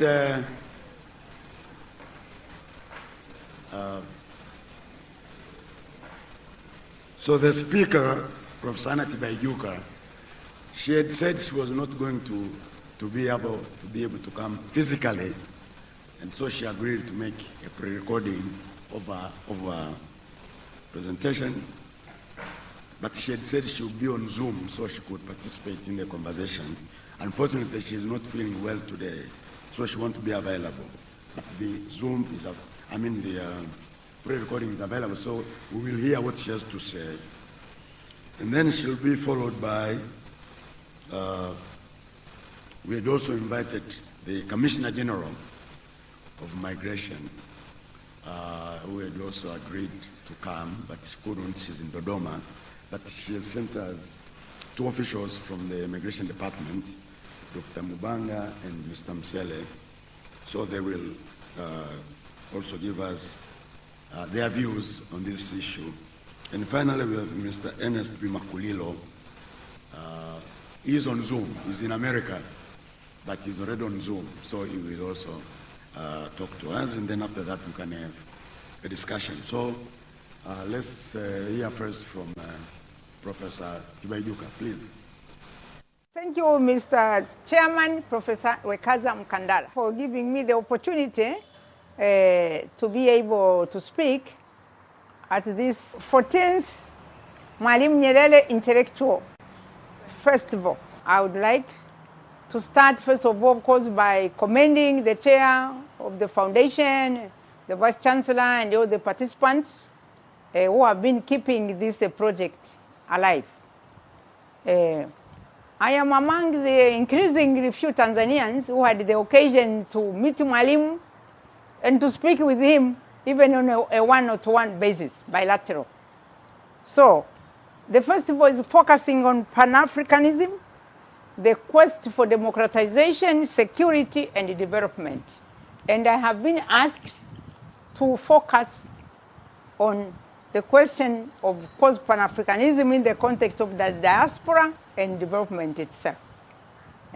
So I thought that the topic is broad enough, but the issue is pertinent to the times going on in Africa, and I can say particularly in Tanzania, because this festival takes place at a time when Tanzania is, I can say, almost at a crossroads, at a time when Tanzania has ongoing debates about how we manage our future and the future of our children. So I would start with the diaspora.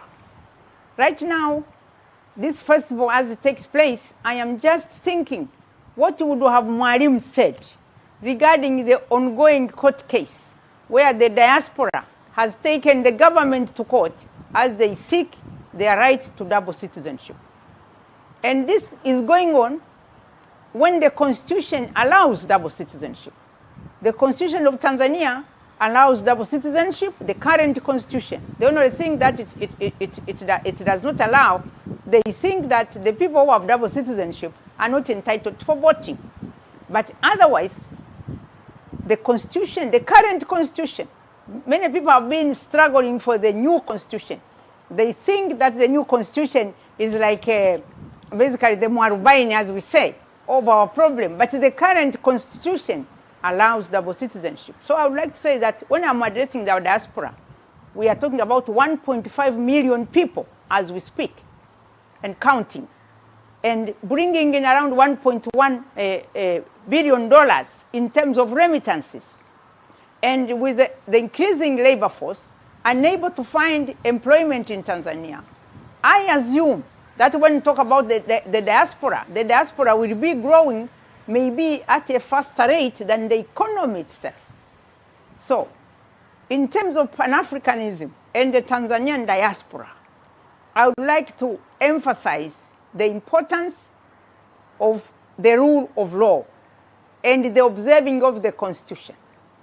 For the people in diaspora, they feel the pain when things are not going well in your country than those of us who are at home. And I'm speaking from experience.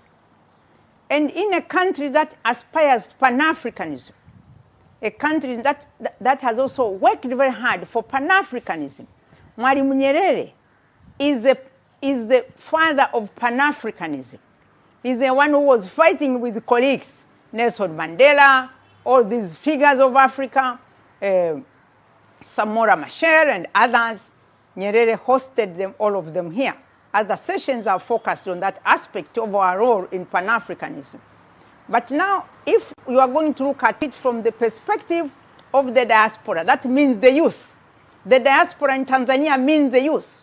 It has nothing to do with old people like myself, because we were bred and brought up to work here in Tanzania.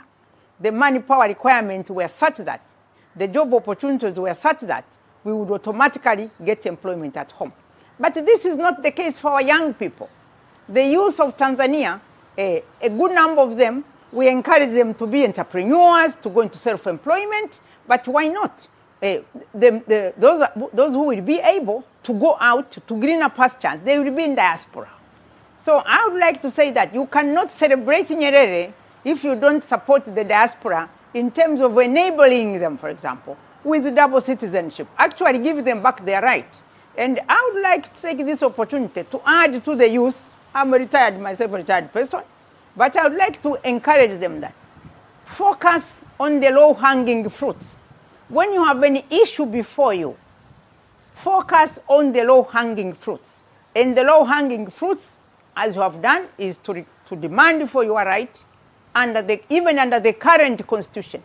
It is wonderful if a new constitution can come in.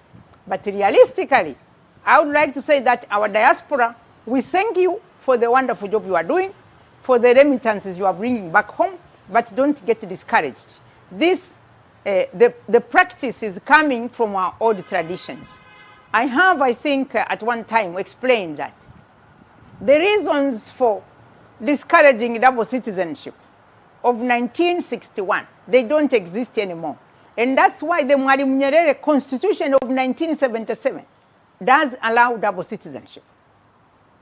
You see, in 1961, when Mwalimu got independence, he was confronted by a whole series of foreigners, but who were also living here, who were even political leaders. Because during the Legislative Council of 1959, that issued in independence in 1961, you were voting by race. It was racial voting.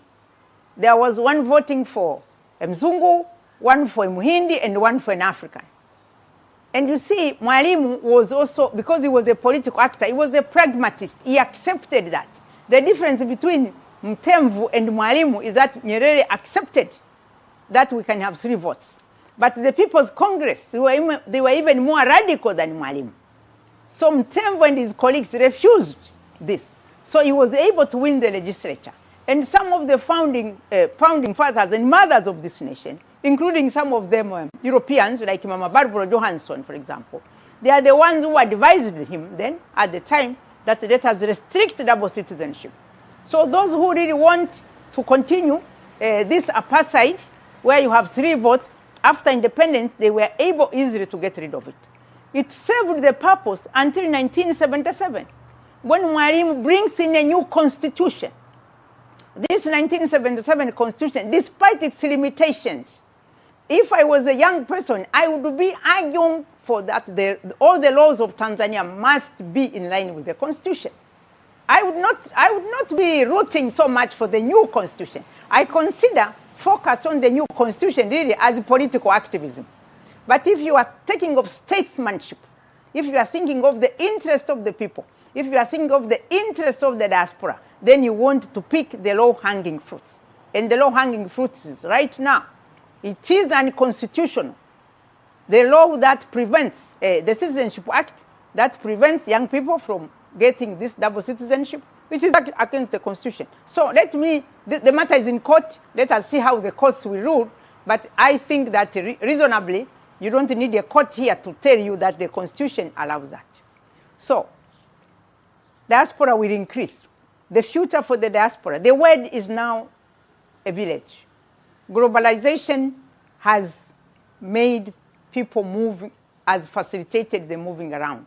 Advances in transport technology, advances in information technology have made all of us actually. There is also a diaspora which is local. There are people who are working online. They are in Tanzania, but they are working for people outside the country. They are being paid outside the country, income from outside the country. So that is really what I wanted to underscore, that Pan-Africanism will mean that we have to work with our fellow Africans. Now, what is the state of Pan-Africanism? How is Nyerere in his grave, God bless him, how does he look at Africa? As we speak, there are 7 civil wars ongoing in Africa. As we speak, we have a number of civil wars going in Africa. There is a civil war in Libya. You know that Libya was one of the most advanced African countries, but it was messed up. It was messed up, and I must say, it was messed up when Africa was silent. As probably I have worked for the United Nations. I was an Under-Secretary General of the United Nations when there was a crisis of Iraq. I was working with my boss, Kofi Annan.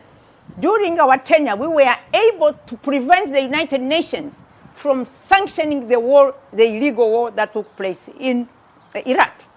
But Africa, this is a festival of intellectuals. If Nyerere was alive, I am sure I would like to tell Africa the truth, that Africa did not stand up to defend Libya. Gaddafi was hit by the United Nations, and this is really a sad history in the book. So we must really own up. We must learn to reflect on ourselves. How come the African countries did not rise to fight at the United Nations, to do what the United Nations was able to do for Iraq? Because Iraq was destroyed without the sanction of the United Nations. This was because you had an African Secretary General. But by the time Libya was destroyed, we had actually a Korean Secretary General, but let us face it, with an Assistant Secretary General who was from Tanzania. So there we must also, Asha Rose Migiro was the Deputy Secretary General at the time of this crisis. It is not her fault, but I'm sure the African unions, now as we look at Libya, we must also learn to accept our responsibility. We have war going on in South Sudan. It is now part of the East African community. I think things are settling down a little bit. But the war in Southern Sudan, basically, all is not well there. To make things worse, even now, North Sudan is in crisis.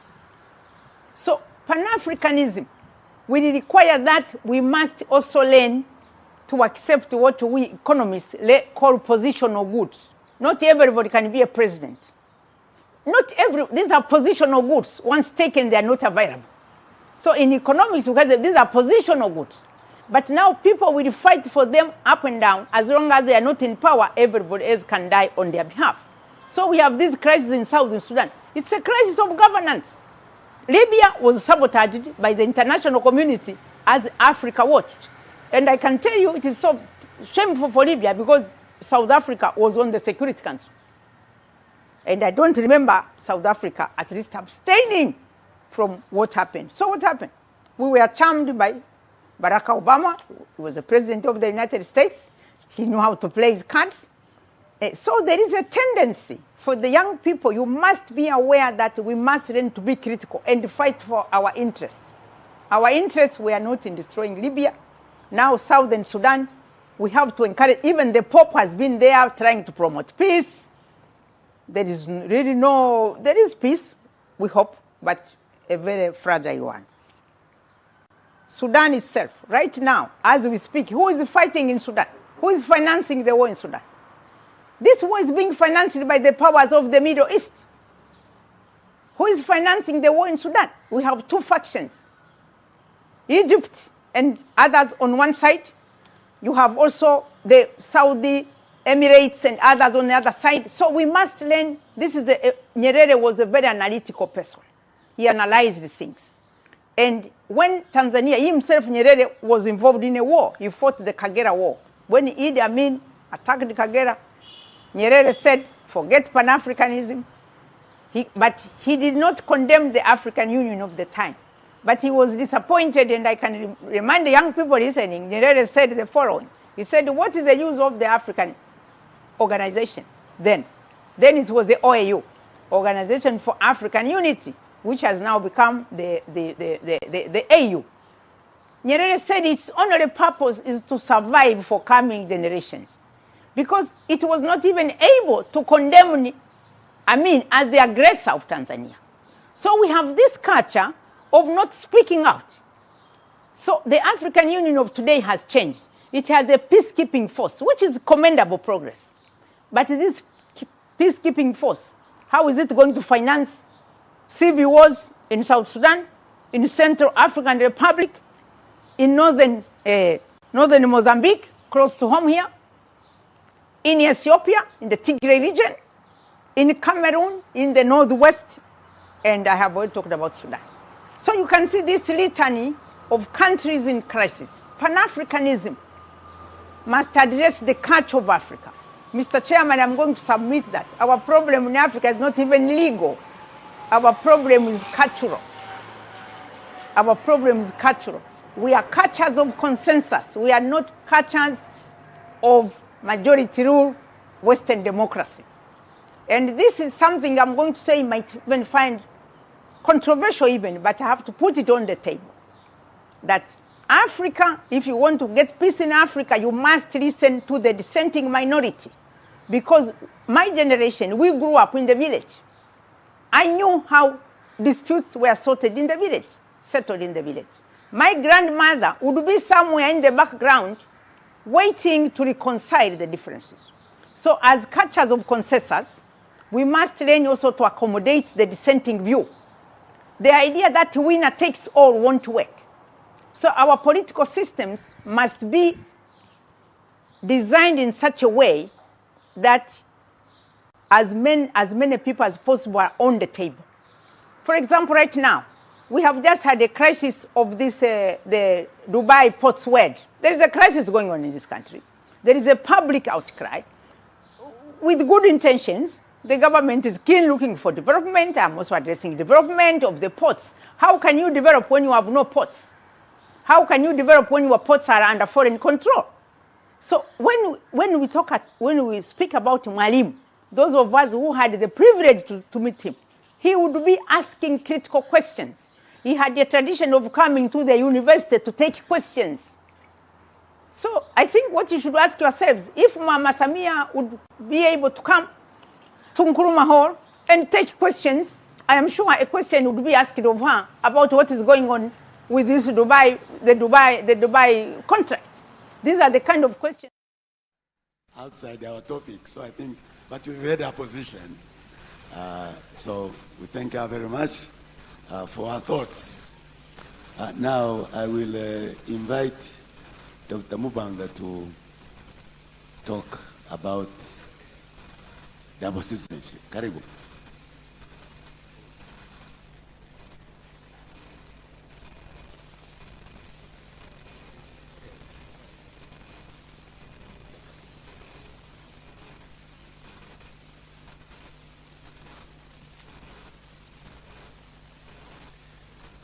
Thank you, Professor, and all the participants.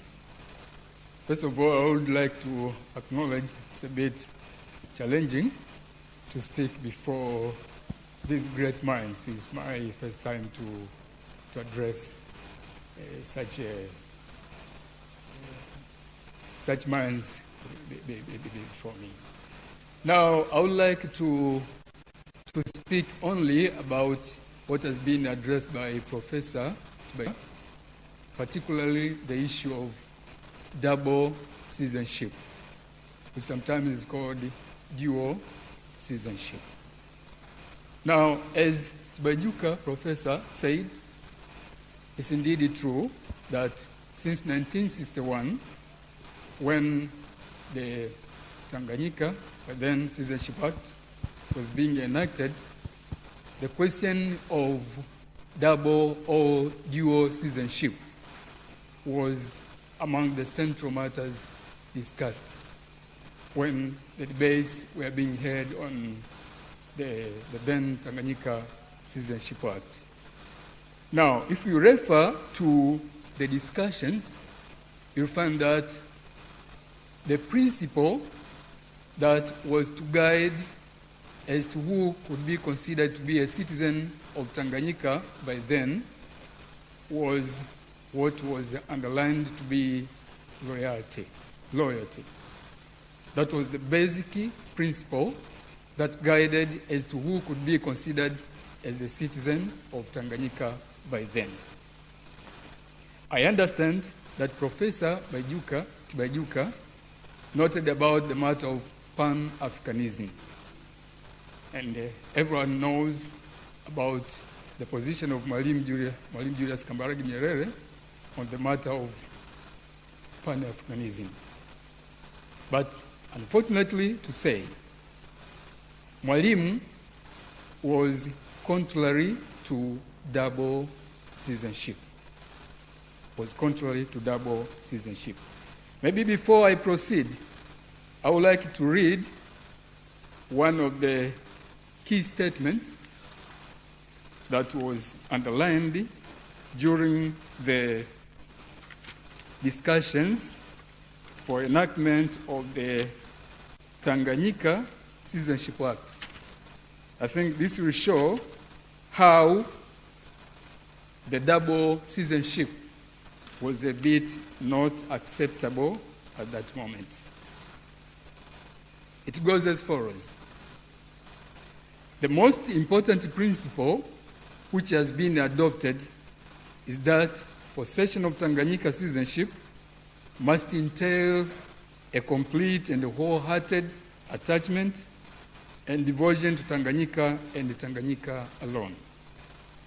We do not want any half-hearted Tanganyikans in the future who have any reservations about where their loyalties lie, nor do we want any fair weather Tanganyikans who will make use of the privileges which Tanganyika citizenship will give them only when things are going well or when it suits their book, but who will deny their obligations to Tanganyika when they are called upon to make some sacrifice or when times are difficult. Tanganyika citizens shall not be permitted to enjoy any other citizenship or nationality. And any other person becoming a citizen of Tanganyika who already holds another citizenship will have to renounce the latter. This was a statement that was made in the parliament at that time regarding the dual citizenship. And that has been standing even in the 1995 when the Citizenship Act was combining the existing citizenship acts in Zanzibar and the Tanzania mainland. The position remained like that. Now, I was a bit surprised when I heard that the Constitution allows double citizenship.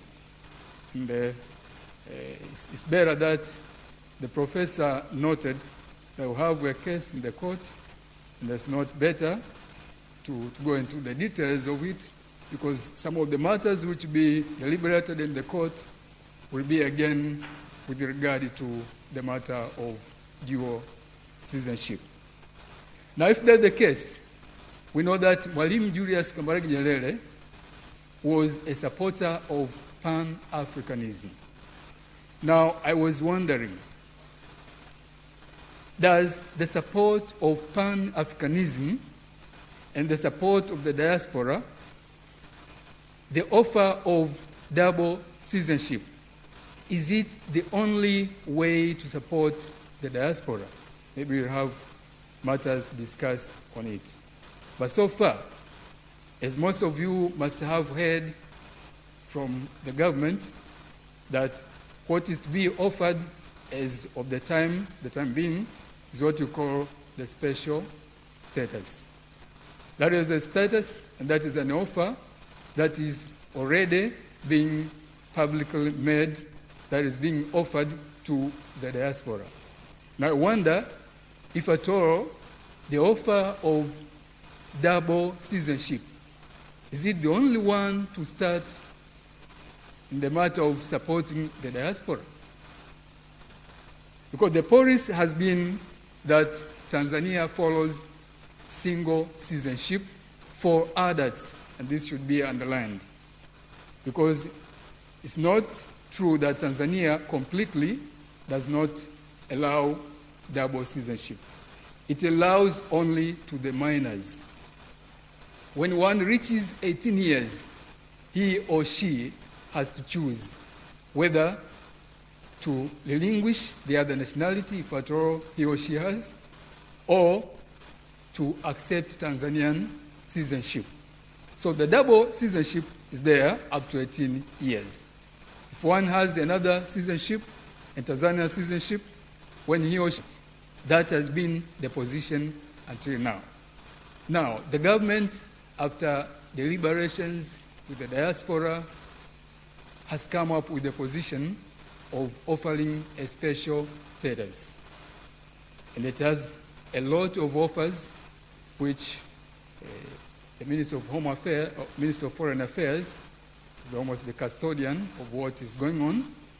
And there are indeed a lot that have been offered to the diaspora, hoping that that will be a stepping stone for maybe further discussions. Because since 1961 up to this year, the offer of the special status, when it is already practiced, will give a room for seeing on its practicability, and we hope maybe further discussions will be going on, maybe to reach a moment whereby maybe other decisions can be made. But for the time being, what has been offered is what we call the special status.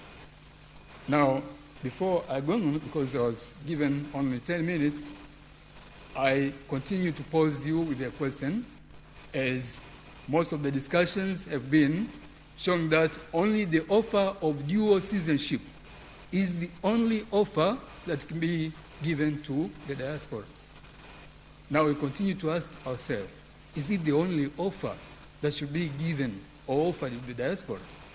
What about the first issue, the first offer of special status, which is being offered by the government to the diaspora? Is that not an offer?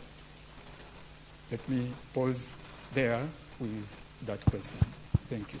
Thank you very much. Inaonekana hii ni nusu mkate la. Okay, thank you very much, Dr. Mubanga. We'll now listen to Mr. Ernest Mapulilo. Can you hear us? Can you hear us? Yes, I can hear you. Unasikia? Ndio, nakusikia vizuri kabisa. Haya, karibu. Tunakusikiliza Asante sasa. sana.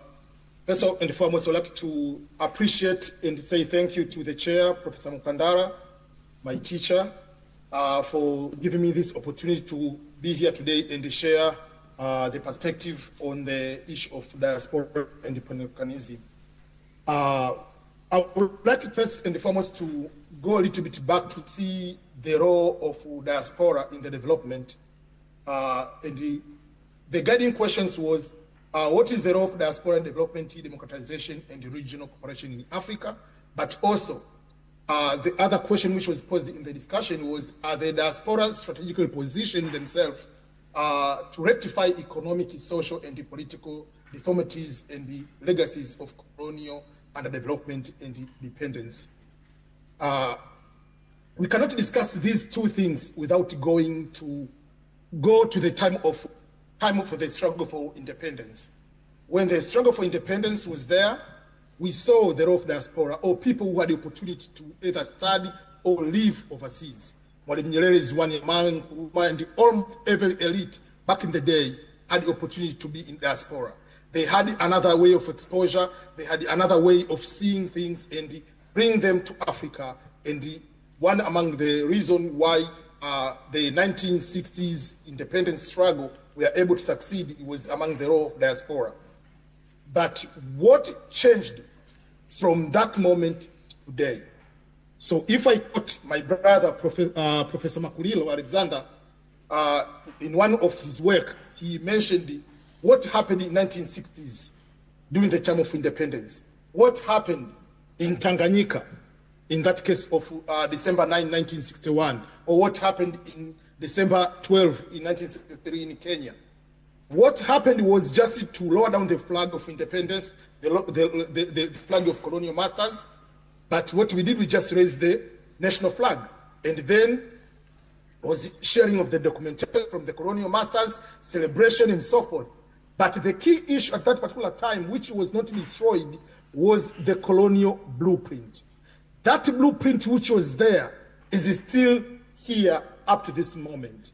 So the post-colonial administration, unfortunately, I'm sad to say that, even though they knew the role and the importance of diaspora back in the day, they feared diaspora themselves because they are the one who brought the changes. So what they did was to find a way of not allowing to be in a position to contribute to the democratization, because if you bring them to that contribution in one way or another, they might maybe want to become president and so forth and so forth. So that was the big challenge. So that made the entire time of how we go from that moment to today. What language were put into the laws? What did we teach the people? So one of the things we teach was, if we go back and see what we call about the royalty of someone into Citizenship Act, in my opinion, was this way. It was clear that if you go to eat to the neighbor, kama wewe ni mtoto ukaenda kula kwa nyumba ya jirani, mama yako anakufukuza, you will no longer be in that house. That's what Tanzania did. Kwamba if you take the citizenship of another country, automatically you are not a Tanzanian anymore. So we are kicking out of the country because of that.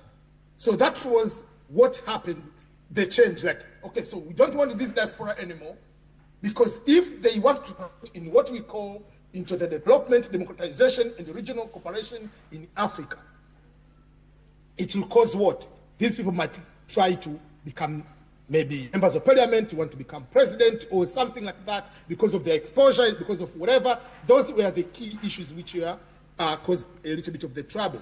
But we are thankful at the moment that the government of Tanzania has introduced what we call the special status or hadhi maalum. Dr. Mbanga explained well that is one of the things the government is offering, or the minister has already mentioned in the parliament that that is what they want to offer. Personal and majority of diaspora are thankful for that, are happy to see that is happening, but it has to go further, because Dr. Mbanga is asking, is that the only offer is when you come to talk about the dual citizenship, is that the only offer? In my opinion, yes. We need dual citizenship because when you talk about special status, it's just some sort of a favor you are being given. It's not going to be in the constitution. And remember, we are Tanzanians because we are born and raised in Tanzania. But the point is, the bigger difference between a hadhi maalum or special status and dual citizenship is lying on other things. But among the things is, you are just given as the reheba. It's just like a special offer, but it's not like you are right. Because anytime, special status can be taken away.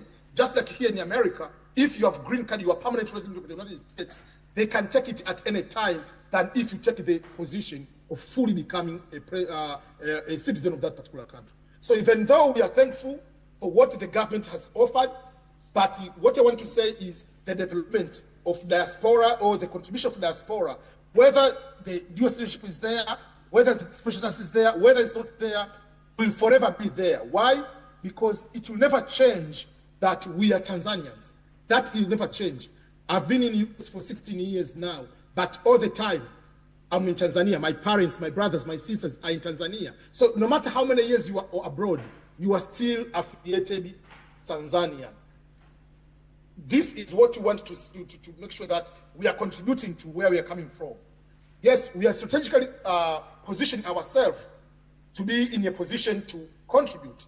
to contribute in mostly like in economic development, that is the biggest part. In what sense? There are so many people, apart from just sending the money to their relatives, but there are so many people who have started in companies. There are so many people who are going to give some their expertise consulting with different companies in Tanzania or any other African countries. And if you look, let's say like a country like Kenya, we see there are so many developments from the diaspora in Kenya compared to Tanzania. Among the reasons for Kenya, they have been trying to integrate more between diaspora and Kenyans who are in the country. So that way, if you bring the two, you are going to be able to develop. And even they have a minister who is dealing with the issues of diaspora. So yes, we're thankful for what is the special status, but just to go further, to go to have a dual citizenship, because dual citizenship is a key, because it's part of someone's identity. Because no matter what it is, born in another country, you are still Tanzanian. Even my passport, I'm a US citizen, it is still and forever say you are Tanzanian, you are born and raised in Tanzania. Yes, we have dual citizenship for kids up to 18, but in the end, we are after the age of 18, we are kicking them out. So what should we do? What we need to do is just not to fear that if someone goes to diaspora or someone goes to overseas, is become less Tanzanian, become Beberu. Someone is becoming not, we consider them, those people like are not more patriotic. The patriotism is not measured by where you live, because you have seen most of the corrupt issues happening are done by Tanzanians. If you look at the CAG report, what kind of ufisadi has been there is coming from the people who don't do citizenship. So the dual citizenship should not be something to fear that, oh, the royalty will be in America or in England or whatever, because the people who are corrupt at the moment have single citizenship. So that should not be there at all. But another part is the issue of security. That people want to know that if you are dual citizen, or you'll be avoiding the rules and the regulations of the country. No. And I'm going to read one item, the Constitution of the United, on the Passport of the United States. It says like this way: dual citizen, a person who has a citizenship of more than one country at the time is considered as a dual citizen. A dual citizen be the subject to the laws of other country that considers that person its citizen while it is in that country's of jurisdiction, including conscription of military service. Dual nationality may hamper efforts to provide U.S. consular protection to dual citizens in the foreign country of their nationality. Maana yake ni nini? I put it in Swahili. Mtu ambaye ni raia wa Marekani, raia wa Uingereza, akaja Tanzania, akafanya kosa, kama ana raia wa Tanzania na Marekani, atakuwa treated kama Mtanzania, na ubalozi wa Marekani hautakuwa na nguvu ya kuingilia. Ila kwa kuwa hakuna dual citizenship, mtu akienda kwenye single citizenship katika nchi fulani, Marekani itakuja kumprotect yule mtu. Sheria zitafuatwa, lakini kuna protection atakuja kupewa. So even if we want to look about the security, if someone has a dual citizenship, it will be easier for the Tanzanian government to deal with that person easier than someone with a single citizenship, because we will have extra protection when has a single citizenship. So for me, I'm grateful for the status, but we want to see more be in the Constitution as this their right. People should have all the right. But yes, there are certain positions someone with a dual citizenship will not be allowed. That's clear. Even in the US, you are not allowed to become president. You're not allowed to become minister. You're not allowed to have certain positions. You cannot be a CIA. You cannot be... There are positions, I agree. Someone with a dual citizenship should not hold top secret, whatever, of the country. But just give the people the opportunity. Because this is special status we have, which we say it's good.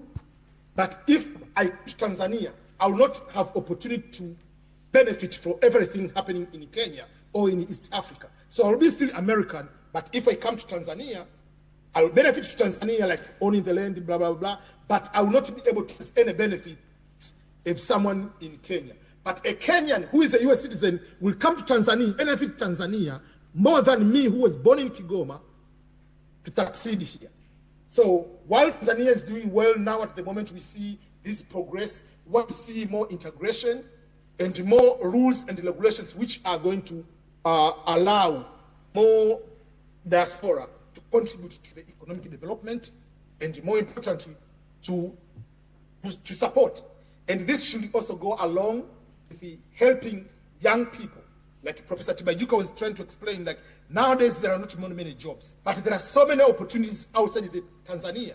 For instance, every single day, the positions, either through UN volunteers, but Tanzanians are fearing to go. There are positions, there are so many scholarships around the world. Tanzanians are not going there, but you can see more Kenyan, you can see people from West Africa. So you see more West Africans are benefiting with the diaspora than Tanzania. So we should not take diaspora as a negative thing. This should be taken as just someone is going outside, is going to find certain things for the benefit of their family, betterment of the community, betterment of the country and the continent in general. And that is the Pan-African. Okay, just like Nyerere studied overseas, but great things for Tanzania. Thank you. Tumekusikiliza, tumekusikia. Haya jamani. Nataka kuongea au utaongea baadaye? Ngoja tupate michango. Okay jamani, mmeyasikiliza, you have heard our three speakers on the diaspora, on dual citizenship, and on special status. Any questions or comments? Yes, Dr. Koyamba.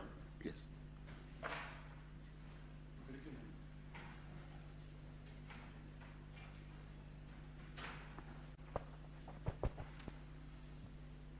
Okay, thank you, Chair. I would like to ask the presenter, maybe what is on offer in this so-called special status, because we are here today. Can you share something that... Okay, thank you.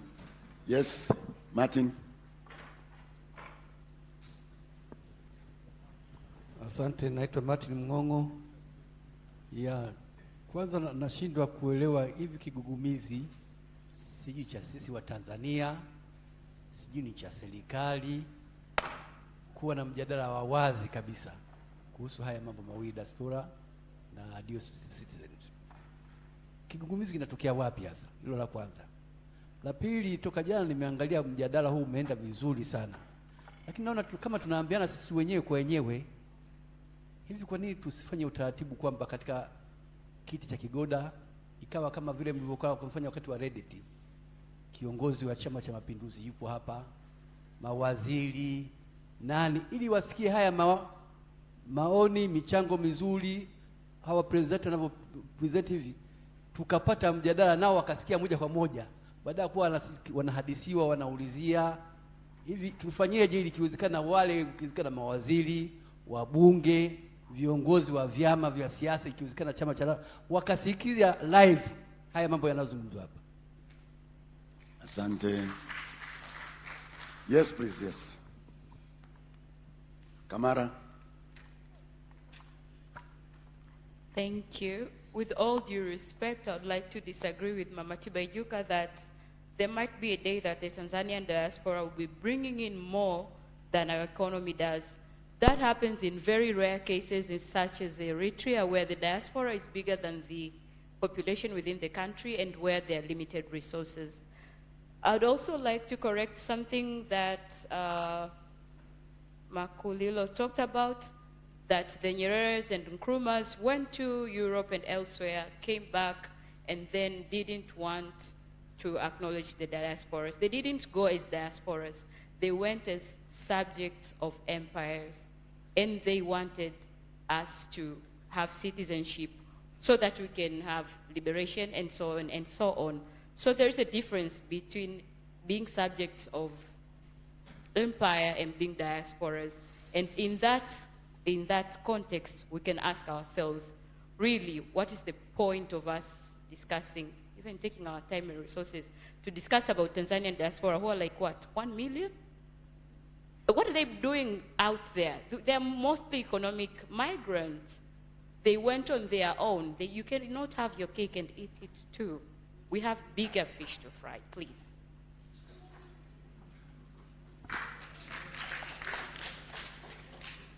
Asante sana. Sasa mimi naomba kwanza nianze kukuaddress moja kwa moja Profesa Mkandala. Siamini kama umemtendea Mama Tibaijuka haki wala umetutendea sisi haki kumkatisha. Si sawa ulichokifanya katika spirit ya academic tolerance, kwa sababu mmetenga muda wenu mkaenda kumrekodi na akaongea na dhamira yake ilikuwa ni kusema aliyoyasema. Kwa si sahihi. Lazima hilo tuliweke sawa. Sisi wenyewe hujatutendea haki kwa sababu tuna shauku ya kusikia anachokiendelea.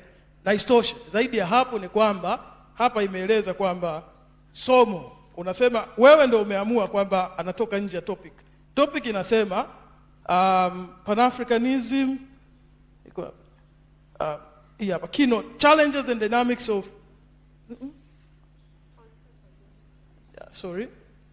Pan-Africanism, diaspora and development.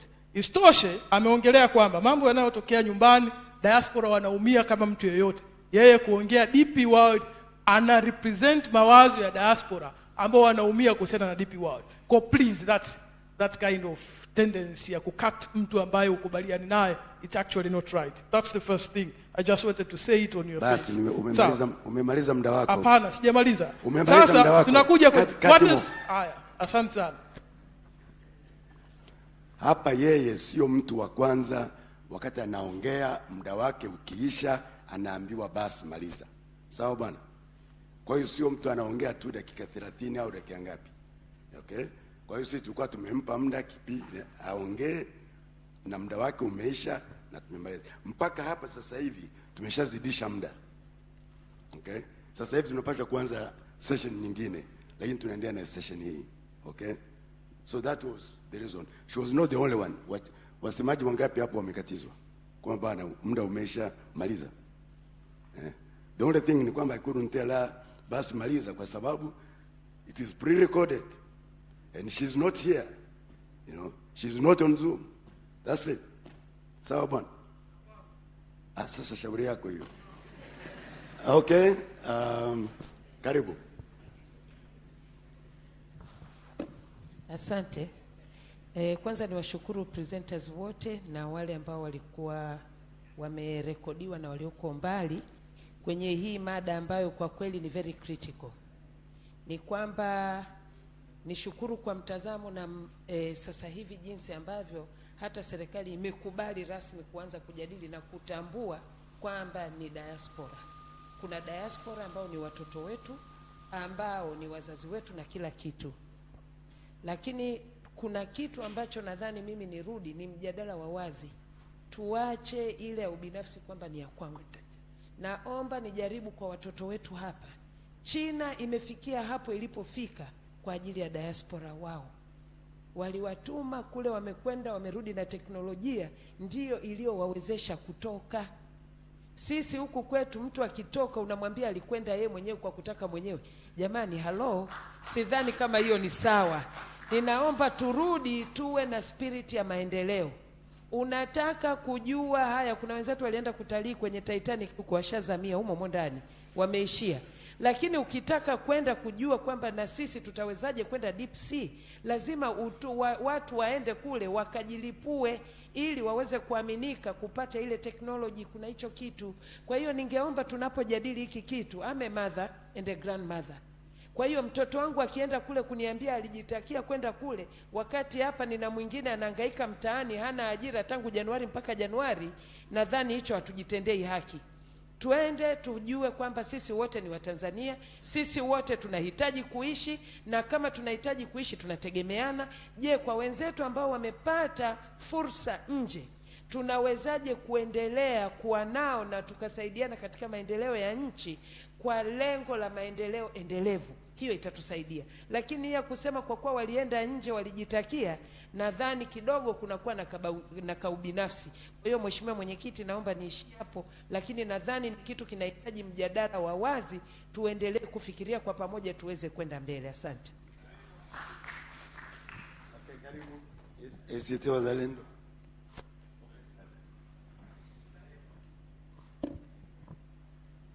Jina langu naitwa Aishi Hussein Mashaka, najitambulisha kwa mara ya pili, ni mwanafunzi wa mwaka wa kwanza.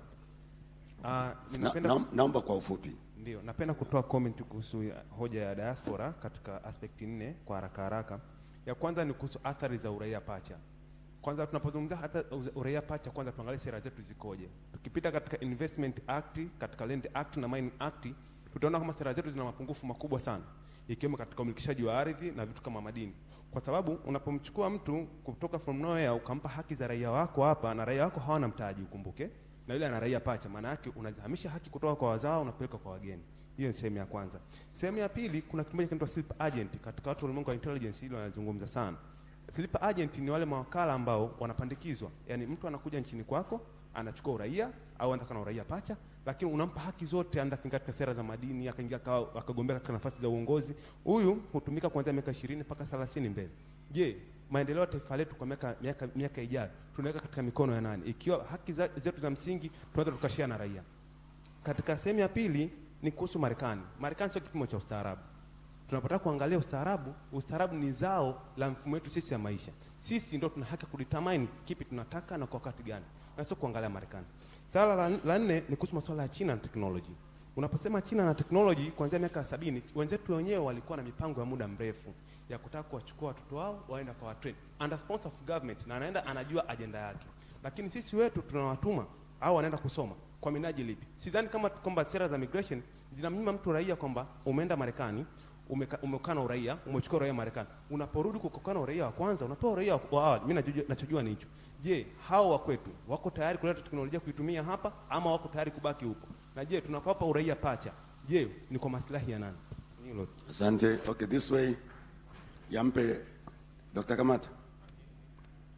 Sabato. Okay. Karibu. Sina hoja mwenyekiti, asante.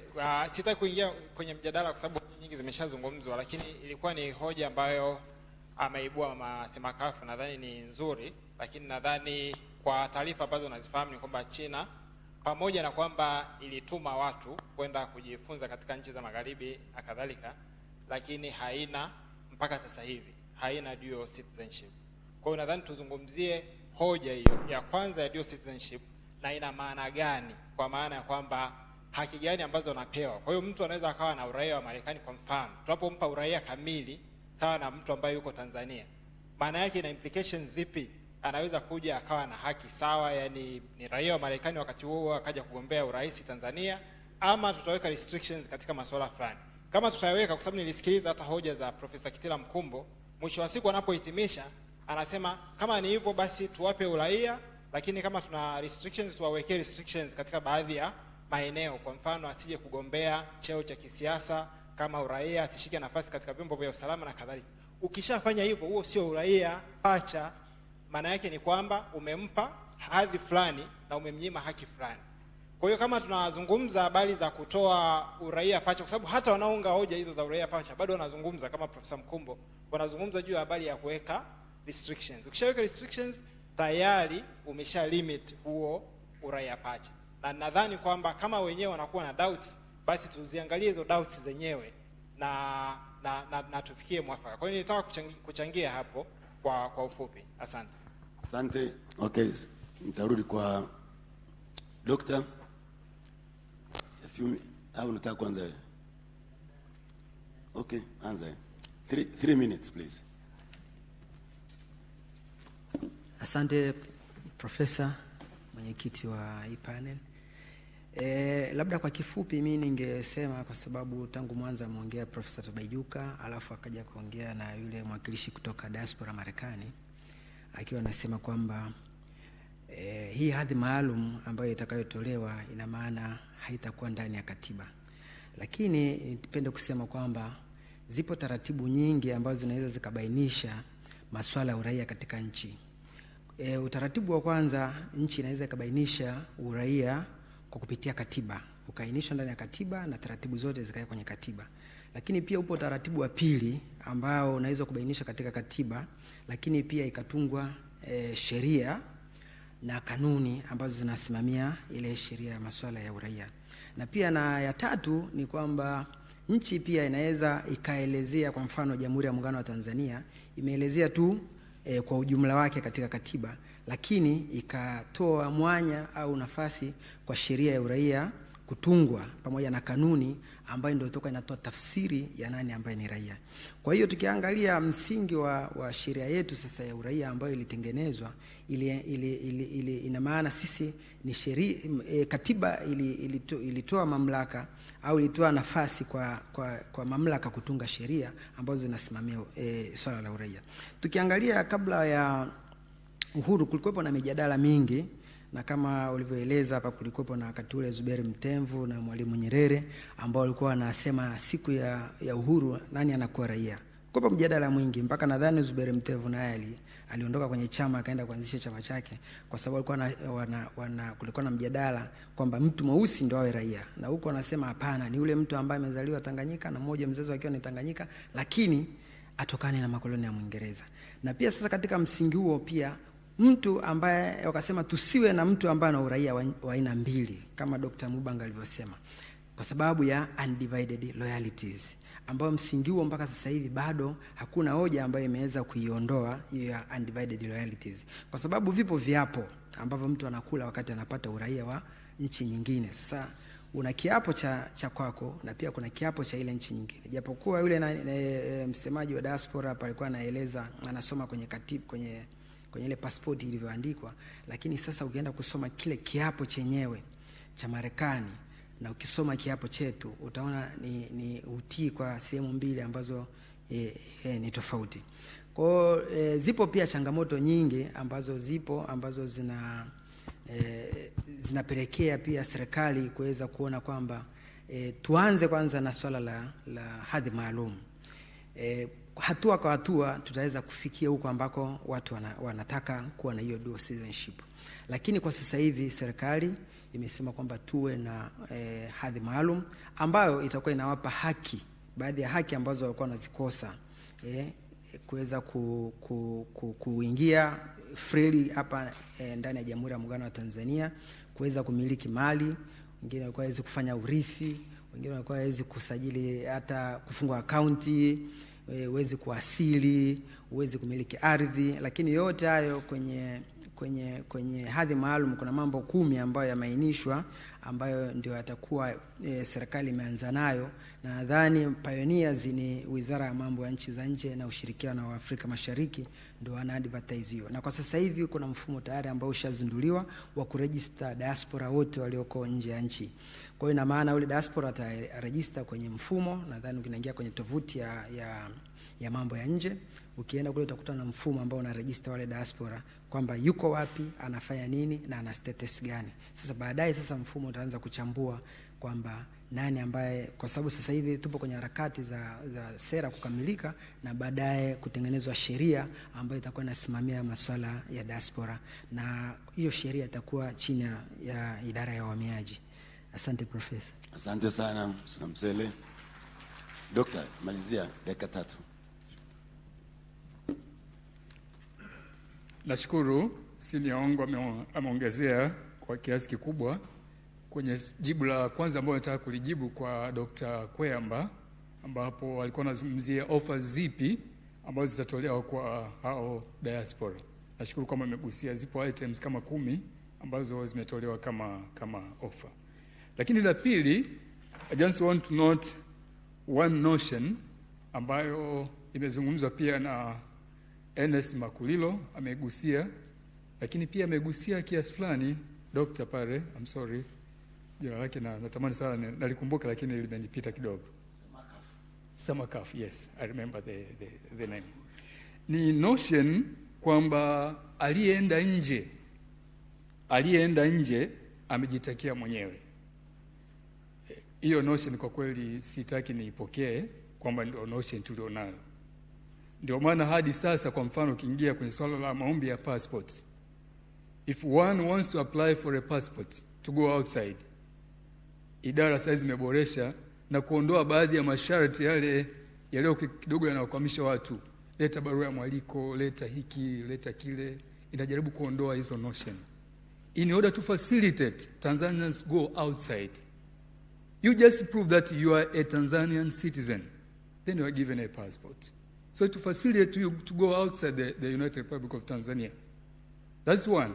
But the second, the issue of special status. ni dhamira ya dhati kuonyesha kwamba now the government is concerned on the matters of facilitating persons to come in and go outside the URT and contribute. Na labda niseme, sio kwamba labda forum hii iliyo hapa mbele ndio labda inaathirika. Nasema kwamba our children, our grandson and so on are potential diasporas. Si kwamba wanaotunga sera hawana watu ambao nao pia wanaathirika pia. Kwa kiasi kikubwa watu wanaathirika katika hilo. Ndio maana such offers are in place. Kwa hiyo naomba hilo tulikumbuke. Lakini la mwisho kuhusu swala la dual citizenship. Sometimes people are taking dual citizenship kama vile ni kitu ambacho ni constitutional right or whatever. If you read Article 15 of the Universal Declaration of Human Rights, it says every person has a right to a nationality. The Article A connotes singularity. Has a right to a nationality, not to nationalities. Huwezi kwenda kuclaim moja kwa moja kusema kwamba now this is a constitutional right, I have to get it. Ndio maana kila nchi has got a sovereignty whether to offer single or dual. Ndio maana nashukuru ametaja mataifa makubwa kama China na India hawajatoa hiyo dual kwa sababu hawao obliged kwamba lazima waitoe hiyo dual. Is not a constitutional right or ambao unaweza claim hata kwenye forum ya kimataifa. Kwa hiyo kile ambacho serikali ina offer as a special status is a step to go to the further developments, as my senior Msele has said. Thank you for that. Okay, let's give a hand of thanks to our panelists from America, to the video, to this room. Asante sana. Okay, it's all yours. Thank you.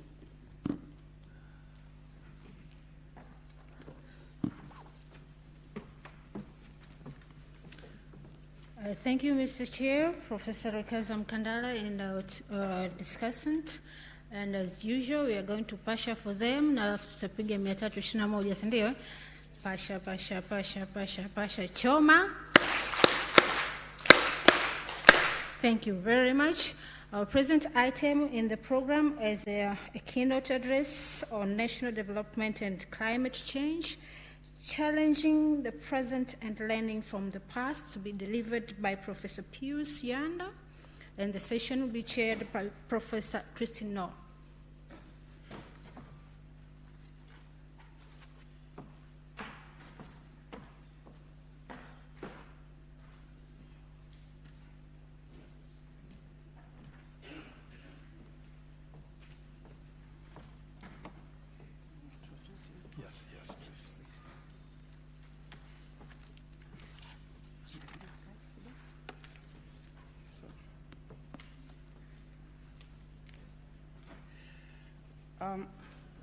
Good afternoon, ladies and gentlemen.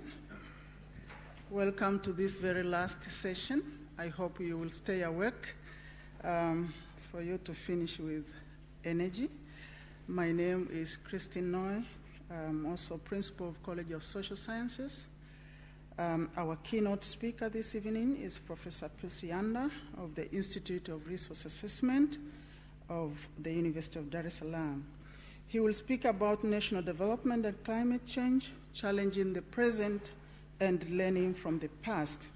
I would like to very briefly introduce this accomplished scholar because of the importance of his own work in scholarship and policy contributions. He is giant in this area of climate change, and his scholarly contribution to this discipline is well appreciated locally and also internationally. Just a very few things. He has been serving in different specialized committees, working groups and expert teams that provide scientific guidance on issues related to climate change.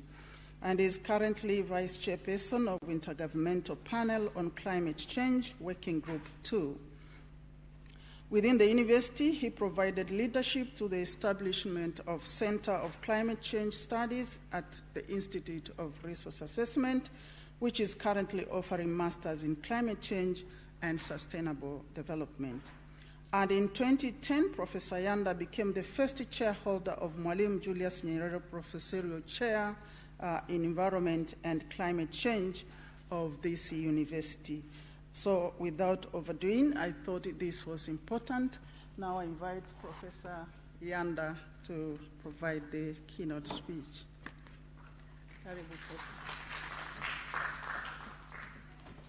Yeah, thank you very much. Let me start by expressing my appreciation for the Mwalimu Nyerere Professorial Chair, Professor Mkandara, for inviting me to this very exciting event.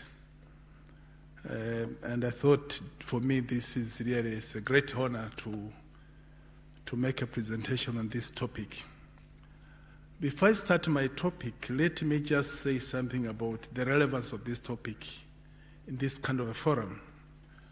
I would like to mention that Mwalimu Nyerere philosophy was to protect and cherish Tanzania's natural environment for the betterment of today's and tomorrow's generation. But it's unfortunate that we are now suffering from a problem that we have not caused, and that is climate change. So the focus of my talk will be more of a linking national development and climate change. We have discussed about national development, but we thought we have to bring in an additional attribute that has to be considered if we are to talk about the sustainable development, achievement of sustainable development goal. So my topic is on national development and climate change, challenging the present and the learning from the past. My presentation will focus on, will provide a bit of background now from the global perspective, but also I will zero in on the Tanzanian experience and focus more on the future climate risk and the implications on national development pathways. That's where I'll put more efforts. Now, as a background, climate change is real and is happening now with the severe and diverse impacts on both natural and social systems. In the 1970s, this was seen to be a myth, and it was very hard to believe that this is what is happening. But rather, it was considered to be more of a misleading sort of understanding. But we are beginning to realize that this is real and is happening. So as a result, climate change compromises efforts to achieve sustainable development goals by 2030. Now it was because of that the Agenda 2030 dedicated a goal, Sustainable Development Goal 13, as a cross-cutting goal, and known as titled Taking Urgent Action to Combat Climate Change and its Impacts, because this was seen to be, climate change was seen to be a challenge that affects all sustainable development goals. So Africa, while having the least contribution to greenhouse gas emissions, by the way, greenhouse gas emissions, we are talking about all these gases that are actually contributing to global warming. That's a very simple way of putting it. And most of it specifically carbon dioxide. And I will tell you later why carbon dioxide. So while Africa is having the least contribution to greenhouse gas emissions, but is also the most vulnerable for several reasons. One of them is that it's dependent very much on climate-related sort of resources for livelihoods, be it agriculture, livestock keeping, if you're to talk about irrigated farming, fishing, you name it. And all those are to some extent affected by the changing climate. And this has been hardest hit by the impact of climate change. And the region has therefore experienced a rise in annual temperature over the past decades, and change in rainfall pattern, mainly increased frequency and magnitude of floods and drought. Those extreme cases, floods and droughts, over time, the intensity and the magnitudes are actually increasing, even the frequency for that matter, and creating a lot of problems, affecting various sort of development activities in various ways. So, for example, changes in the rainfall pattern actually mainly increase the frequency and magnitude of floods and droughts, and these are the ones which, as I said, have causing a lot of problems, particularly in this part of the continent. So changes in the seasonality, this is also something that we have to understand. And we are seeing rainfall, onset rains and the cessation of the rains are no longer predictable, and therefore this is causing frequent crop failures in the field.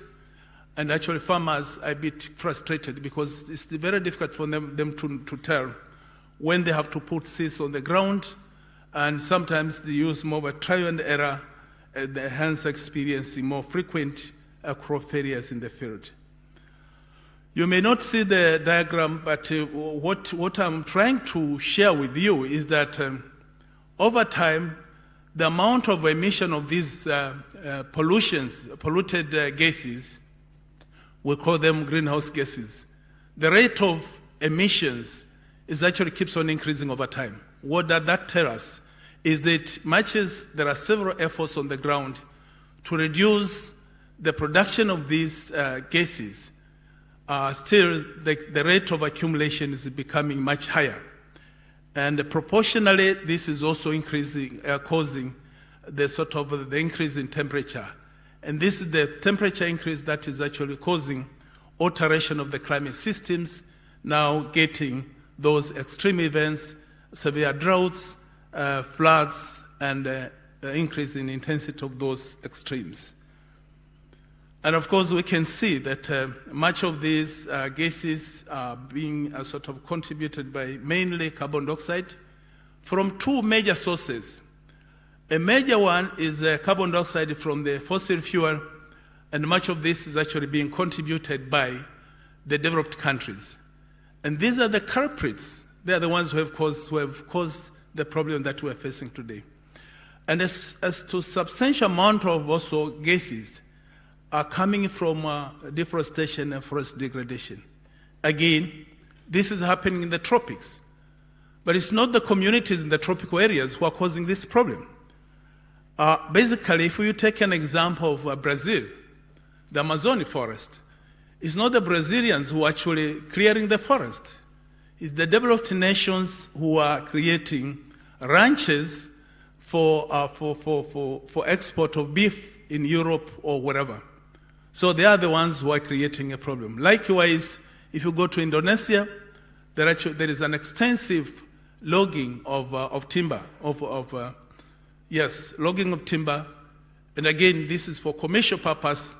And those who are driving this process, they are not Indonesians, but there are other people from the West who are making these investments. Just to conclude on this aspect is that basically it's the developed world which is creating a havoc. So the problem we are facing now has been mainly caused by those developing nations. And that started way back from the industrial period. And that's the time when there was industrial revolutions, so emitting quite a lot of using coal for iron smelting and so on and so forth. And therefore, that was the time when these bad gases began to accumulate into the atmosphere. But the rate of accumulation is now increasing, becoming much higher, much as there are several efforts at the international level, as well as at the national level to respond, or rather to reduce the emissions, but this is still becoming a problem. So what does that tell us is that if you look at that graph, basically the temperature rise is that it is at an increased scale, meaning that the problem that we are facing today will be much more pronounced in the future if we don't take if we don't take measures to address these impacts that are already with us. So if we go quickly on what I'm just telling you, I think this diagram illustrates on what is happening, that we burn those fossil fuels, and the more we burn and accumulate those gases into the atmosphere, and thus the temperature keeps on increasing. So this is how things are happening. Now, what are the impacts that we see? As I said, climate change does affect sectors that we depend on for our livelihoods, talking about water resources. With the drought, that means water resources are dwindling. And of course, even with the severe floods, that leads into destruction of some of those infrastructure, even causing pollution in the water bodies that we have. On the energy sector, talking about droughts, obviously, that affects hydropower generations. We know about it, and we have experienced that. But with this increased extreme sort of events we are talking about, the increased magnitude of droughts, that means that is going to be much more serious. Transportations, talking about bridges and roads, this is one of the very interesting areas. Unfortunately, we don't have very good documentations on to what extent that this country has been affected. But obviously, the government is spending so much money to restore some of the roads, even the bridges that have been destroyed. And one of the reasons being that the constructions of such structures have not actually considered the future climate sort of situations in the designs, and therefore such facilities becoming much sort of subjected to those destructions.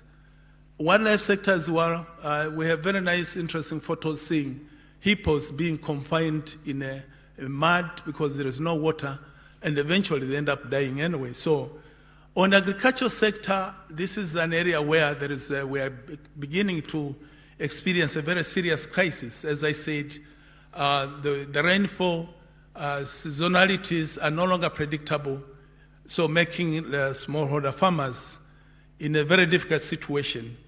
Likewise on human health, emerging diseases, and of course I should also mention on agriculture that there are also pests and diseases which are sort of emerging, which have not been there even before, and therefore farmers are even spending more resources, more money to buy those pesticides, and in some cases even making trial and error because some of these have not been well documented. But what I wanted to also mention is that much as we can look at those from a linear manner, but the climate change is a complex one, in the sense that the impacts of climate change on different sectors of a society are interrelated. If we take an example of drought, can harm food production, but also human health at the same time. Likewise, flooding can lead to disease spread and damage to ecosystems and infrastructure. So, and human health issues can also increase mortality, impact food availability, and limit worker productivity. Those are the sort of interrelated kind of impacts. What we also see is that climate change impacts are uneven, even within a single community. What does that mean? Is that you cannot have sort of a solution at a national level and be able to apply that across the board. It doesn't work that way, because solutions have to be locally based, and that's where the challenge is. So for us to be able to address those impacts, we have to have knowledge, even the level of a sub-national level, that be it at a district, so that they can actually address issues in those particular geographical areas, and which cannot be transferred to other areas as well, depending on the nature of their livelihoods, but also even the kind of the challenges, climate-related challenges that they are facing. Obviously, socioeconomic inequalities can make marginalized groups more vulnerable, obviously. So those who have less resources, they will be affected most because they don't have means to maneuver. Assuming Msimba's area is flooded, those who have resources, they can easily relocate. But there are those who say, well, nitafia hapa. And we have seen that happening. And the same phenomenon is happening even in the rural areas.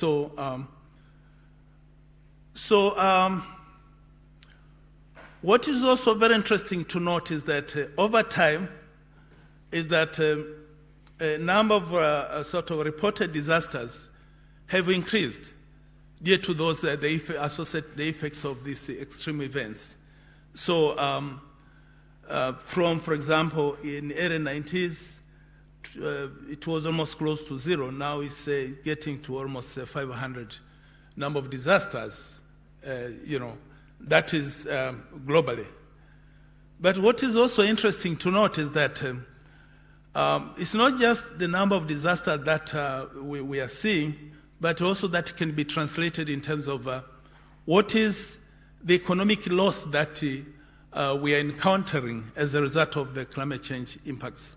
Now, this is a global picture, but you see that the number of disasters are more proportional to the sort of the economic cost in terms of billions that we lose because of such impacts. Just to also share with you is that we also have a diagram showing the impact of climate change on growth in domestic products. But again, this is more aggregated at the level of continents. But you could really see that there are some continents like South Asia where actually those the potential losses in DGP, yes, the gross GDP is actually more significant. Likewise in Africa and other countries as well. So if we take a Tanzanian experience, is that Tanzania is among the most vulnerable countries to climate change, and again due to its dependence on climate-related livelihoods, and of course, as I said, limited capacity to respond to those challenges as well. And we note from the data that rainfall is highly variable, and with large differences in amounts and seasonality. So the timing of wet and dry seasons is very much variable from year to year. And of course, we see a clear warming trend, which is showing that sort of the temperature keeps on warming in Tanzania as well. And these changes in the climate systems are already disrupting local livelihoods and economic growth in Tanzania as well. So this is a demonstration of increasing temperature, and you can see just from 1970 to 2000, already the temperature has increased by more than 1 degree Celsius. So it's quite significant. So the effects of changes in Tanzania are visible in the forms of prolonged droughts, as I said. And this is actually leading to rural-urban migration, mainly youth. We are talking about the youth that they realize that they have no future in the rural areas, given the nature of the climate condition that they are facing. So they end up moving to urban centers looking for green pastures. Unfortunately, when they come in places like Dar es Salaam, they end up residing in those high climate flood risk areas like Msimbazi.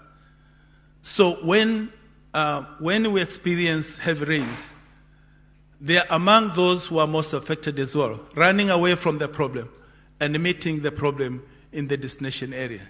So this is the situation that youth are experiencing. But we're also beginning to see resource use conflicts, simply because during the severe drought periods, especially in the pastoral areas, there isn't much pasture. And those people are not ready to give up. They will definitely move with their livestock, searching for a better better pastures and water.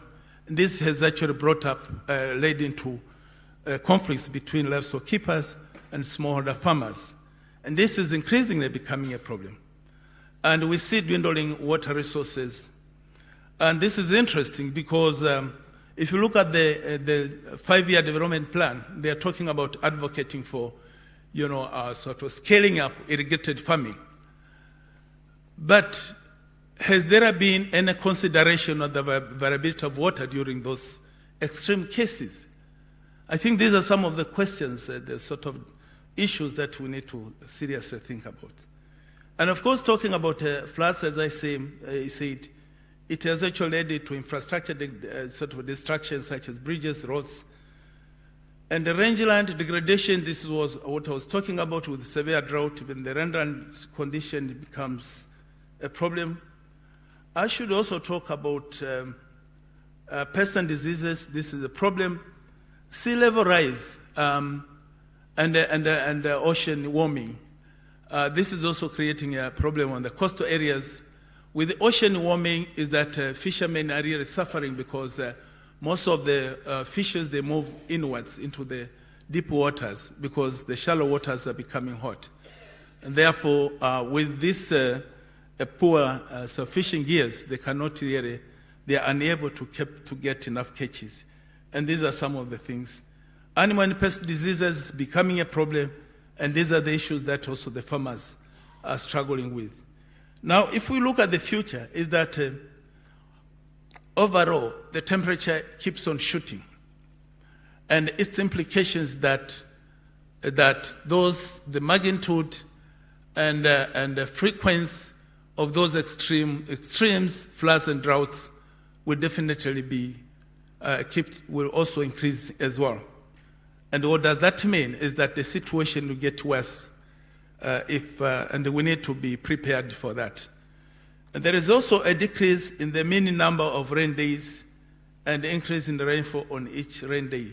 What it means is that the total amount of rainfall in a year may still be the same, but what we see that those rains actually do take place within a few days, and when it rains, it's actually heavy and causing severe destruction. This is what is increasing, what is also happening in this country. Hence, these changes suggest more variable rainfall with both a higher likelihood of dry spells and a higher likelihood of intense rainfall, often associated with flooding. Of course, as I said, urban centers are increasing at risk from water scarcity during the dry years and also, and obviously flooding during the sort of wet years. We experienced a similar phenomena in Dar es Salaam, where we actually had less water coming into Dar es Salaam. This is one of the vivid examples. Imagine with the severe sort of, increased temperature. So that means the situation is likely to be worse.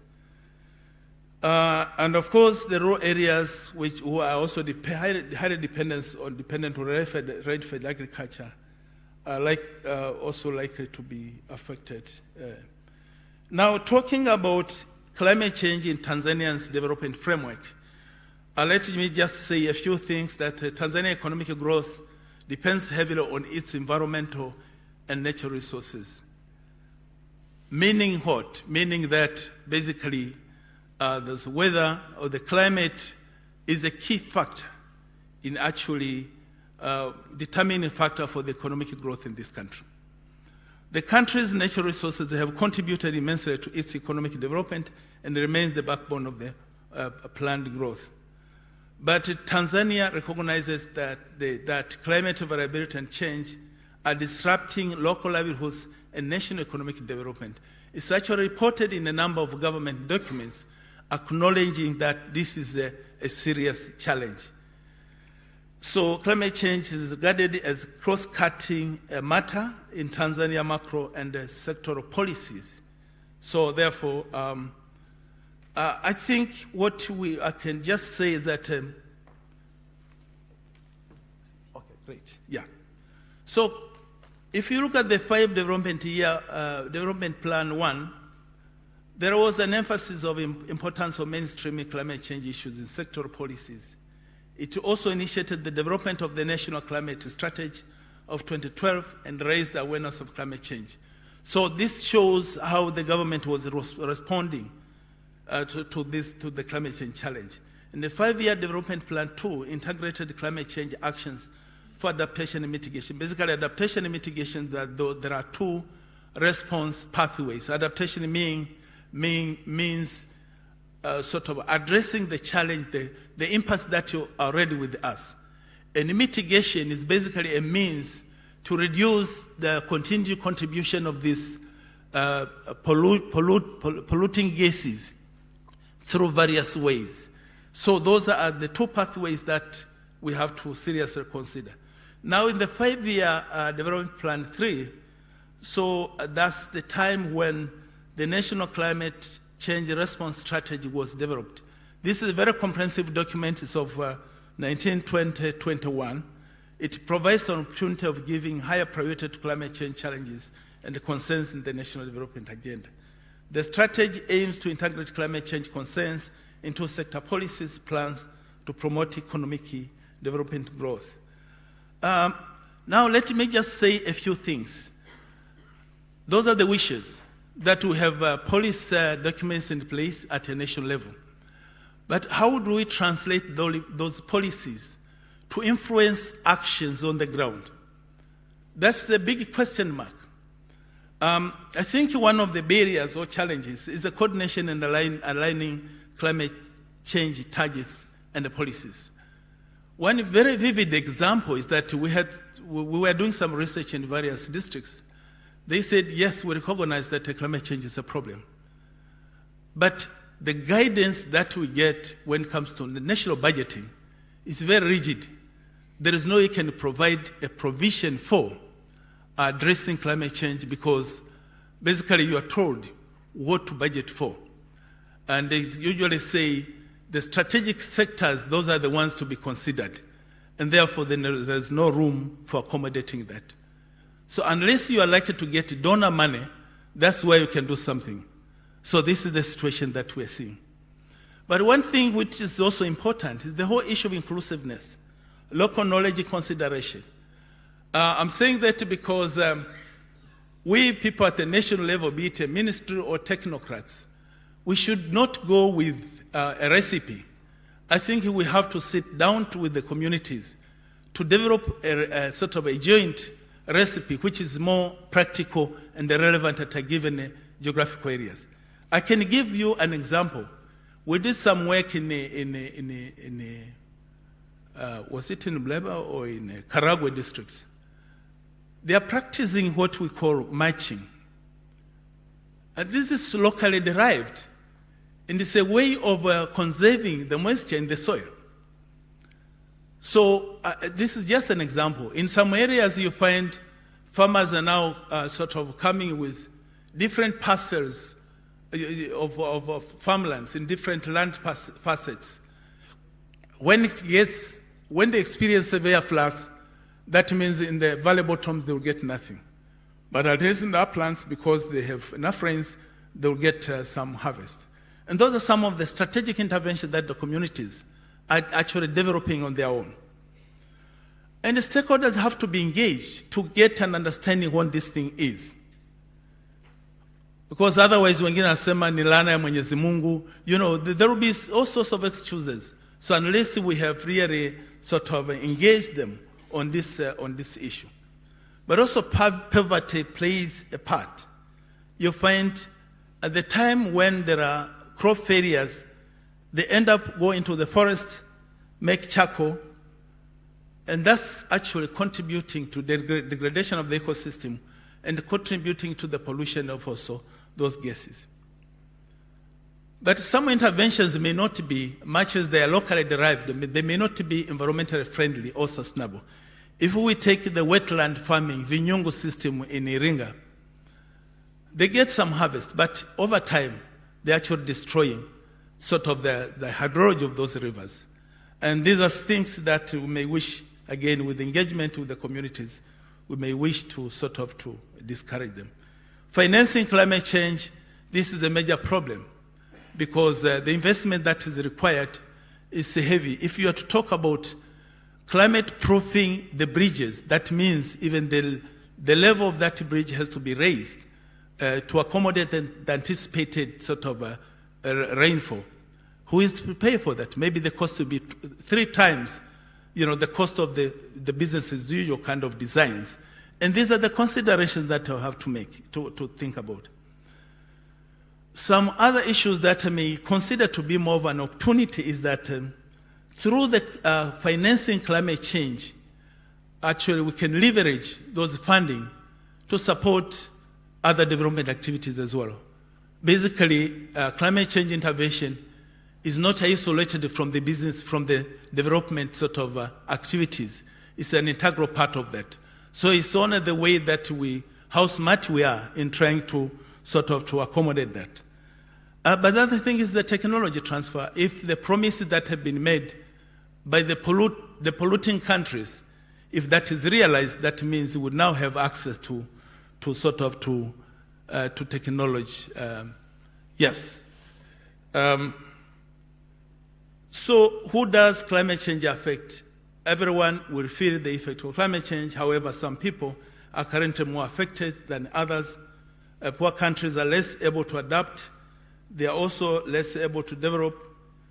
And then lastly, I would like to quote, say by Albert Ernest, and the quote is, "The world we have created is a product of our thinking.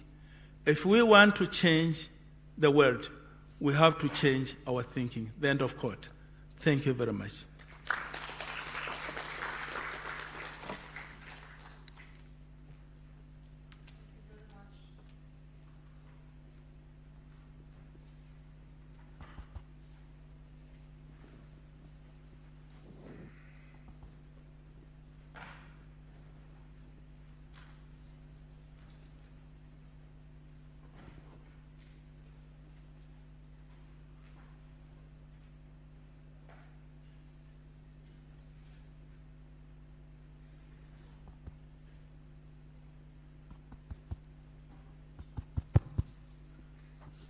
Thank you very much, Professor Yanda, for this very interesting presentation.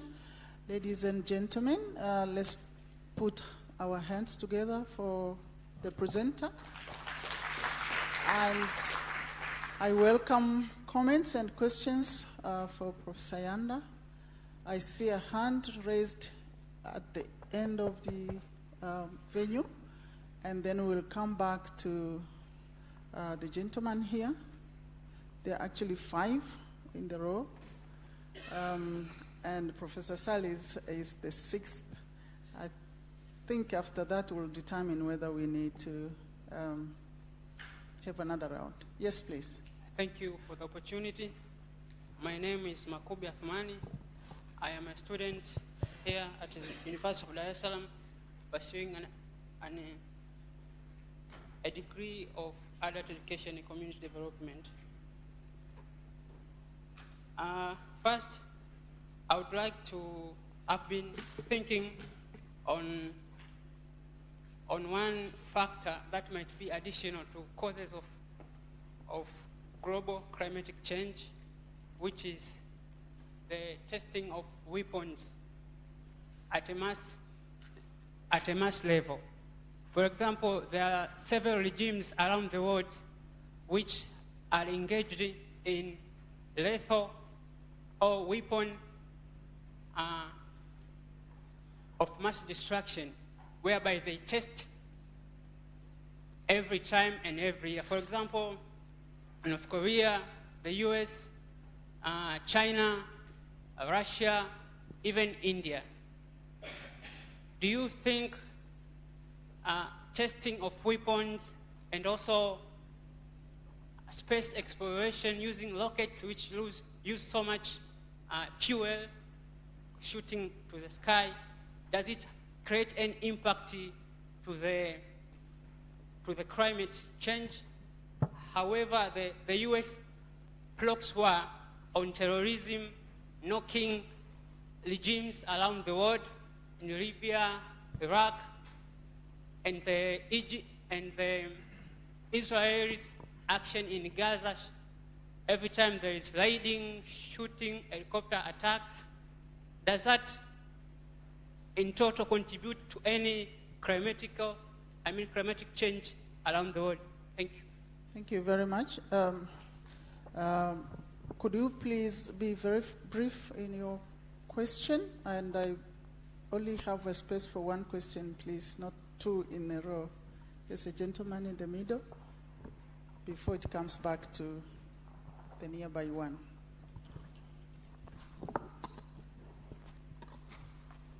Thank you so much for very good presentation, Prof. Pius Yanda. My name is Ali. I was passing through social medias and I saw something called COP, Conference of the Parties. It's a conference which is held by 198 countries, which has signed the Treaty of United Nations Framework Convention on Climate Change. And I think Tanzania is one of the countries which signed the treaty. When you were explaining on the challenges that we face when we are trying to encounter and mitigate the problem of climate change, you touched on the matter of finance. But in this conference of the Party 27, which was held in Egypt, they discussed the matter of channeling the finance, the funds. I mean, the funds through the development banks and so. I don't know, but you scholars, maybe you know, you can trace how this resolution have reached that. Is the money here? Are we trying to resolve this solution from the money given from those guys? Or it was just stories? There is no money. That's my question. So you didn't touch on the COP, Conference of the Parties. And this year it will be held in UAE, Dubai. Thank you. Thank you very much. It goes to the yellow T-shirt, and there was another hand. Yes, there's a hand just nearby. Thank you very much for this chance. First of all, let me introduce myself. I'm Mashaka Siwingwa from Morogoro.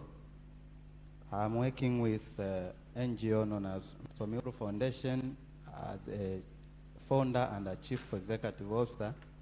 And I've been invited to attend this Kigoda for the second time. I would like, the government has been taking a lot of measures to preserve environment, such as emphasizing the use of alternative energy in charcoal. So are these alternatives for preserving friendly stocks? Yeah.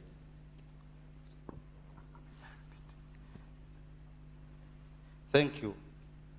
I have said the government has been taking a lot of measures to preserve the environment, such as emphasizing on the alternative energy sources like use of gases instead of charcoal. So are the alternative ways for environmental conservation, like the use of gases, regarding its prices, friendly to most of the Tanzanians, such as villagers? Thank you. Thank you very much. The last question this row before it comes to Professor Sally. Yes.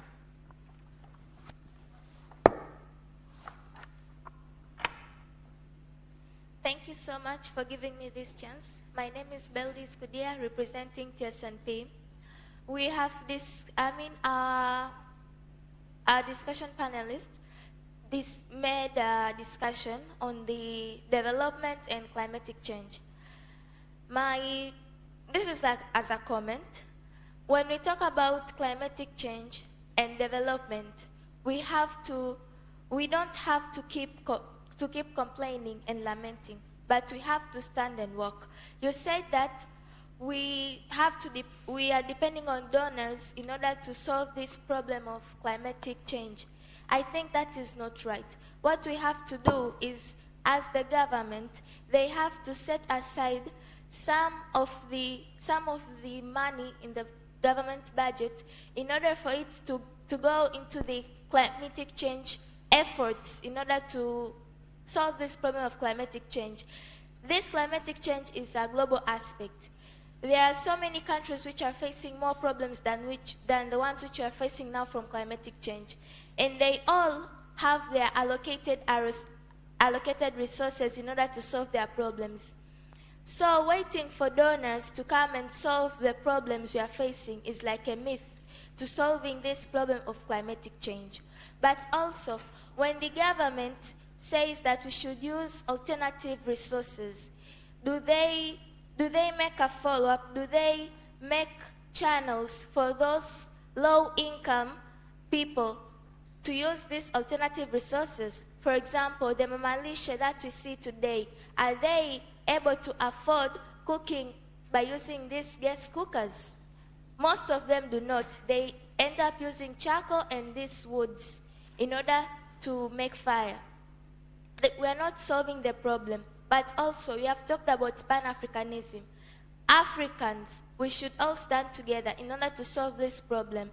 The investors who come to invest in our country, the industries they come to establish, are they environmentally friendly?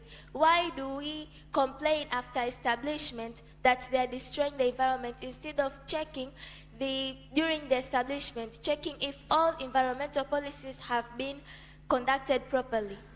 Thank you very much. Thank you very much. Your name again for that beautiful question and comments. What's your name? I didn't get it. My name is Beldi Zikudia Nambala. Beldi. Thank you very much, Beldi. I think, yes, she deserves the claps. Thank you very much, Chairperson, and thanks a lot to our representative. I'm again Sarah Sali from Makerere University. Mine is a question about climate colonialism. Climate colonialism. It's a concept I got to learn a few months ago. And the argument around this concept is that the destruction of the environment has been done more by other people. But Africa is made to carry the price, in that all conservation efforts are around Africa. Governments are being given targets to preserve the environment, and literally what they are doing is keeping either indigenous populations or rural populations in a state of undevelopment, because anything they do will be destroying the environment. So I wanted to know your views about this, because we talked about national development and climate protection. But right now, first of all, do you agree that there's climate colonialism? And should we take it that it is Africa's responsibility to pay the price for those people who destroyed the environment, and we are the ones now to keep the carbon credits? So I just want to hear your views about climate colonialism. Thank you. Thank you very much, Professor. Can I also ask a question before we give Professor Sayanda a mic to respond? We have learned from your presentation that climate change is a reality now, and it affects development in different ways. And you mentioned also that shortage of water is related also to its overdependence as other resources. My question relates to the current ongoing electricity power project in Rufiji, which depends on Rufiji River. What would be your comment, given that it's a large-scale project, when we are experiencing shortage? Perhaps what have been the measures from the government to ensure that there's sustainable supply of water? Thank you. And welcome to respond to the questions. Yeah, thank you very much. Let me start with the question from the chair. The hydropower project, I think the title of my talk is very clear, that learning from the past. We have had experiences of both Mtera and Kidatu actually getting less water. Is that enough to tell us something? I wouldn't like to go into details, but again, you see, I think climate change is just one of the drivers. We should also be aware that in the catchment area, the water sources for this this giant dam, there are some activities going on, human activities. And those, they do alter the hydrology of those streams and rivers that supply water into this into this dam. I'm not sure whether I should go beyond that. Yeah. Okay, let me now go systematically, starting from the first question about weapons of mass destructions and other, the tests, whether they contribute to these bad gases, these pollutions that contributes to the global warming. I'm not sure really, to the best of my knowledge, I've not come across a literature that stipulates that. It could be, but I think the contribution may not be very significant. That's what I can say. Now, on the issue of COP, I should mention that there are two parallel institutions working, UN institutions working hand in hand. One is the one that the chair mentioned, that is called Intergovernmental Panel on Climate Change. That is a scientific body of which I happen to be one of the vice chairs. So that organization generates scientific information. And it's that information that is shared with a political body. This is what we call it, the United Nations Conference on Climate Change. United Nations Framework Convention on Climate Change, UNFCCC. This is a political body of which Tanzania is a member. Of course, even in this other scientific body, Tanzania is a member as well. But this is a political body where these issues that are brought, are observed in this scientific body, are shared to this other political body for now member states to discuss and deliberate on. And these are the meetings that happens every year. I happen to be one of those who attended the meeting in Egypt. There is one in Dubai this year. So they do discuss a lot of things. But you know, the system, the way it operates is a UN kind of a system. You have to have a consensus to agree on something. If there is an objection from any country, then that proposition is not passed. So there are a number of very good ideas which are submitted for discussion, but it's very few that are approved actually. Last year what was approved is to establish what we call it a fund for loss and damage. Again, fund is more of a structure, but getting money in that fund, that's something else. So a third question was that the government has been preventing the environment now, using alternative source of energy like natural gas. Yes, but natural gas is not carbon CO2 free. In other words, it has a low content of carbon dioxide. That's the difference from coal or from the oil. I think that's the only difference. Obviously, having natural gas is an opportunity. Fourth question was, government should allocate funds to support climate change. Yeah, I think it's the wish of the government to do that. But one thing that we have to be aware of is that the government has very limited resources. So the little that is available is actually being prioritized to other sectors as well. What I can certainly agree with you is that one can still maneuver with those budgets that are allocated for the different sectors to do the planning with what we call it climate change lens. That you don't have to have a standalone sort of a budget line on climate change. But if you're talking about promoting agriculture production, then you bring sort of climate change, you bring it, you design it with the climate change consideration. And this is something that is possible. Yeah. And that should be the role of local government authorities, because that's where they know what are the climate change issues that are within their sort of geographical areas. They can easily maneuver within the budget lines that they are given, sort of to implement sectoral activities. So, but for that to be realized, those our colleagues at this level have to have that understanding, the knowledge to be able to sort of to factor in to mainstream climate change in the planning process at that level. So this is something that is, I see it missing. That's why it's even difficult, much as we have all these policy documents, including strategies.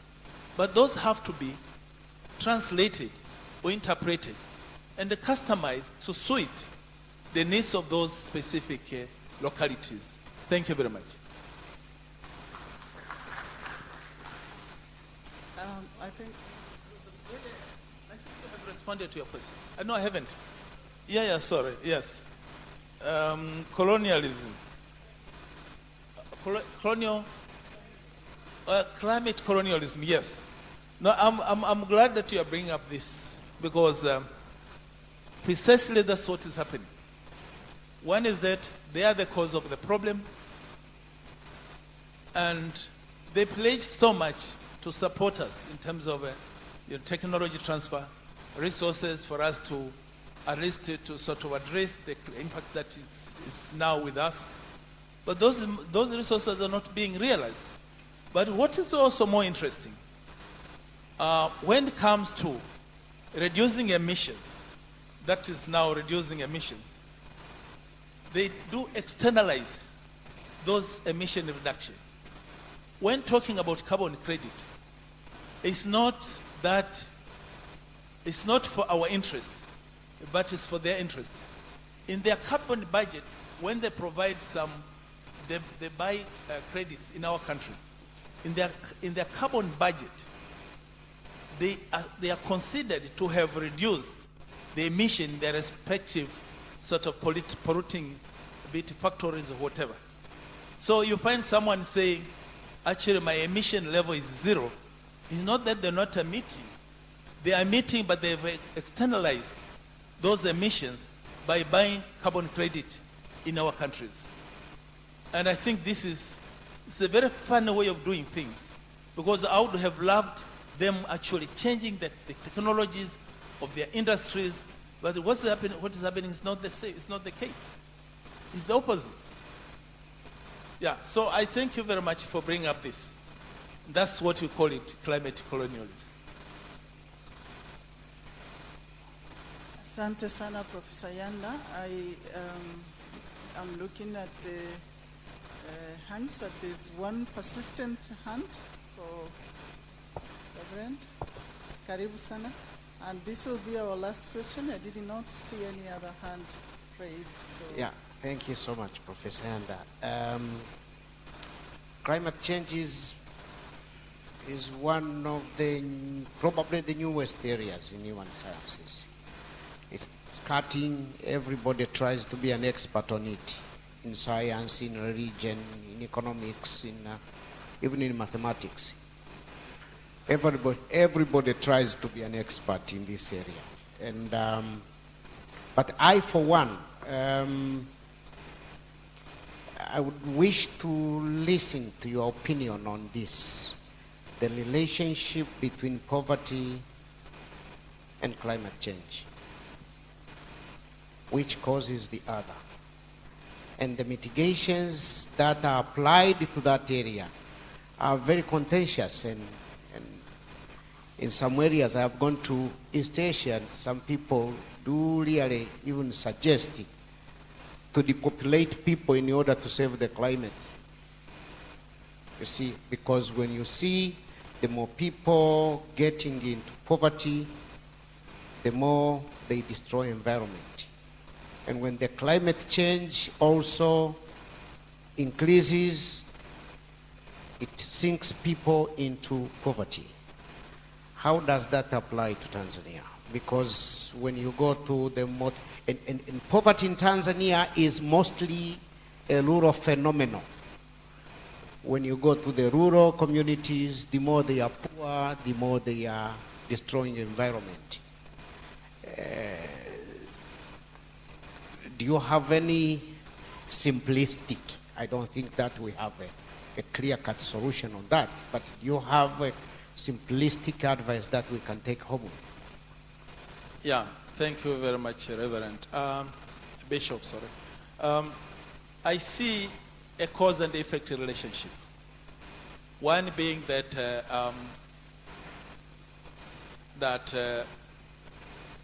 because some people, especially in the rural areas, are poor, they end up practice what we call it shifting cultivation. The clear fading kind of slash and burn kind of practice. And of course, with that, actually, they are contributing to the emission of carbon dioxide. And it's not their desire to do that. It's simply because they cannot afford to buy agriculture inputs. Even if they can afford to do that, the economics doesn't support. And this is what is happening, actually. So they end up clearing forests or make charcoal to make a living. Of course, that way, they're actually contributing to the problem. On the other hand, also climate change impacts does put them in a situation where sometimes, the agriculture is not doing well. They still have to send their children to school. They have to get money for the medical care. So the only solution is for them to make charcoal for selling in urban centers, and the fact that there is a market, they have no problem with that. So this is what is happening. So you find droughts, severe droughts also do push them to now extract the natural resources for them to make a living. But even the poverty, that means now, with that situation, people become much more poor, because of such a situation. But even under normal circumstances, the poor people would definitely go for natural resources to destroy the ecosystems. Forest, be it forest or whatever, or cultivating even the wetlands, as I was saying, just to take advantage of the natural moisture of soil moisture, and this is again causing degradation of those ecosystems. So I find it to be more of a two-dimensional kind of relationships. Thank you very much, Bishop. Thank you very much, Professor Yanda, and those who asked questions. And we have come to the end of this session. Just very briefly, that we have been exposed to the challenges of the increasing changes in climate and the related dynamics in the economic activities of the country. But also issues relating to the source of funding for these climate-related challenges, and how far we are heavily donor-dependent, which brings the issue of colonialism, but also reminded of looking for local responses, including setting aside budgets, perhaps prioritizing climate change as one of the priorities. But of course, some of the questions and discussions are not for this short time. So we are also leaving with some food for thought. Thank you so much, Professor Yanda. And can we put our hands together again for Professor Yanda, please? Thank you very much. And now we have come to the end of the session. Thank you all.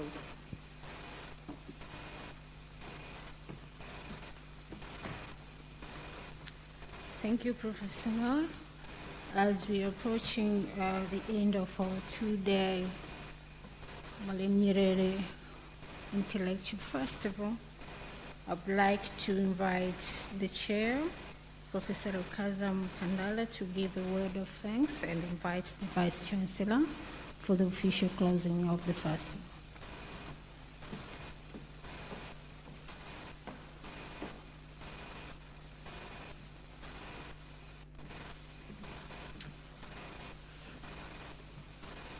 Good evening once again, ladies and gentlemen. Acting Vice Chancellor, Professor Boniface Nelson, Acting Deputy Vice Chancellor PFA, Professor Shani Umari, distinguished guests, delegates, ladies and gentlemen. My function is very short,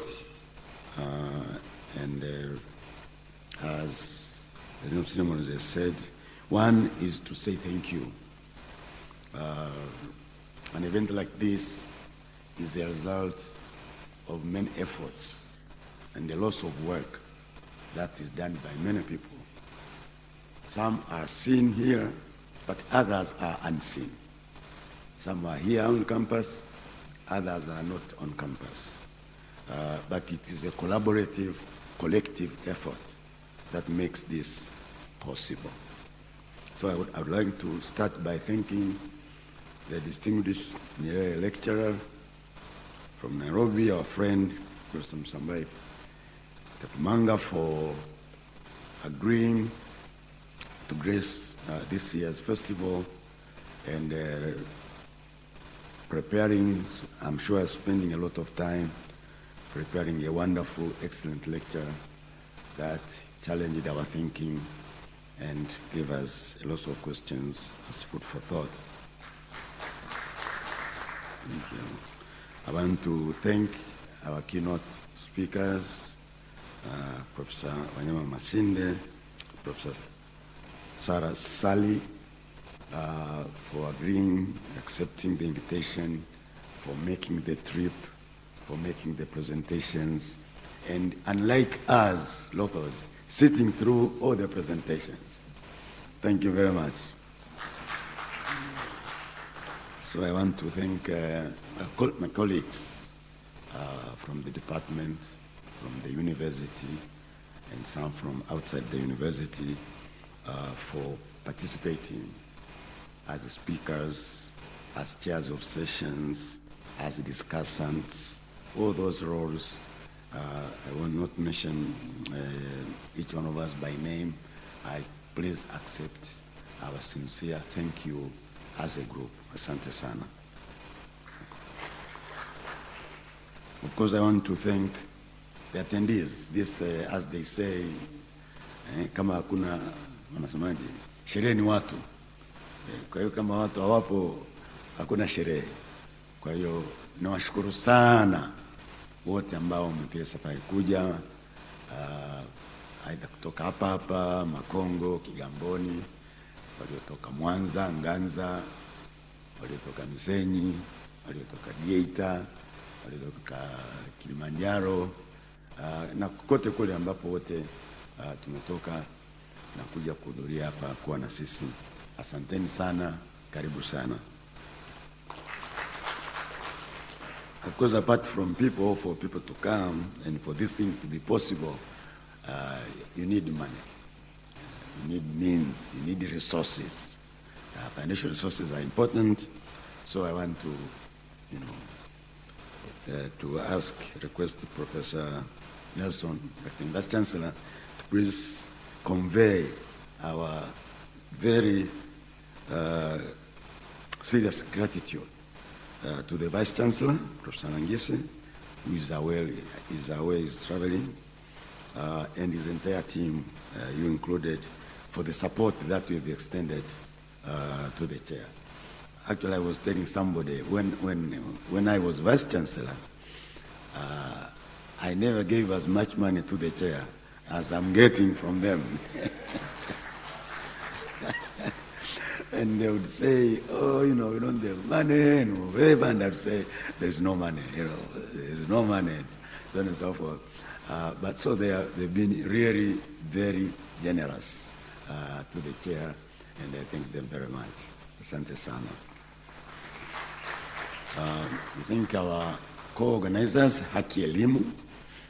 They've been with us now for a number of years, and they've always come through with their promises, with their commitments, and of course they are always giving us, their session is the most attractive It's very relevant to the students, secondary school students, and it also energizes us to think about the education of our kids. Kwa hiyo nawashukuru sana kielimu.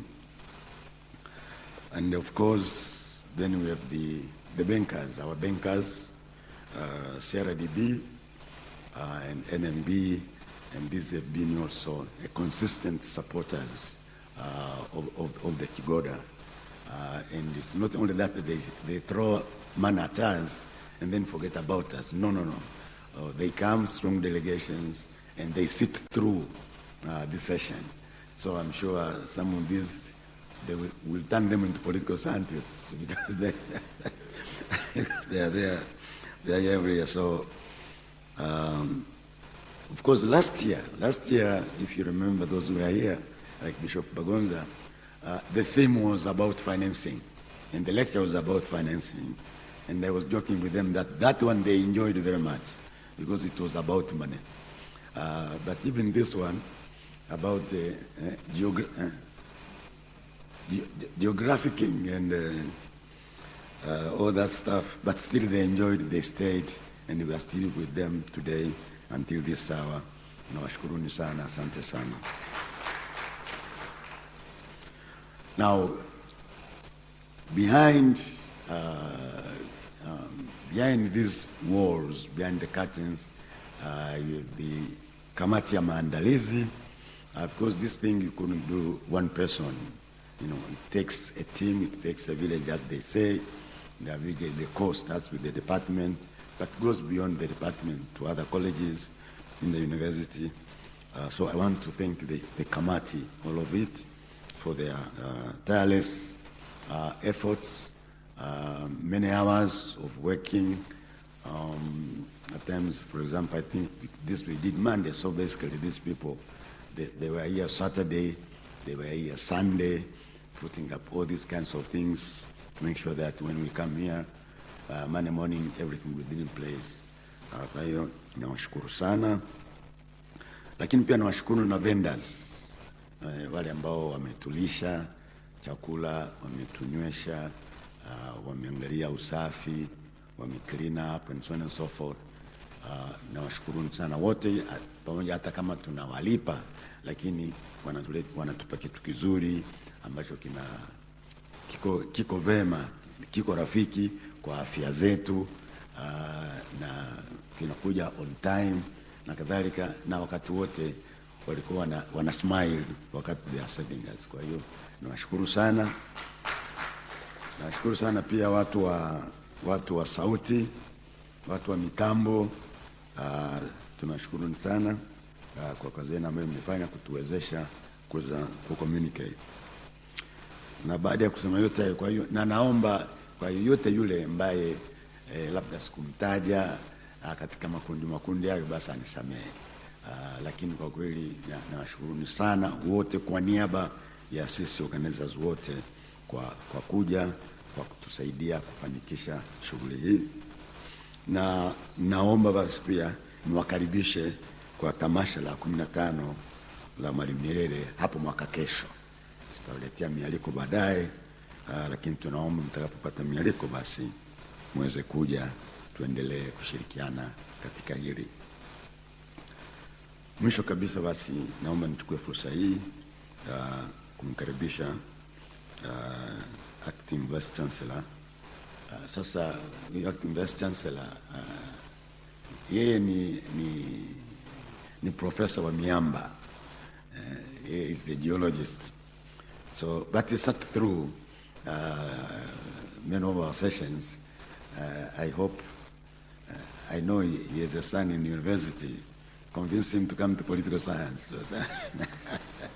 Karibu sana, Professor Nelson.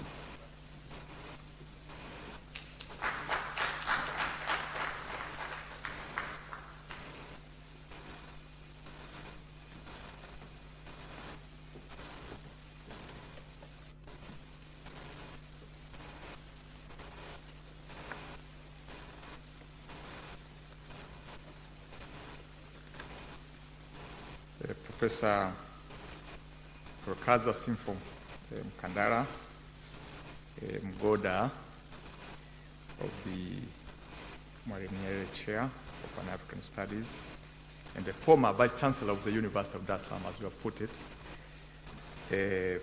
Professor Msambani Katumanga, distinguished in lecture 2023, acting TVC, Planning, Finance, and the Administration of the University of Dar es Salaam, Professor Shani Omari. Please allow me to say that the protocol is observed. Actually, as the professor has put it, Professor Mkandala, I would like also to recognize the presence and contribution of, first I would like to mention Bishop Dr. Benson Bagonza for being with us here these 2 days. We appreciate so much. And also I'd like to give these words of appreciating the international scholars, Dr. Professor Sali, thank you so much for coming all the way from Kampala.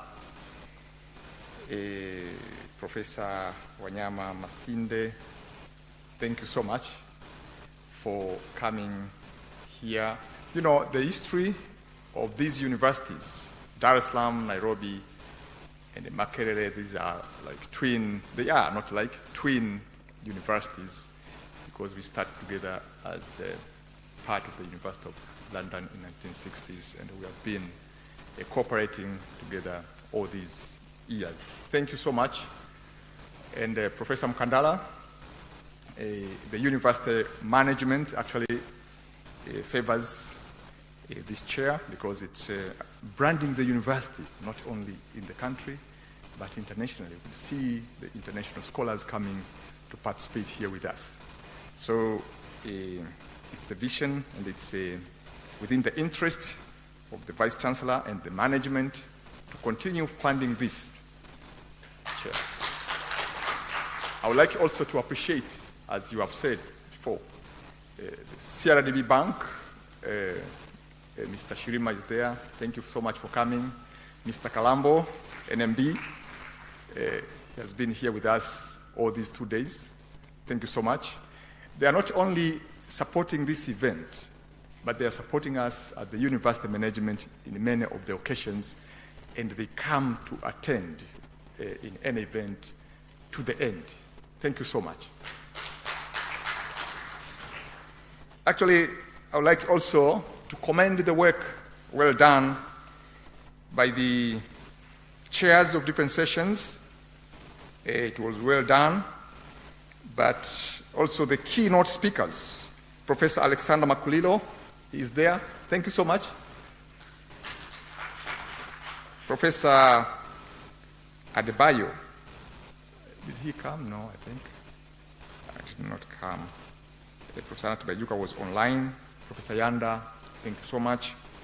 And other paper presenters, as you know, and the discussants, and everyone for coming here and contributing positively and interestingly. Ladies and gentlemen, the conclusion of the 14th Mwalimu Nyerere Intellectual Festival actually marks or paves the way for the 15th one that is forthcoming in the 2023. We ask God to bless us so that we can see it, and I think it will be more fruitful and productive. So I'd like to thank God for giving us energy to stay until this time, and I ask Him to bless us so that we go back home safely, and I wish those international scholars to fly back home safely. Na karibuni tena sana hapa katika chuo kikuu cha Dar es Salaam mwakani kwenye festival ya 15. Asanteni sana kwa kunisikiliza. And this marks the end of the 14th festival at the University of Dar es Salaam. Thank you, everyone.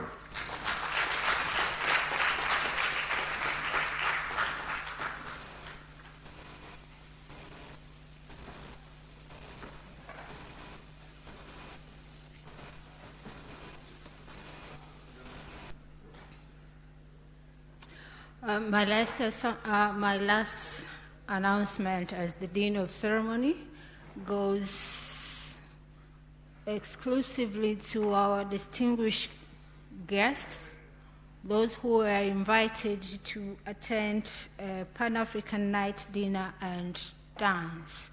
Our ushers are waiting for you at the reception desk. They will receive and direct you to the venue where the dinner and dance is held. Otherwise, muwe na jioni njema sana.